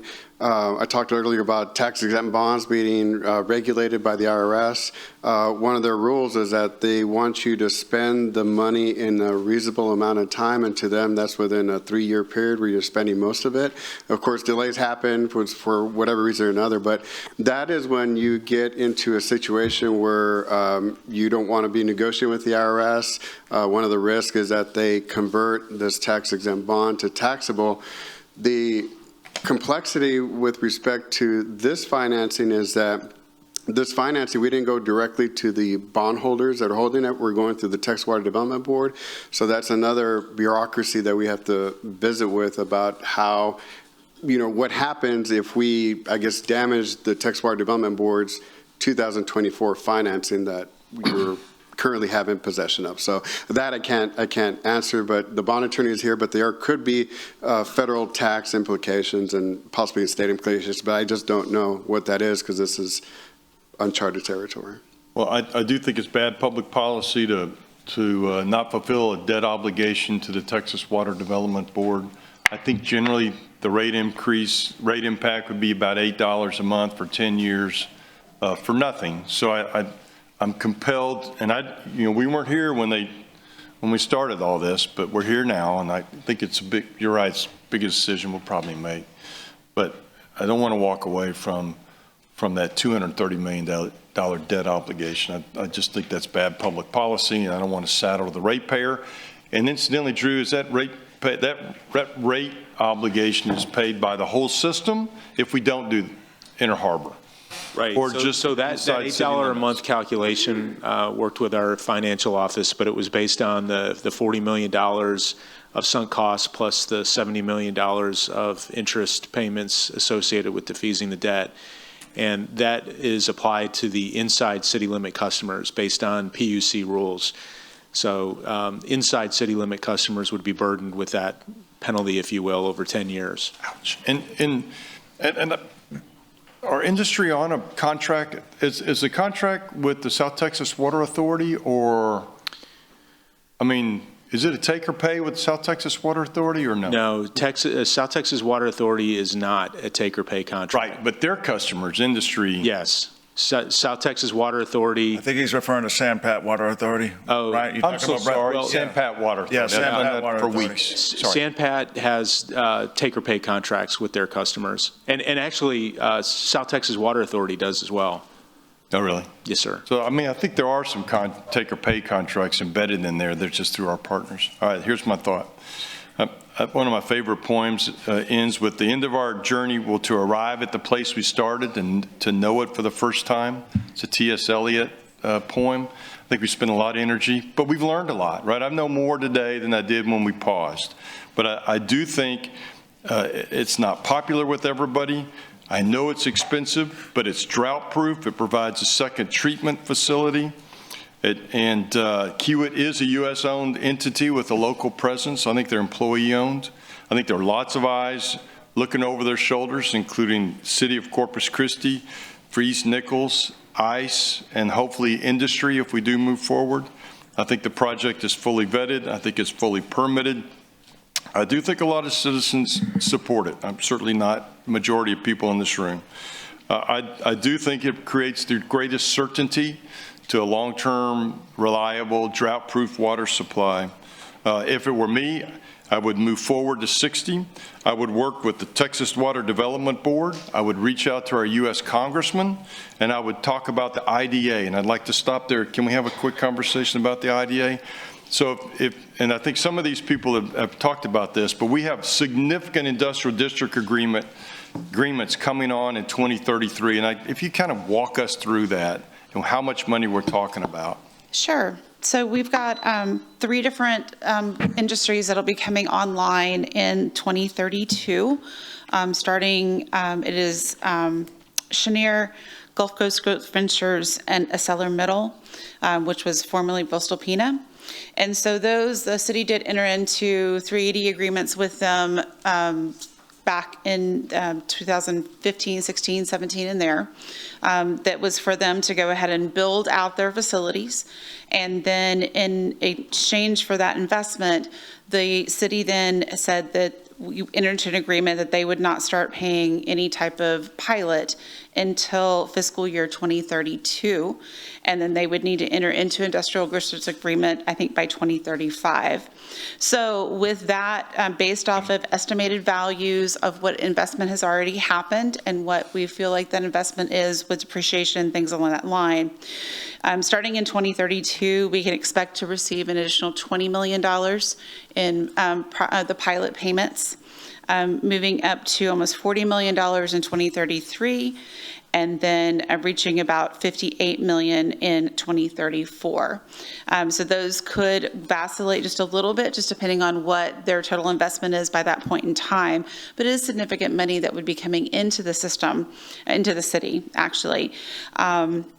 And then those maintain about between $40 million a year ongoing. Those, our current IDAs would end in 2040.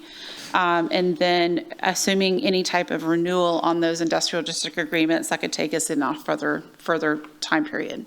So Mayor, I'll close. So there is $40 to $50 million a year starting in 2033 that could be allocated to the ratepayer to pay down our $11 a month expense and pay down the debt. So I think that's important though. So I would look to use that going forward.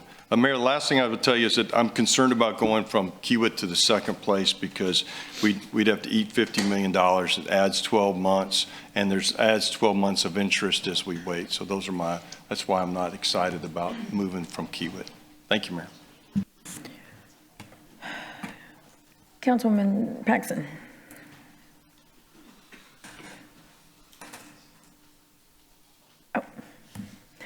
Thank you, Mayor. I was also invited by Kiewit. I didn't reach out to meet. And I know I saw today there was a couple of gentlemen with the Kiewit logo. And so I think you guys mentioned there was somebody here from Kiewit, but I guess they... Right, there's two folks from the Ingleside location. Gotcha. They said it quite frank that there's conversation out there that 1.2 could go down. And they said, if you're going to vote yes, based on that, do not vote yes. They said, we've given you 1.2 because we feel very confident that's the number. That's what it's going to be.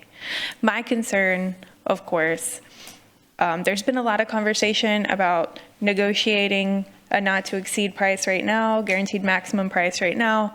That's what they're saying. That's what it is. That's my perspective. That's what I've been told. That's from them. My understanding is that's the complete picture. And I'm disappointed. I'm not directing that at you. You're just standing at the podium. I'm taking it. I'm disappointed that we got to this price point. I know in the 8 months I've been here, the conversation has definitely been 757 was high for the pallet. And so for there to be professional individuals who were representing our interests in this project, not picking on anyone, I'm just saying my point, it proceeded past that. And now we're in quite this very uncomfortable spot. And I say uncomfortable because it is. We've got loans taken out. We've got the community is frustrated. The council is frustrated. The staff, I'm sure, is frustrated. You probably never want to hear the word desal again. Some things that are being said is the region in plan. My understanding from my discussions with some folks in Austin is it's not impossible to add things to the region in plan. It may take a little bit of time, a couple months, but it is not impossible.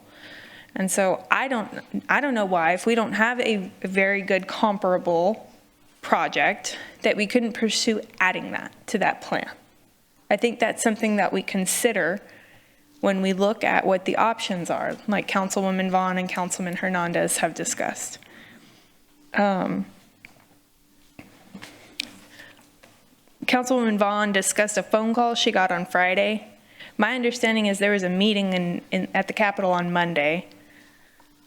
Certain council members, actually I think only one council member and our mayor, our county judge, some state representatives, and senators were invited to go visit the governor's office.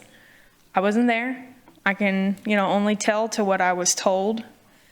I don't know how that conversation went exactly. We had a meeting on Tuesday. My understanding is certain members stayed in Austin. Now fast forward, this phone call is placed on Friday and we get this Texas Development Board letter. I do not want anyone from a leadership position here to make a decision for our city based on feeling like we're being told that we are not going to receive any further support from the state. I don't like that narrative. I've said it from early on. We need to make the best decisions for this city based on the best information here. And I don't know, to Councilwoman Vaughn's point, I don't know if that phone call was made aware, because sometimes your staff does take a certain perspective. So I don't know, but I certainly hope that that was not a directed phone call, because we have a big responsibility here. And if we're not being given equal support, I just simply can't get behind the thought that we would be told a direction to go when it's our responsibility to care for this city. And we do. We play a very large leadership role for the state and the country. And the state is, in fact, very interested in our success. They should be. But that's where they should come in and partner.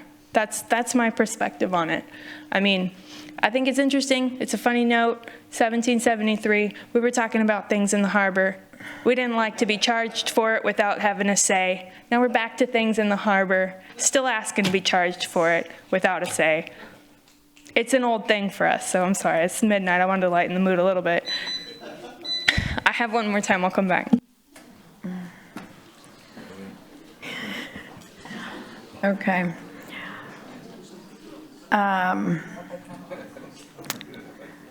All right, Brett, thank you. I think it's all the comment we have right now, or we're good. I'm going to go ahead and ask for public comment on item number 34. Who would like to come up? Oh.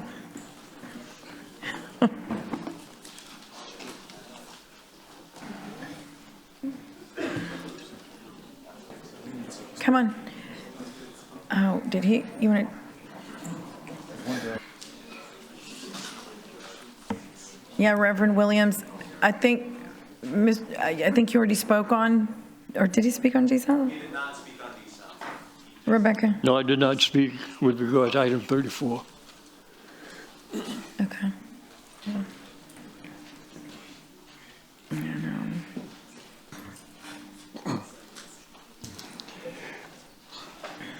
You know, when I spoke earlier, my name is Henry Williams, District 1, Hillcrest resident. I feel that the Inner Harbor desal, it's wrong. It's wrong for our neighborhood, it's wrong for our city, it's wrong for our area. A change needs to be made. You've heard the voices of the people. You've heard the sentiments of the citizens. I think that you should allow what you have heard to speak to you.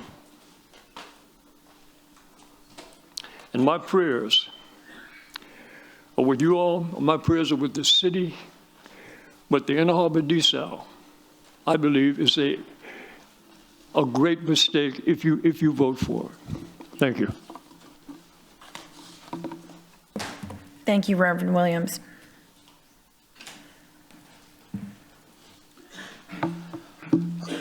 Good late night, Council. I'm Samuel Andre Fryer, District 4.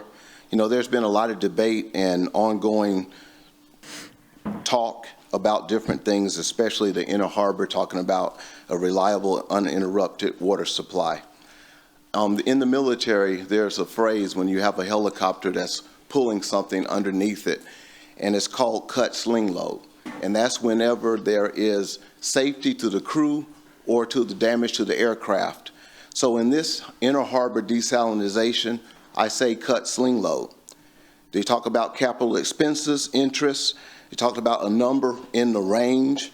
They talked about we'll still be in stage 3, even if the Inner Harbor is online. The debt is the largest expense in the water department. In Corpus Christi, we want to treat it as a lab rat. So Texas, if I understand, has over 50 municipal desalination facilities with a combined production capacity of 157 million gallons. Now, the major source is brackish groundwater. That's the majority of the source for that water. Now, the Inner Harbor, they're saying maybe up to 30 million gallons, but guess a day? But that's only 20 to 25% of the demand, if I understand it correctly. I'm going to give you an analogy, the gold digger. And it is based on what the mayor answered in the mayor's question about should we just burn 50 million. Well, let's suppose you're a man and you have this woman that's very beautiful, you want to marry her, you have everyone is wanting to say this is the right person for you. You've had businesses that's given all kinds of money for the wedding. You had high-level dignitaries that are supporting it, everything as well. only to find out later she's a gold digger. And your legacy will be destroyed. You will not meet your expectation as a married couple. The question would be, what would a wise man do? If I was that man, I would drop her like a bad habit. Now, I appreciate the council who have done so many things. They've been ostracized for going out of their way, writing a letter to the Texas Water Development Board and things like that, being called, you don't trust the staff. Well, I remember in particular in the military, a general officer said, always question assumptions of your staff and your hire.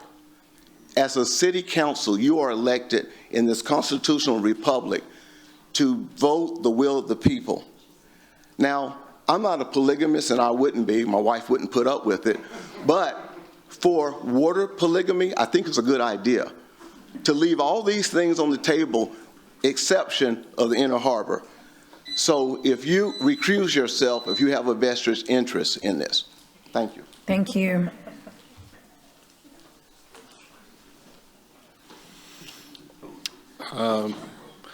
Well, it's not quite yesterday when I last talked to you. David Loeb, District 2. A month ago, you paused this project in order to look at alternatives and get answers to your questions.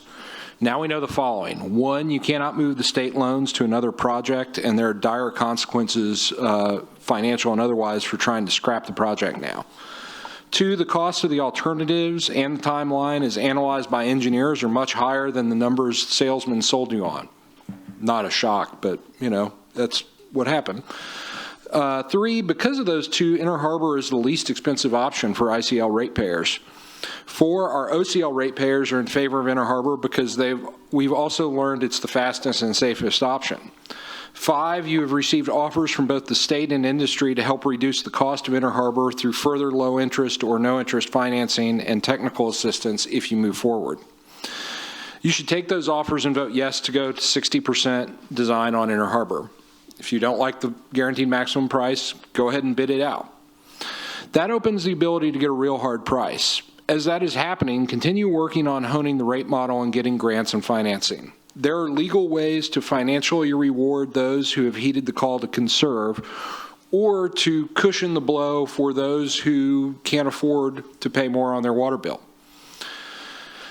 Use them. You can use them. Your staff provided an excellent presentation last week that had an achievable and affordable roadmap to a water supply system that for the first time in our history would not rely on rainfall in the Nueces River watershed. It's visionary. It also would not rely on you privatizing our water supply. We would not be beholden to either rain or a private company to live our lives. You as our elected representatives would retain control of our water supply. You have state-financed, industry-subsidized, publicly owned, fully permitted project ready to move forward while our community is staring into the catastrophe that is curtailment. You have an independent cost estimator that reduced the cost of the pilot plant by 40%. Let them go to work on the main plant.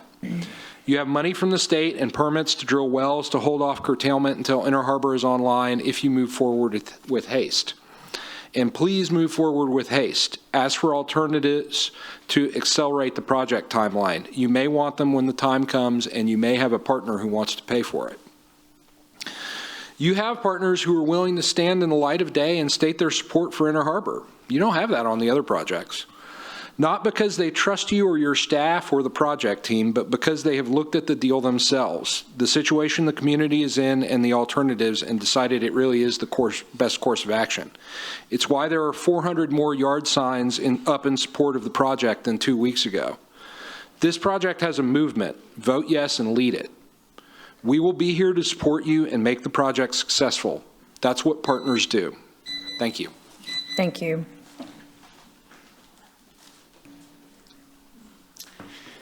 Eric Von Wade, District 2, which I think has been very well represented here today.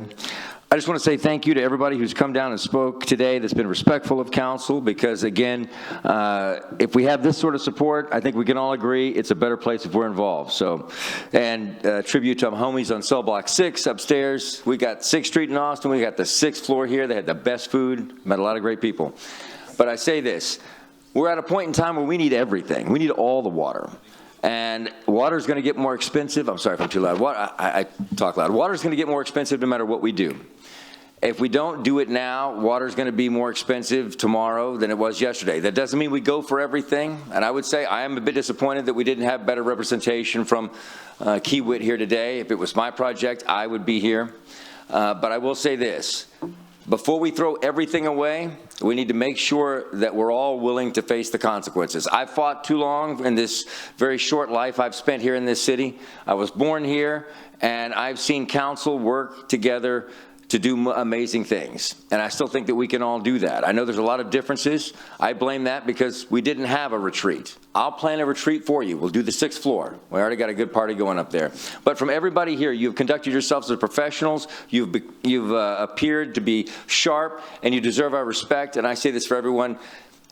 It all starts with ourselves. I'm not going to act in a way that disrespects you because there's children. There's people here besides just the rest of you, and it's my city, not just whoever holds the office.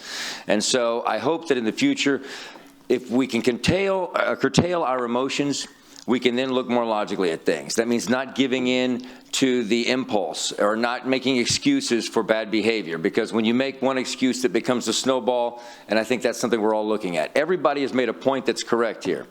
We are looking at needing Evangeline, but we've been looking at that for 20 years. If we let go of the one thing we do control, what kind of negotiation power do you think we'll have with people who know they're the next best option? We're looking at 2 cars, 2 dealerships, and now one goes out of business. I guarantee you the water that's more expensive than it was 10 years ago from Evangeline and 10 years before that is going to be more expensive tomorrow. We need to keep our leverage, we need to keep our strength, and we need to make sure that we find a unified front. Whatever it takes, I suggest this. At the end of every council, just like what they teach you in 3rd grade soccer, you get up and you say good game to everybody as you pass. I think it would be a good example for council to do that, shake hands before you leave. It seems small, but those little things set a good example.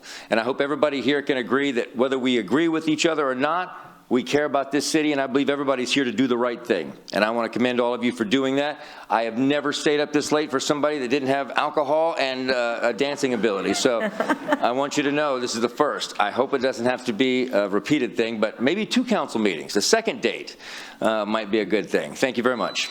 Thank you.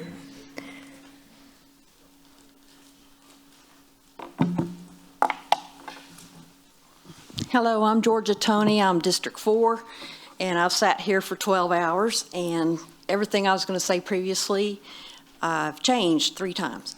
So, but Mayor and council members, I appreciate your efforts today. I am very upset that those others that came before me were not quite as respectful, and I appreciate our police in action. The Texas Commissioners on Environmental Quality gave y'all a permit for this project after 5 years of investigating. And if any of y'all are familiar with TCEQ, which I imagine most of y'all should be, they're very, very thorough. So if they think this project is not going to destroy our harbor, I seriously doubt it will get destroyed, as a lot of people here have said. And if it's taken this long to get here, how long will it take us to get forward on an alternative that is a permanent solution?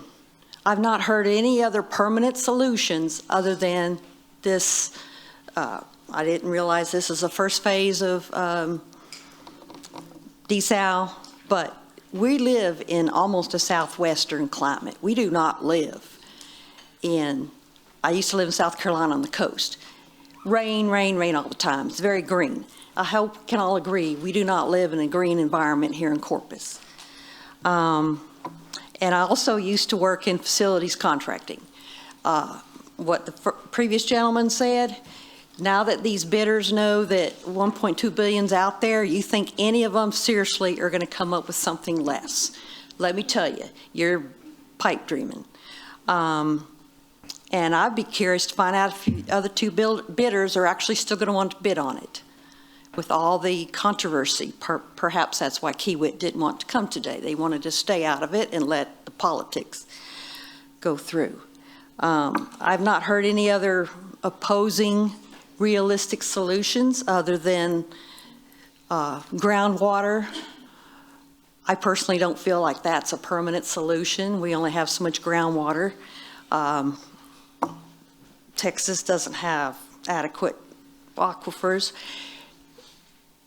Our upstream sources are worse shape than we are. That's not going to change. I really seriously don't think in the future we're going to have a more optimistic water supply issue. So y'all can kick the can down the road, which y'all have done for many, many years, and many of y'all have been on this council that have done that. I think it's time to take some leadership and do what the city needs, and I vote for y'all approving this.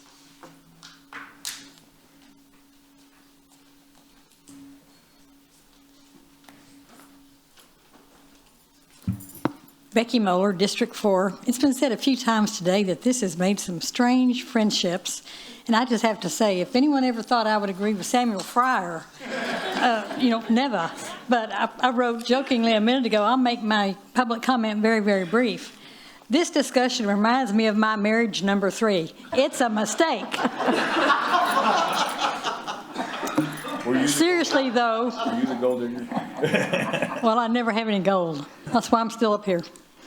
I arrived early tonight, and this afternoon, right after the library board meeting, and there was no agenda out there, so I had signed up to speak on the topic, and then kind of got confused. But thank you for letting me do it both times. I do appreciate that.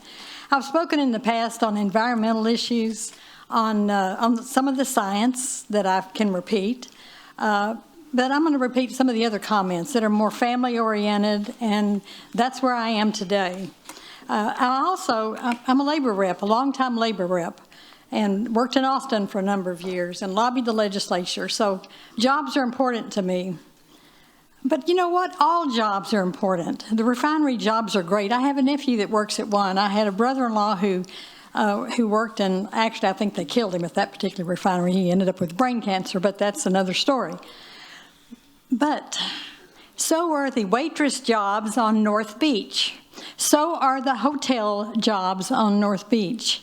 We just gave a hotel, $400,000 to remodel, to make it a Las Vegas-like thing. Who is going to want to stay there when your kids swim in the brine that we've already talked about that's going to be released over there? Who is going to want to eat across the street from the DoubleTree at the restaurant with shrimp and fish that was caught from that brine? Do you really want to take your grandkids there and feed them that stuff? We already know what the refineries put out. You're not going to drink it. Oh, no, I guess we are. If you work at a refinery, you'll be drinking it.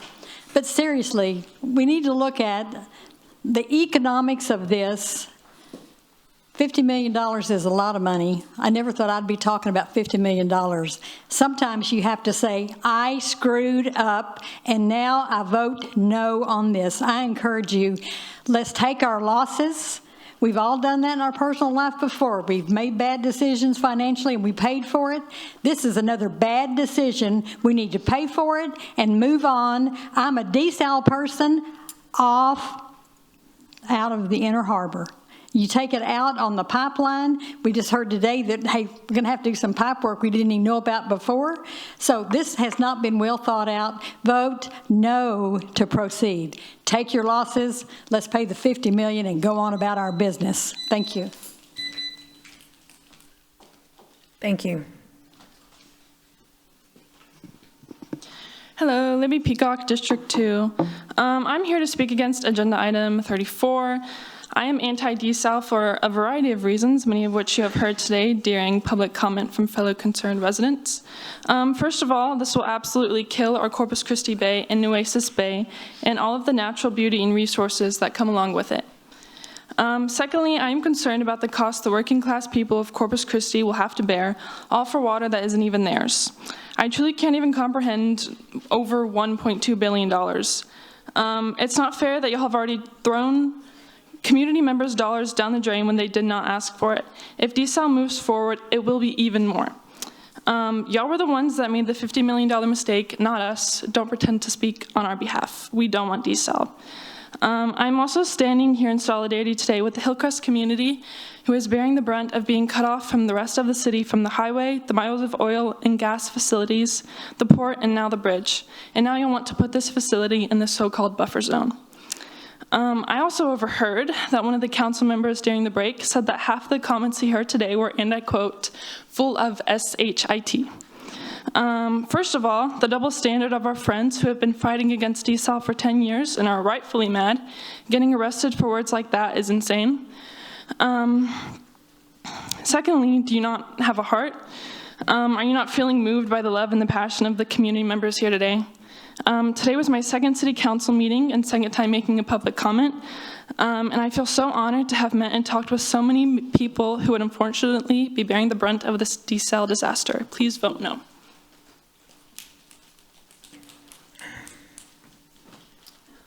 I'd like to say thank you to all of our council members for staying out this late. It's been quite a debacle. Just to keep it short and sweet, I'd like to can you state your name and city, please? Julius and District 5. I'd like to reference what Councilman Eric Cantu said earlier about... State your full name, sorry. Julius Ramirez. Sorry. I'd like to reference what you had brought up earlier about the hypothetical have this done by Friday situation where we're still going to be under a stage 3 restriction. It seems to me that it's kind of obvious that the companies that are around us, especially Kiewit, who decided not to show up when this is a crucial time to show, they decided that this wasn't important enough to be here for. And I think you answered a good question for that as well. We're still going to be paying all of this money. It's an embarrassment for Kiewit to not be showing up. We've heard numbers over and over, and yet nothing seems to really add up. What we, the people of Corpus Christi, know is that best case scenario, we're going to be paying $1.2 billion to be destroying a community, Hillcrest community. It's insane to me. It's a beloved place that we have all brought here today, members of their community, in solidarity to talk about how important the memories are behind this Hillcrest community. It not only is going to be a lot of money that we're going to be paying off, but as we stated before, the $50 million, that wasn't a decision that was made by us. The money that we're going to have to pay is going to be there no matter what. Where regardless of whether or not we have to pay the $50 million back in whatever taxes or in the water bill, we still are going to be paying more with the new bill if we do go through with the desalination plant. And like they said before, it's going to continue. It's going to be an annual expense that just increases and increases. We all know it's not going to be $1.2 billion. It's going to continue to go up. But I would like to just say, vote no for desal. Thank you.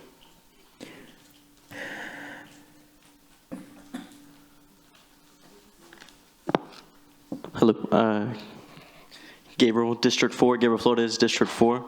I wasn't planning on making a comment today, but after listening to y'all just ask questions about the desalination plant in general, I mean, I was able to answer those questions, you know, and I've been to 2, maybe 3 city council meetings in the past year, and it just really doesn't give me any confidence that y'all have any idea of the true scope of all the consequences of how this is going to affect people in their communities, the ecosystem, the habitats that all these plants and animals live in. Yeah, so I mean, like, it's kind of scary and sad to see that y'all almost don't really know. I mean, not all of y'all, but definitely some of y'all asking questions that are just like, even I know the answers to these, and I'm not an elected official that is supposed to represent the people of their community. So yeah, it's just kind of disheartening and a little bit scary to see. Other than that, though, I mean, I'm against the desalination plant. I think all it's doing is just continuing the status quo of, you know, sacrificing people, their homes, their houses, the areas that they live in, and the ecosystems that surround them for industrial and capital gain. I mean, I think that's all this is. let's see what else I wanted to say. I wasn't exactly prepared. I just felt kind of moved, seeing everything that was happening. But I mean, y'all are saying that we've already spent $40 or $50 million, and a shovel hasn't even hit the dirt yet. So you've already put so much money in. Why are you wanting to put even more in if we're not even sure that this is going to be the right choice? It obviously doesn't seem like it is. So I don't know what y'all are even trying to grasp for anymore. It doesn't seem like there's anything to grasp for. So yeah, I'll try and keep it short because there's a lot of people behind me. But yeah, I think that's really about all I had to say. Thanks.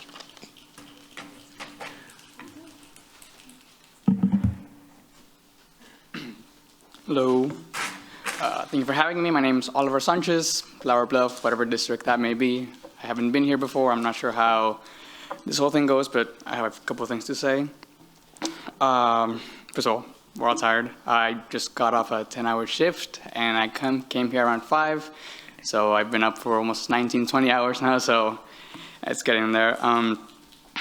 That being said, you mentioned no one from Kiewit was here. Not saying who I work for, but by technicality, someone from Kiewit is here. The very bottom of the barrel, but I'm here. That being said, there's a lot of talk about the industry, about industrialism and whatnot. And I'm probably the only person in this room covered in dirt, grime, and grease who's actually working out there, who's actually building the things that need to be built, who's actually benefiting, and at the same time not benefiting, suffering the consequences of whatever actions you guys take tonight. Let me see what I got. That being said, as much as I wish I could say yes to the desalination plan, which I'm not entirely against desalination, just not at this time. It doesn't seem to make sense within the time frame, especially given the money, the finances, the fiscality of it all. And Mayor Guajardo, you said something along the lines of we've already invested $50 million of it into it. Best case scenario, the way, at least do forgive my ignorance, I'm not too confident in what I'm doing, but you said we invested $50 million already. So best case scenario, we get to 60%, we carry on with it, so then we're, at the very least, from what I've heard, we're down $1.2 billion that we're going into desalination plants. Best case scenario. Worst case scenario, we're gonna be down those 50 million on top of the 50, 100, 200 million that's gonna take to get to that 60%. And then you get there, and if you decide against it then now we're not only down 50 million, we could be down 100, 150, 200 million. That 50, 100, 200 could be better well spent into other alternate sources, which may or may not be viable, may or may not be fruitful. I am not aware of that, frankly. Furthermore, another major reason why I'm here is because very few people who are actually going to be predominantly affected by these jobs are able to be here. That being said, even if the plan doesn't go through, even if the worst case scenario that all these companies pull out of Corpus Christi, that they leave, people will find alternatives, people will find other jobs, people will carry on. Somebody mentioned something about all jobs are important. Yes, all jobs are important, but at the end of the day, they're just jobs, and people find other sources. The same way, I mean, I'm 19 years old, and I've been homeless several times. I've been jobless more times than I can count, and I figured it out. I'm still here today. I was able to get here. I was able to make the time, energy, and the effort to be here because people figured it out. And worst case scenario, these companies do pull out. People will find a way because it is what they do, and it is what we should do. Thank you. Thank you. Robin Cox, District 3. And first I want to start off with giving kudos to David Loeb for having 399 properties and able to print his own signs to put in front of. So we all know where that came from. So those aren't really bragging rights. Second thing I want to say is nothing brings, I'm a hardcore conservative, and nothing brings Republicans and Democrats together than doing the right thing.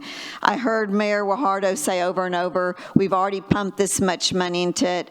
I'm a property owner. If I'm a landlord, if I bought a sixplex and it was losing money, I wouldn't keep pumping money into it. I would cut my losses and go. And we're putting a price tag on people. Are we putting a price tag on the people that live in Hillcrest? That is pretty sad when we're saying their lives don't matter. I don't see people vacationing in Port Arthur. We have people here that make their living off of tourists.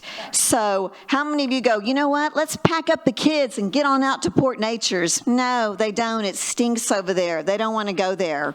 So we've got plenty of industry, and I'm for industry. I've had friends who work there, but we've got enough. Let's face it, this water is for more industry to come. It's not for the people. We can find water for the people.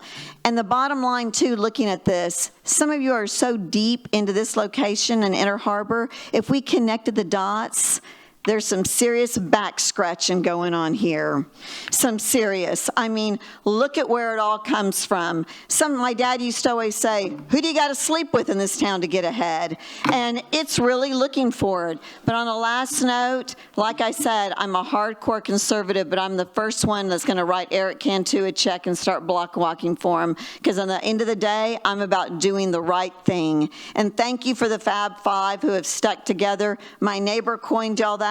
Y'all are doing the right thing, and don't let anybody else tell you. And thank you for these young kids that keep showing up. They've got some serious guts to keep showing up over and over. They're not at home on their Nintendos. They're here trying to do the right thing. Thank you. All right. Hello. My name is Rita De Leon Garza. I am originally from Kingsville. I have floated in and out of Corpus Christi for about 6 years now. I now currently live here in District 2, I believe. So I want to say thank you to all my friends as well who have really done a great job at addressing the cognitive dissonance in this room, which is the people of Hillcrest. And I come to you also as sort of a product of industry, or rather a beneficiary, as I am a refinery kid. And taking a walk with my friends down at Hillcrest kind of sparked something within me that I'd only ever seen that area from the windows of a refinery office, where I would doodle and sort of, run around as a child, sort of, really annoying, not the point. I really want to ask, going back to obligations to these refineries, what are your obligations to the people who have been displaced, who have been severely affected by this industry? And I want to ask, why are their livelihoods more important than those from Hillcrest and those who are average working class citizens? Thank you. Thank you.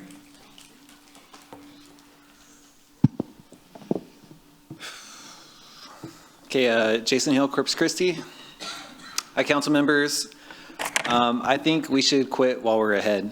I think there's better projects that our money could go towards, and I don't want us to waste that money on this project. I have a problem with the SWIFT loans. The whole point of the SWIFT loans is to help us get out of a water problem, not get us stuck on a project that is going to make it harder for to get out of this water problem. I think the TCEQ failed us. I feel like the way they permitted this project, they didn't look at it close enough with enough attention. I feel like we need an independent review for this near field modeling. I have major concerns over it. If you read the core mix manual, you can easily tell that this was obviously done wrong. The core mix model assumes that the tides change twice a day, but it changes like 20 times a day, and it makes a huge difference. The far field model also needs independent review. They did thousands of hours of simulation time, and we only saw 2 slides worth of results, right? And Nueces Bay wasn't in there at all.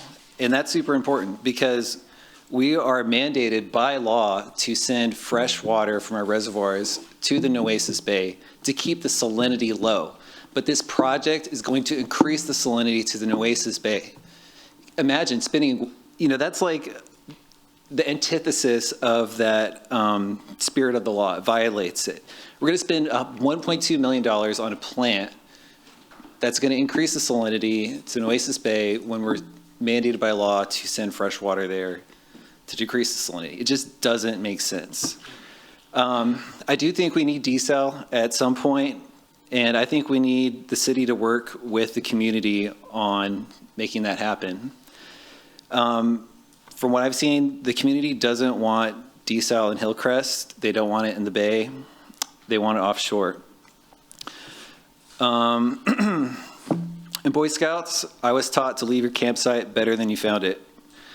I grew up here, I was born here, I lived close to the bay.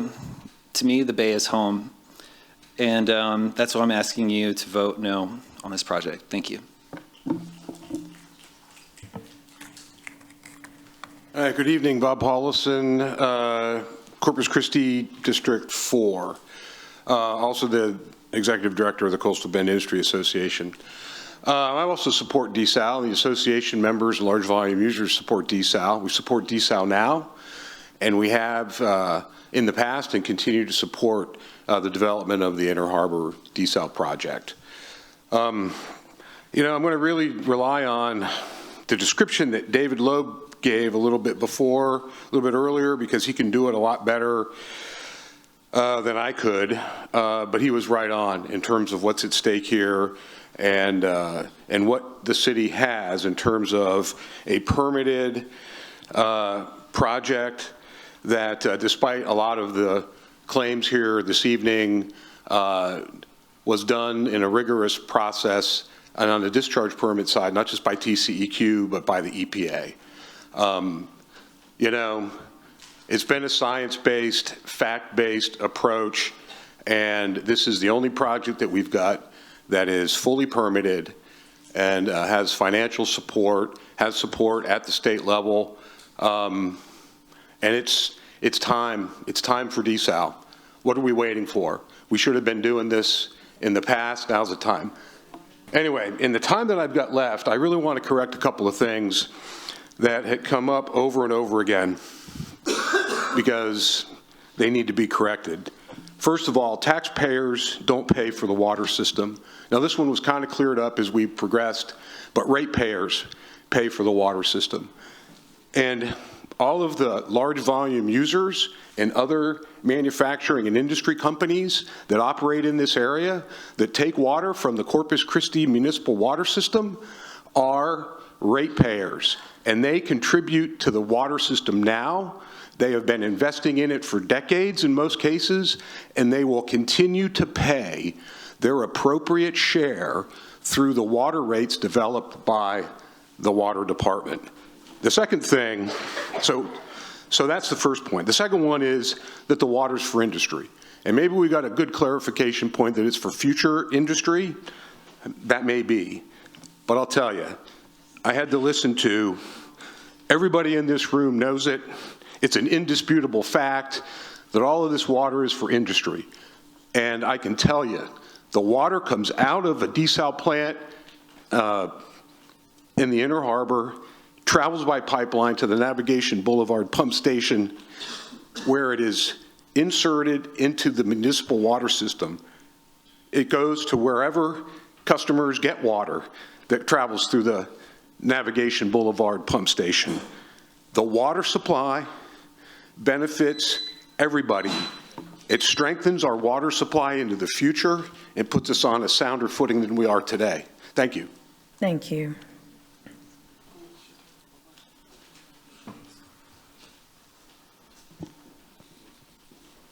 Hello, Beatriz Alvarado, District 1.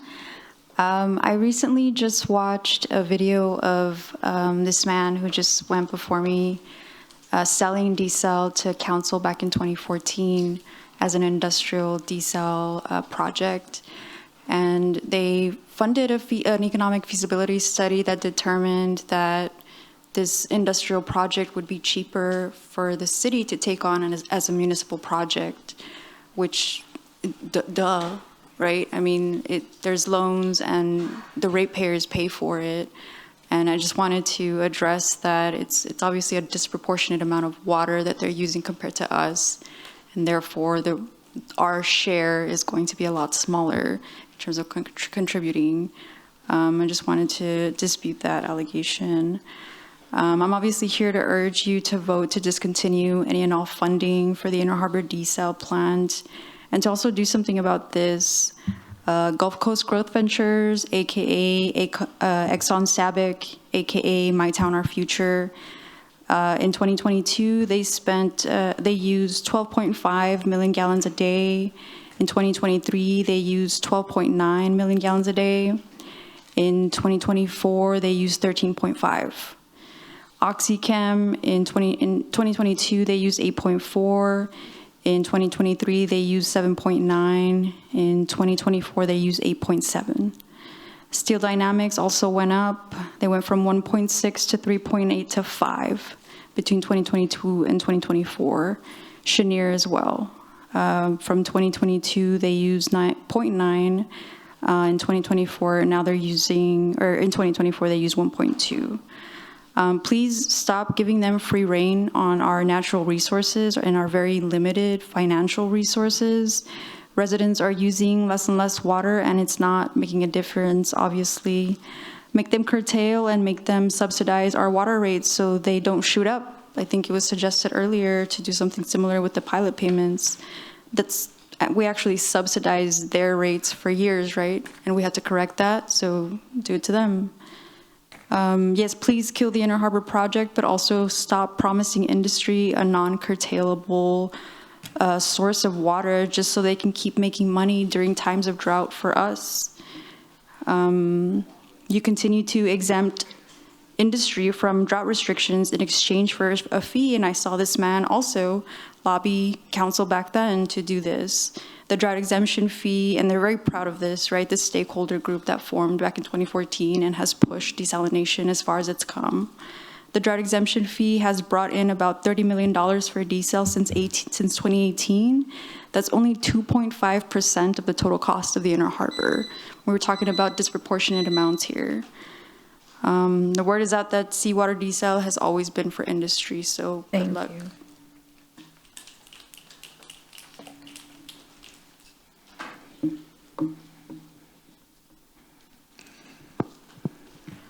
Mayor, Council, my name is Deanna King. I'm with the NAACP and I live in District 3. And the reason I'm here, or going to say this public comment, because on January 30th, 2024, NAACP submitted a resolution to this City Council.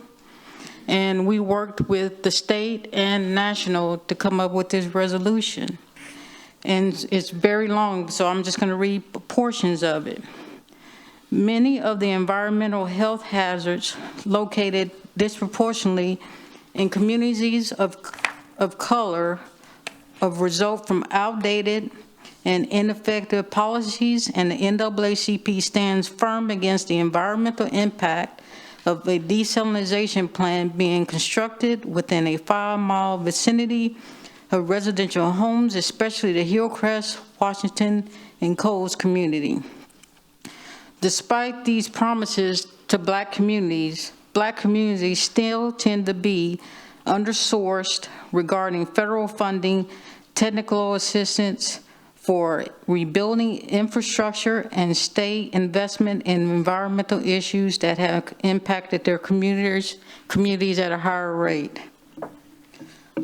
As I have told this council before, I'm a product of Hillcrest, and Mr. Armand Alex put it very good when he says, imagine. I was one of those kids that was sitting on the porch with my grandmother. She raised my mom and her 3 brothers, single parent. And it was fun to watch communities thrive together, talk to each other.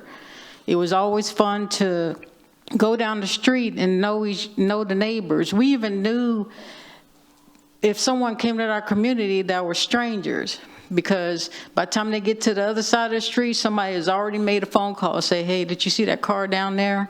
That's how close, tight community this was, and still is. But the problem that we have that we come today is they have been taken over by industry. And in addition to that, the people that want to be there still want to live there. And industry is impacting them. And your decision gets to decide whether they keep getting encroached on or not. And then you have to think of it. You have industry already there, and then you're going to build a desal plant in their backyard where they're going to get the environmental impact.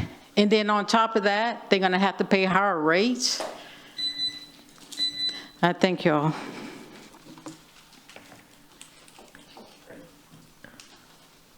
Good morning. My name is Mona Lytle, and I'm from the historical neighborhood of Hillcrest, which someone did say from our city manager, Hillcrest was not a neighborhood. Hillcrest is a neighborhood and community.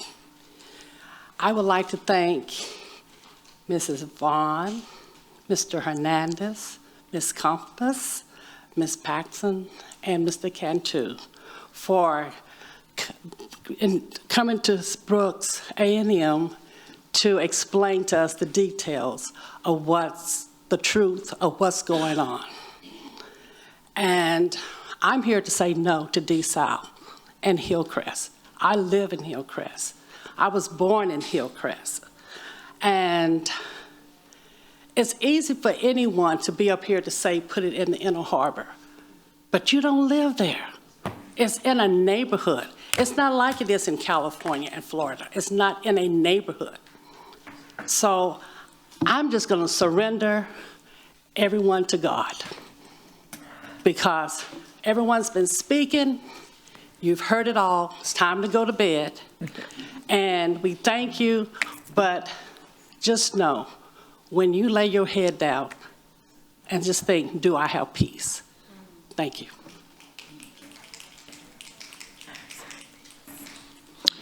Mayor, Council, I'm Paul Fritsch. I live in Portland, so I'll just take my 1 minute, I guess, for that. I want to thank you for your continued efforts to make our water system more resilient.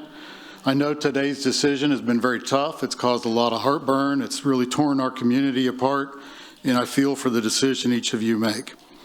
I would like to talk about the contract comments that were made earlier of could you switch to a different contractor at this point. Changing now is not a good idea. This project's still at an early stage, and there are lots still to do. I urge you, if you continue with this project, keep your current contractor. Let them get you to a point where you actually have a product that you can take out and bid to other people to construct this thing. Right now, you have nothing. Everything you've spent would be thrown away to start over. I urge you to stick with that plan and continue forward. Thank you.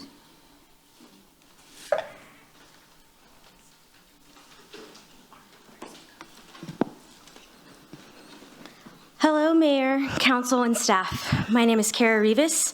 I reside in Corpus Christi, Texas, and I'm speaking on behalf of Flint Hills Resources. We support City Council in their pursuit of finding a drought-resistant, reliable water supply for our community. While we recognize there are immediate, medium, and long-term water supply issues, it is critical that we continue to make timely progress. Right now, Inner Harbor is the only fully permitted desalination project that qualifies for state support. We ask the Council to advance the project to 60% design phase and maintain progress towards securing a more reliable water supply for the coastal bend. The drought conditions that threaten our water supply pose a very real threat to the local economy and the livability of our community. A level 1 drought emergency, whether it happens as currently forecasted in December 2026 or any time in the future, would require a drastic reduction of 25% and potentially more in water use by all ratepayers. For many of your industrial customers, this would force the shutdown of at least some aspects of our operations, reducing production of fuels and other essential products, putting these Corpus Christi businesses at a significant competitive disadvantage in what is a highly competitive global marketplace. Industry simply cannot compete long-term without reliable water resources. Perhaps even more consequential is the long-term threat the unmitigated drought poses to people's confidence in Corpus Christi, both its quality of life and attractiveness for future business investment. We all hope for the weather patterns to change and for our water situation to improve, but as they say, hope is not a strategy. We need real solutions, and we need to advance the Inner Harbor project. Thank you. Mark Minster, Corpus Christi. Please don't ignore Hillcrest. Put people over profits. Don't listen to the same companies that drain our resources, get millions of dollars in tax breaks, and do not make the home of Hillcrest, the people's home of Hillcrest, a sacrifice zone. Do not continue on with this project. It's a waste of money and time. There's a reason it's taken this long. People over profits, people over profits, people over profits.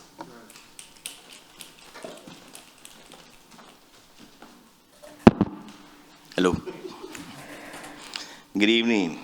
Good morning. I'm going to read my thing because it's been all day. I hear early stage.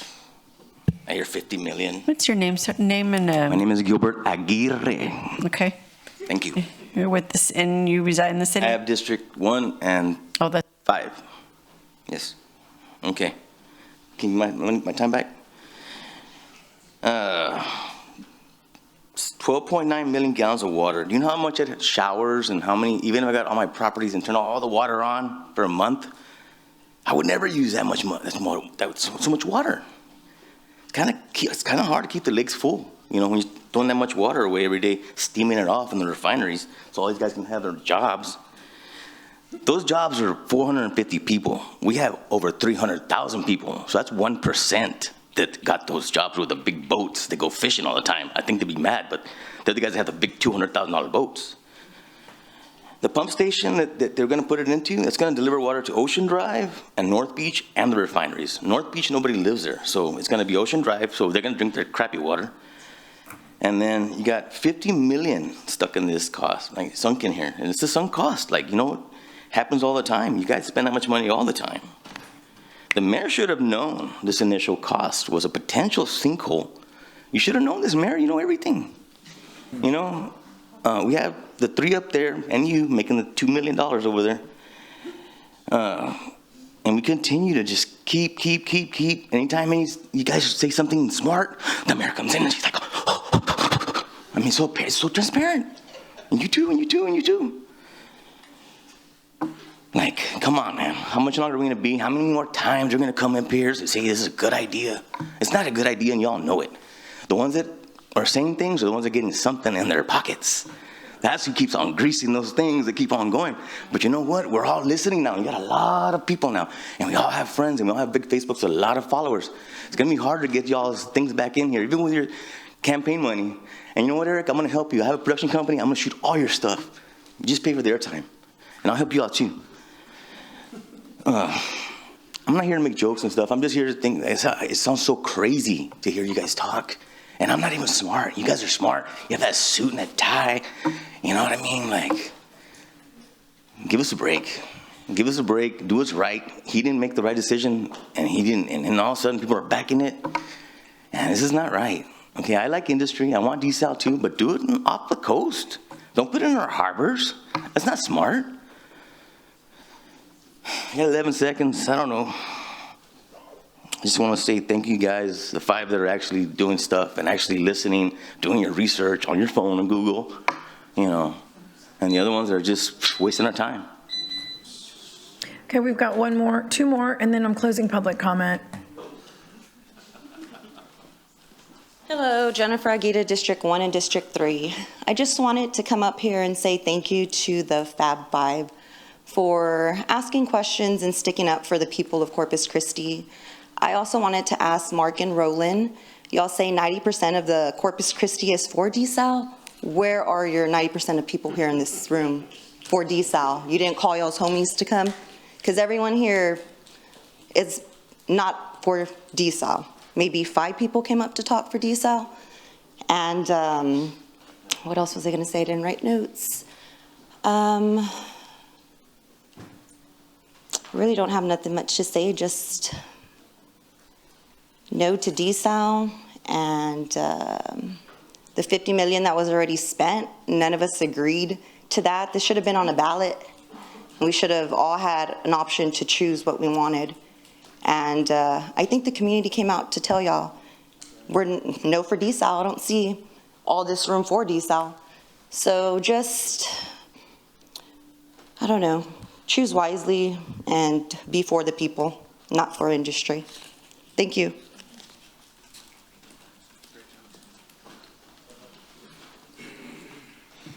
Good morning, Alita Castillo from the city of Taft. And after this, I have to drive back over that bridge, which was, what was the cost of that? It was supposed to be less than $1 billion, and it ended up being, what, over $1 billion, and it was built late. And I get reminded of that every time I travel to Corpus. And even though I'm not from here, once again, the decisions y'all make tonight are going to impact me and my community. As a council member, I have to make these tough decisions for my community members too. And I don't even know if any of y'all have actually gone to go speak to your fellow council members in other municipalities who are going to bear the brunt of the decision that y'all make tonight. And the same way that the governor is treating Corpus Christi, that's a way that I personally feel. And remember that the governor appoints those members to the TWDB, to the Texas Water Development Board. Those two board members are appointed by the governor, so they will do his bidding. So remember that. They are not elected by the people. The governor makes that decision. So if he really wanted to do right for Corpus Christi, he has that power to do so. Thank you.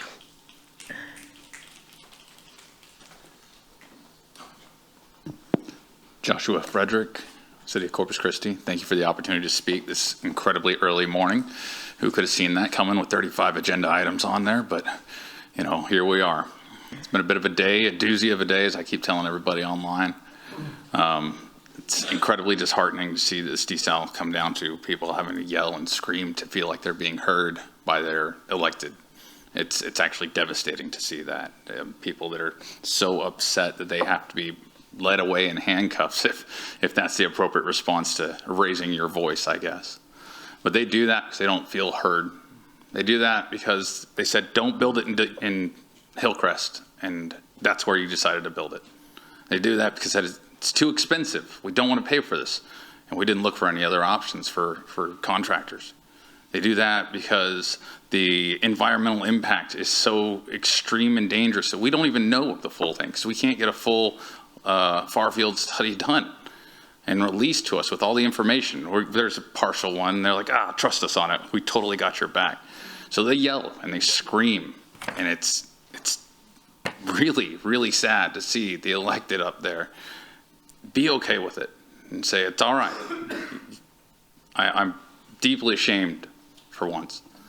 I really thought better of you. I've reached out to almost everybody up here and had great conversations, and ones where we're on different sides of things. But I've never seen so little empathy for those people. Thank you to those that went and witnessed what went on back there.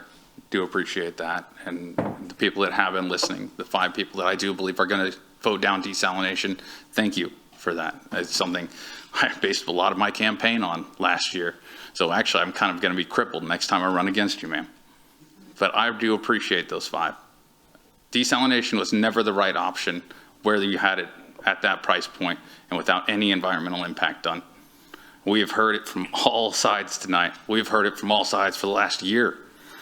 And I really hope this finally comes to an end tonight and we can move on and get back to business. The desal plant is for industry. We know that. 32 million gallons. The citizens use, what, 15 million, give or take, a day? They don't need 32 million. It was never meant for them. It won't bring us out of drought restrictions. It's for growth, and growth at any cost is the mindset of a virus or cancer. And, here in the body of Christ, we don't need that cancer. Thank you to the 5 strong members of this council that are going to be voting against it.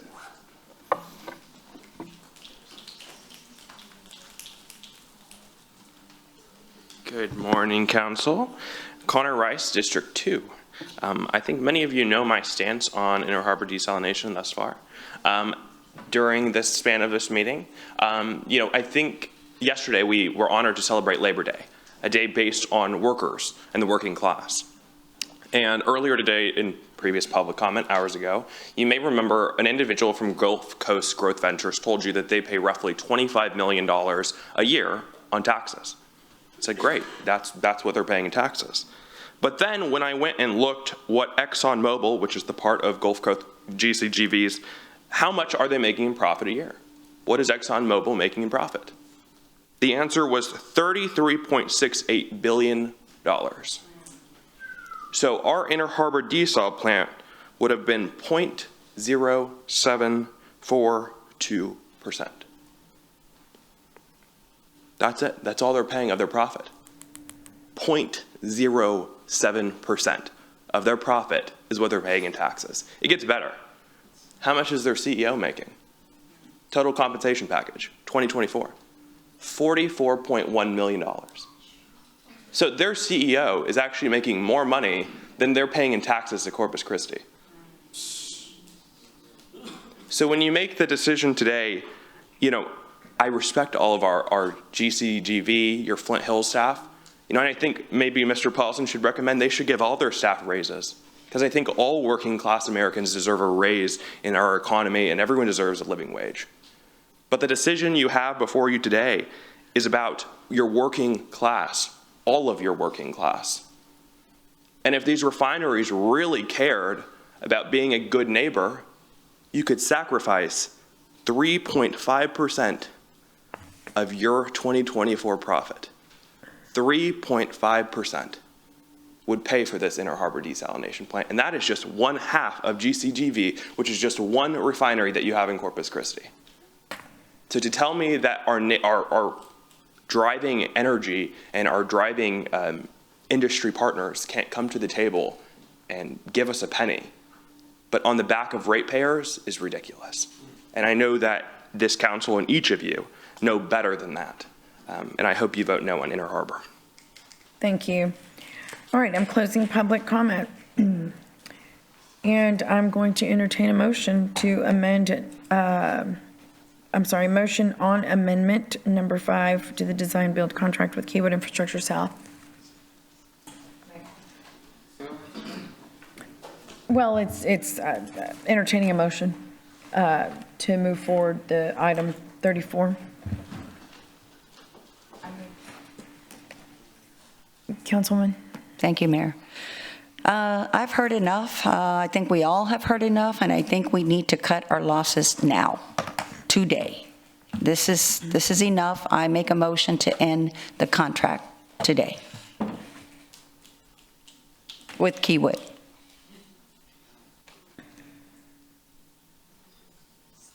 Yeah. Amended. Councilman Hernandez. She said making a motion to not authorize is what it is. That's what it is. Councilman Hernandez. Okay, that's not the way the motion reads, is that? So is it, I think it sounds like a substitute. She's substituting. Yeah, so it's a motion on. So it's for city council to decide either to authorize or not authorize. So the motion is to not authorize. That's what's on the floor. Now she needs a second. Okay, well, I'll second it for purposes, so it's a little bit different, but I understand. Second motion. However, I did want to mention that, you know, I don't want to vilify our industrial partners here. You know, I see Flint, you know, Roger and Kara from Flint Hills and Paul from Gulf Coast Growth Ventures, and, you know, we had Lyndale Bissell here earlier, and Darcy from Valero was here earlier. You know, we need 38 million gallons, according to Drew, to make sure that we have what we need for what we already have. That doesn't include growth. That's just what we need to hold for our current existing customers, including industry. Now, just because we don't do this amendment to go forward with desal near harbor doesn't mean we're going to stop pursuing water projects in order to make sure we have that water to fulfill the obligations that we have to you as citizens, as well as to our industrial partners. I don't want it to make it seem like this is the end, because we have things come in next week. We have a presentation from on wastewater reuse, which Drew had mentioned earlier. We've asked for South Texas Water Authority on the briefing for information from what they're doing. You know, we're also obviously pursuing the Evangeline Laguna project in San Patricio. Hopefully our San Patricio Municipal Water District partners will help with that and support us.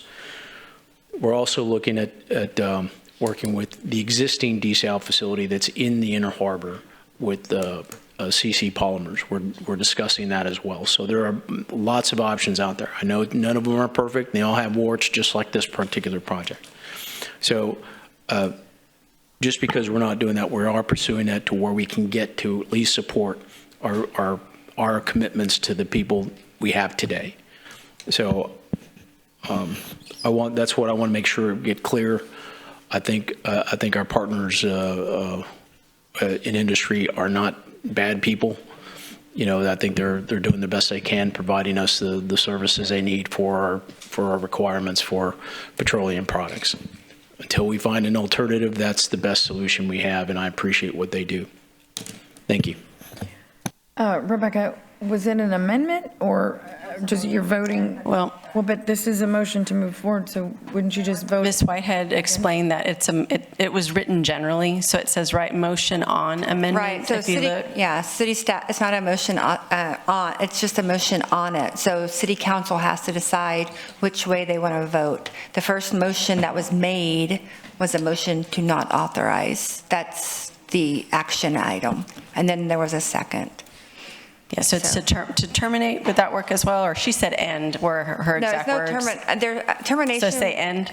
Or no, that's per the contract. So this is just a motion to authorize the amendment or not. If you don't authorize the amendment, then it terminates. So it's a motion to not authorize. Is that to not authorize. Is that correct? Correct. Okay, and who was the second? Or you have who was the second? Gil seconded. Yeah, Gil seconded. Councilman Cantu, you have a comment? I'm just a little confused. So what are we voting on? Because my eyes peek up. On I don't understand. Not moving forward. Not moving forward. That's what we're working. That's the motion. Yes. That's Sylvia's motion. Yes. Correct. Councilman Campos. I know. That's what I'm repeating to him. Okay, hold on. Yeah, so the action item that's on the agenda is the motion on the amendment. City council has to decide either to authorize or not authorize. Now, you can amend that motion to direct staff as needed. So you take the original motion and then you can amend it if you want to go in other directions. You can amend that. Let me go ahead and withdraw. Or the motion for now. I see you're withdrawing it, and he's withdrawing the second. I'm entertaining the motion as is. Somebody has to make a motion on this item. I move for approval. No, wait. What's going on? What are we doing? What motion are we doing? I motioned, okay, she withdrew her motion. Okay. I entertained a motion, Roland seconded it, as is, meaning. As is of the agenda item. Meaning, excuse me, meaning moving forward. Motion authorizing Amendment 5 with Kiewit. Yes, all right. So does everybody understand that? It's a motion authorizing. So it's as presented, right? As presented. Well, on the agenda. And it was you, Mayor, you made the motion and Councilmember Barrera? Okay, you made it. No, I didn't. Oh. Okay, so just for clarity, they voted they made the motion in the second to approve the amendment. So for us to not want to approve the amendment, we have to vote no. Is that correct? Correct. Okay, thank you. Okay, so it's motion to authorize as it reads on the agenda. Okay. And I don't hear any amendment, so it's just as is. Please submit your vote. Okay.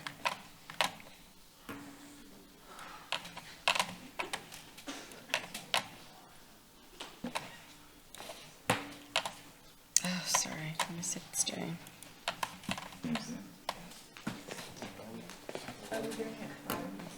What's going on? What happened? Sorry, the system's being weird.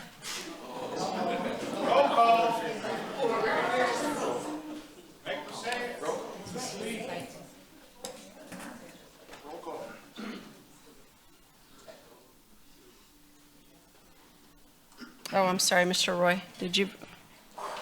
I don't see you on there. I voted. Okay. It doesn't show on the system. Can you state your vote? What did you vote? Yeah, I voted nay. Okay.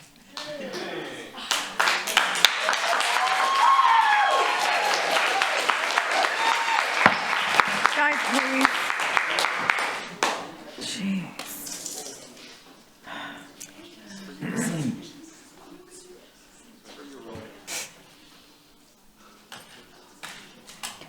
Okay, so the motion fails.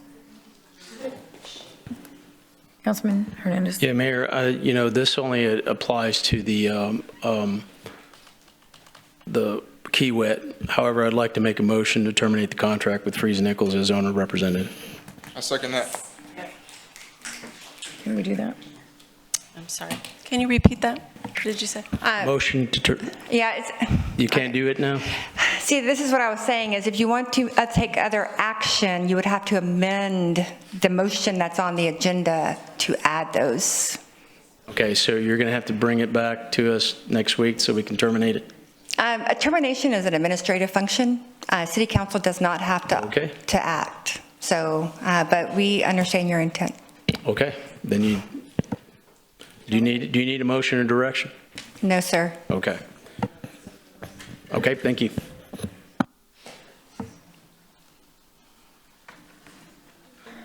Okay. So we move on to item number 35. I guess just for procedural. Rebecca, do you have a question, or what are you wondering?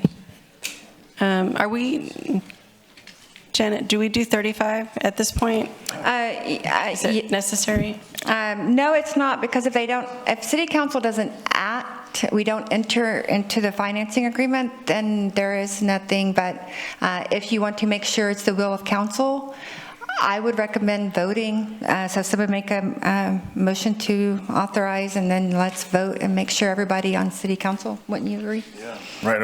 It would be to direct us to not issue the second loan installment. Right. Councilman Scott. Well, that's just silly. So you want me to vote? This is to fund the project that we just voted to terminate. We recommend to not fund it, so to not take the second installment. Why even take the second? Yeah, because there has been some discussion about going to number 2 or doing other. So this is saying that the project is done if you do not take the additional financing. So it's not just a contract question now, it's a project question. And I would prefer to see city council all act together, majority saying the project is complete. I should look, that deadline is. This is too, right, we got to tell the Water Development Board we don't need the second. Is that Friday? This coming Friday? Mm-hmm, the 5th. Yeah. Because there was no desire on the council to try to move to the second. Right, because, I mean, if council wants to end the project at this time and not proceed with the financing, then that's what this action would say. Councilman Roy. So can I ask a question? I mean, I made it clear that I did not want to go forward with Hewitt, but can we amend this right now to look at another option as far as looking at the second bidder, or is it pretty much, we have to come back next week on that? Yeah, that's what I was. Because we should have put that in with the amendment at the Right. time when we voted. Right, because now staff has no direction on the contract. But if we vote. Reconsider it. Yeah, you can do a motion to reconsider. Yeah. Yeah, and then you can amend the motion to add it, yes. Right? Yeah. I think so, yeah. You're welcome. Thank you. Okay, Rebecca, do you want to give some So we're direction? going to do a motion to reconsider item number 34, is that correct? So that means someone on the prevailing side needs to make the motion. And then it takes 2/3 vote of the council, so 6 people to agree, and then we can look at the item anew and make that amendment, if that's what's wanted. So it would be something like motion to terminate, or motion to not to authorize Kiewit, and Yeah, so it would be, so the original motion that was made, motion to authorize the amendment.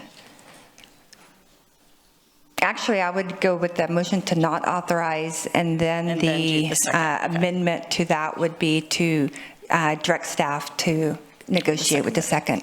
Okay. So if we can do Or this with the motion to other ranked reconsider. terms is how it would read. Okay, if we can do the motion to reconsider and that passes, then we can propose the second alternative, if that's what's desired. Would you like to reconsider your votes on 34 to allow for that option? Someone on the prevailing side needs to make the motion, so.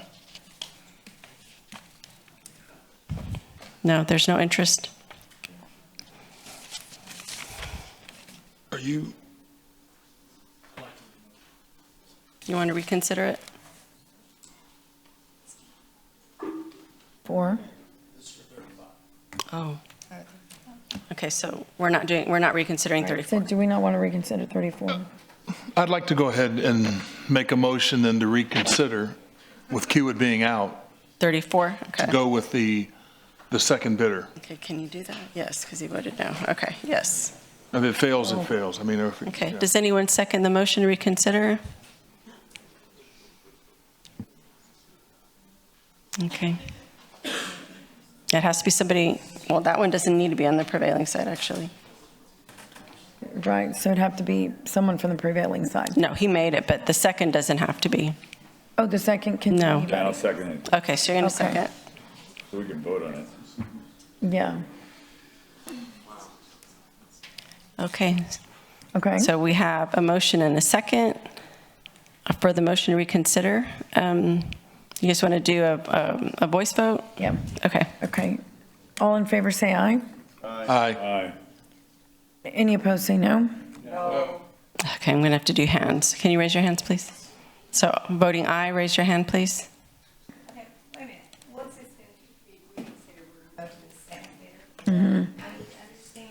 Turn on your. It's not going to the second bidder. What it's doing is you're going to not authorize the amendment with Kiewit and direct staff to negotiate with the other ranked firms and bring back a contract for this project with, you know. Okay. So for the motion to reconsider to allow for that option, okay, so who's in favor of reconsidering? One more time, because I don't know if everybody was clear. So 1, 2, 3, 4, okay. And the rest are not? You don't want to reconsider it? Okay. All right, so that fails. Okay, so that fails. All right, so we're done with 34. Councilman Hernandez. Yes, Mayor, I'd like to make a motion on item number 35, a motion to direct staff to ask for an extension from the Texas Water Development Board for the issuance and sale and delivery of the city utility system junior lien revenue improvement bonds not to exceed $210,045,000 with the intent and to repurpose for other region and approved water supply projects.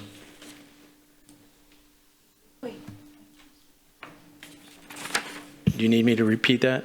Yeah. Okay. Motion to direct staff to ask for an extension from the Texas Water Development Board, since we need to do it up by the 5th, right?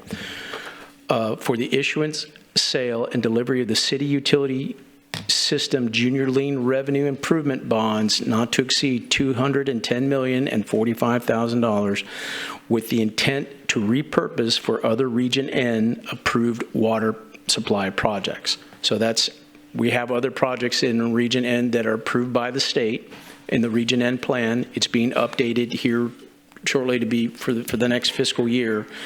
So we want to ask to repurpose the money that was going to go to the Inner Harbor to those other projects like groundwater or those things. So we need to ask Texas Water Development Board for that extension and to repurpose for those projects. Okay. Say it.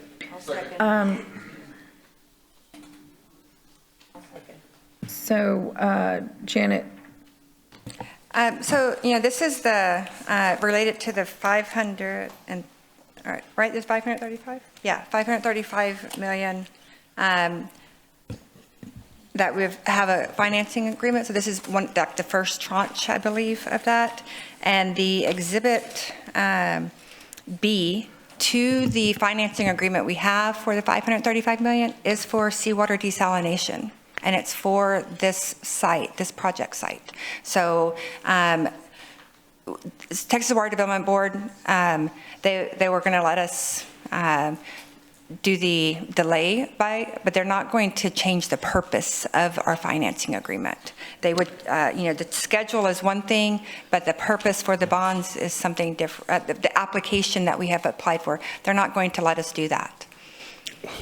Well, we can at least ask. We can ask them. We can ask.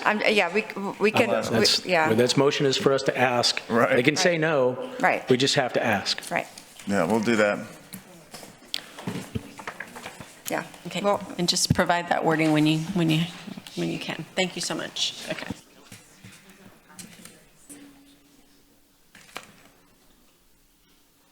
So we're amending this, Janet? Yeah, so it's not a resolution authorizing a financing agreement. It's a motion directing staff to, by September 5th, by the deadline. Yeah, he's substituting it totally with this, And with that this can be motion. All right. That can be done? Yeah. It's I mean, from an Open Meetings Act standpoint, it's close enough to allow. Yes. Yes. So it can be done. Okay. You don't. If the votes are there. Sure. If the votes are there, yeah. So. I just want to make sure you don't look sure. No, Like, it's going like this. it's unusual, Like, but yes, yeah. no. It can be done. So yes. Yes, ma'am. Okay. So it's amendment to this. It's an amendment by substitute. He's substituting the whole thing. Okay. It's the content, subject matter is the same. Okay. So it's okay. So it's allowed. All right. So we have a motion and a second. And it is to, So motion to direct, do you want me to read it again? yes, or just explain what it is, whatever it is. Well, it says motion to direct staff to ask for an extension from the Texas Water Development Board for the issuance, sale, and delivery of the city utility system junior lien revenue improvement bonds not to exceed $210,045,000 with the intent to repurpose for other region and approved water supply projects. So, and Ms. Whitehead explains that may not happen, but it's just we just want to ask. That's it. If the council wishes, we'll make that request of the Water Development Board. Okay. Right, extend and repurpose, yeah.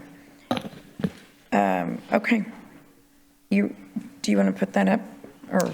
I can type it if you give me a minute. I just summarized it. Oh, did you put it in? Okay. I don't see it on mine. Did you second it? That one. Under 34, scroll down. So, okay, so let me get down to it. Okay. All right, it'll be on your screens. It's a summary of that.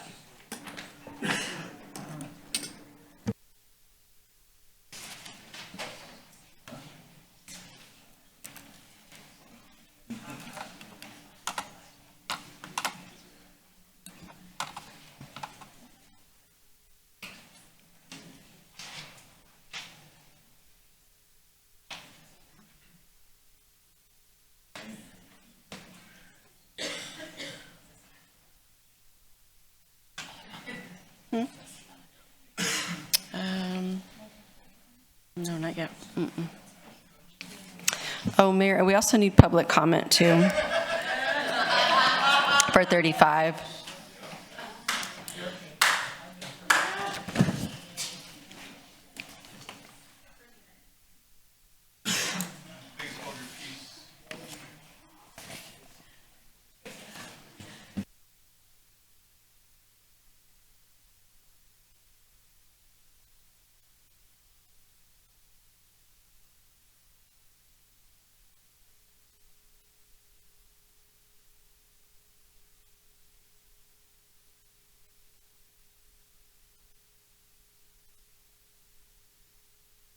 For everybody here.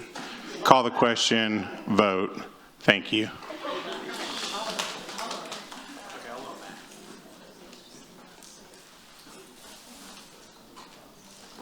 Howdy, James Perkins, District 2. I was told I could come back up again. So the vote yes on the proposed to figure something else out to do with this money, because y'all took the loan out anyways, and it has to go somewhere anyways. We're already going to be paying for it anyways. So if we're not doing this plant like we shouldn't be doing, then find something to do with this money. Because if the water board really are the governor's dogs, then we're screwed either way we go. You know, we're damned if we do, we're damned if we don't. And so try to find something to do with this, because we're still on the hook. You know, and I'm against the desalination plant. We don't need to go over that again, but find something to do with these couple $1 million that we borrowed. Thank you. Okay. Okay, go ahead. Julian Hernandez, District 3. This is definitely a first for me. This is the next day. But just wanting to confirm that it's not taking out the second loan. It's just asking for repurposing the first one. Okay, and I applaud thinking outside the box and at least, so it's taking out a second loan. And so the way I understand it is the way it was verbiaged is repurposing the loan that we already have. It's asking to extend and repurpose. No, it's asking for the second tranche. Well, the second tranche. To be extended for Okay. a year, and at the same time asking for permission to spend it elsewhere. Yeah. Right? So the money that we already have that we have to spend that we've already or pay back. So we're asking for more that we have to spend or pay back and incurring more debt. That's what I'm understanding? Yeah, that's a no for me. Yeah. I think we're at that point where the other gentleman said about the wives and the gold digger. We have to cut our losses. We really, really do. And for those that want to dig a deeper hole, you know, I pose the city to work on it, because, you know, at first it was not asking the question to assuming that we're just going to stay with this, but then I heard at least ask the question. Because if you don't ask the question, it's already a no. So getting the second loan out, that's a no. If we can repurpose the first loan that we have, then that's a yes. Thank you. Okay. Georgia Tony, District 4. I think this is an embarrassment that y'all already don't even know the answer to this question. I think the city attorney made it very clear. This money was allocated to a certain GPS point. It cannot be used for other purposes. Am I correct? Yes. Y'all can't use this money for anything else. Yes. Thank you.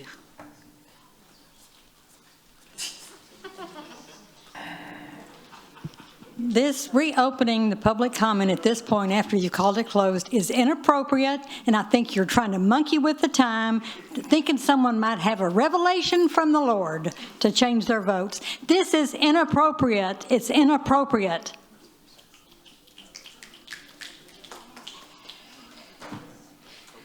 Rachel Caballero, D1. In July of 2022, the Texas Water Development Board approved a change in plans for the city of Springtown, and allowing them to change the scope of work. This is a very big possibility, and I'll give you the verbiage right now.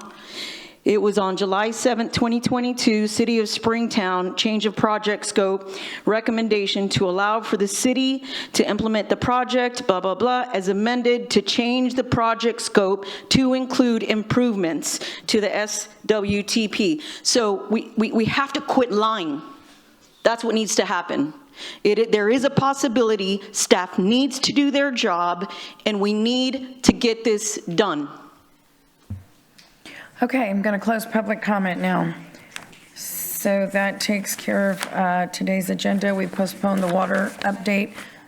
Did you submit this vote? Did we submit the vote? You got to vote on that. Yeah, 35, you got to vote on it. Still on the screen. I guess she has to do something here. Yeah, Rebecca, did you put the electronic question up? 35, they got to vote on 35. Yeah, they're ready. Oh, they already voted? Okay. The motion carries. Councilman Hernandez. I just want to clarify something here on the actual second tranche that we're talking about, and he brought up that we need water.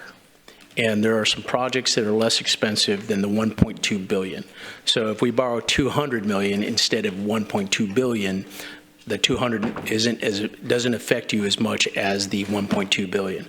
So I want to make sure that we're looking at it from a perspective of what we can afford, but we still need to go out and get water. Okay? It's going to cost us money, but we still need to go out and get water. So I want to make sure we have the tools and the funding available for us to go get it. The SWIFT loans is the best way to do it because it's the low interest loans. So I want to, we're not going after 1.2 billion. We're going after a smaller amount. Okay, thank you. Okay, there being no further business, this meeting is adjourned.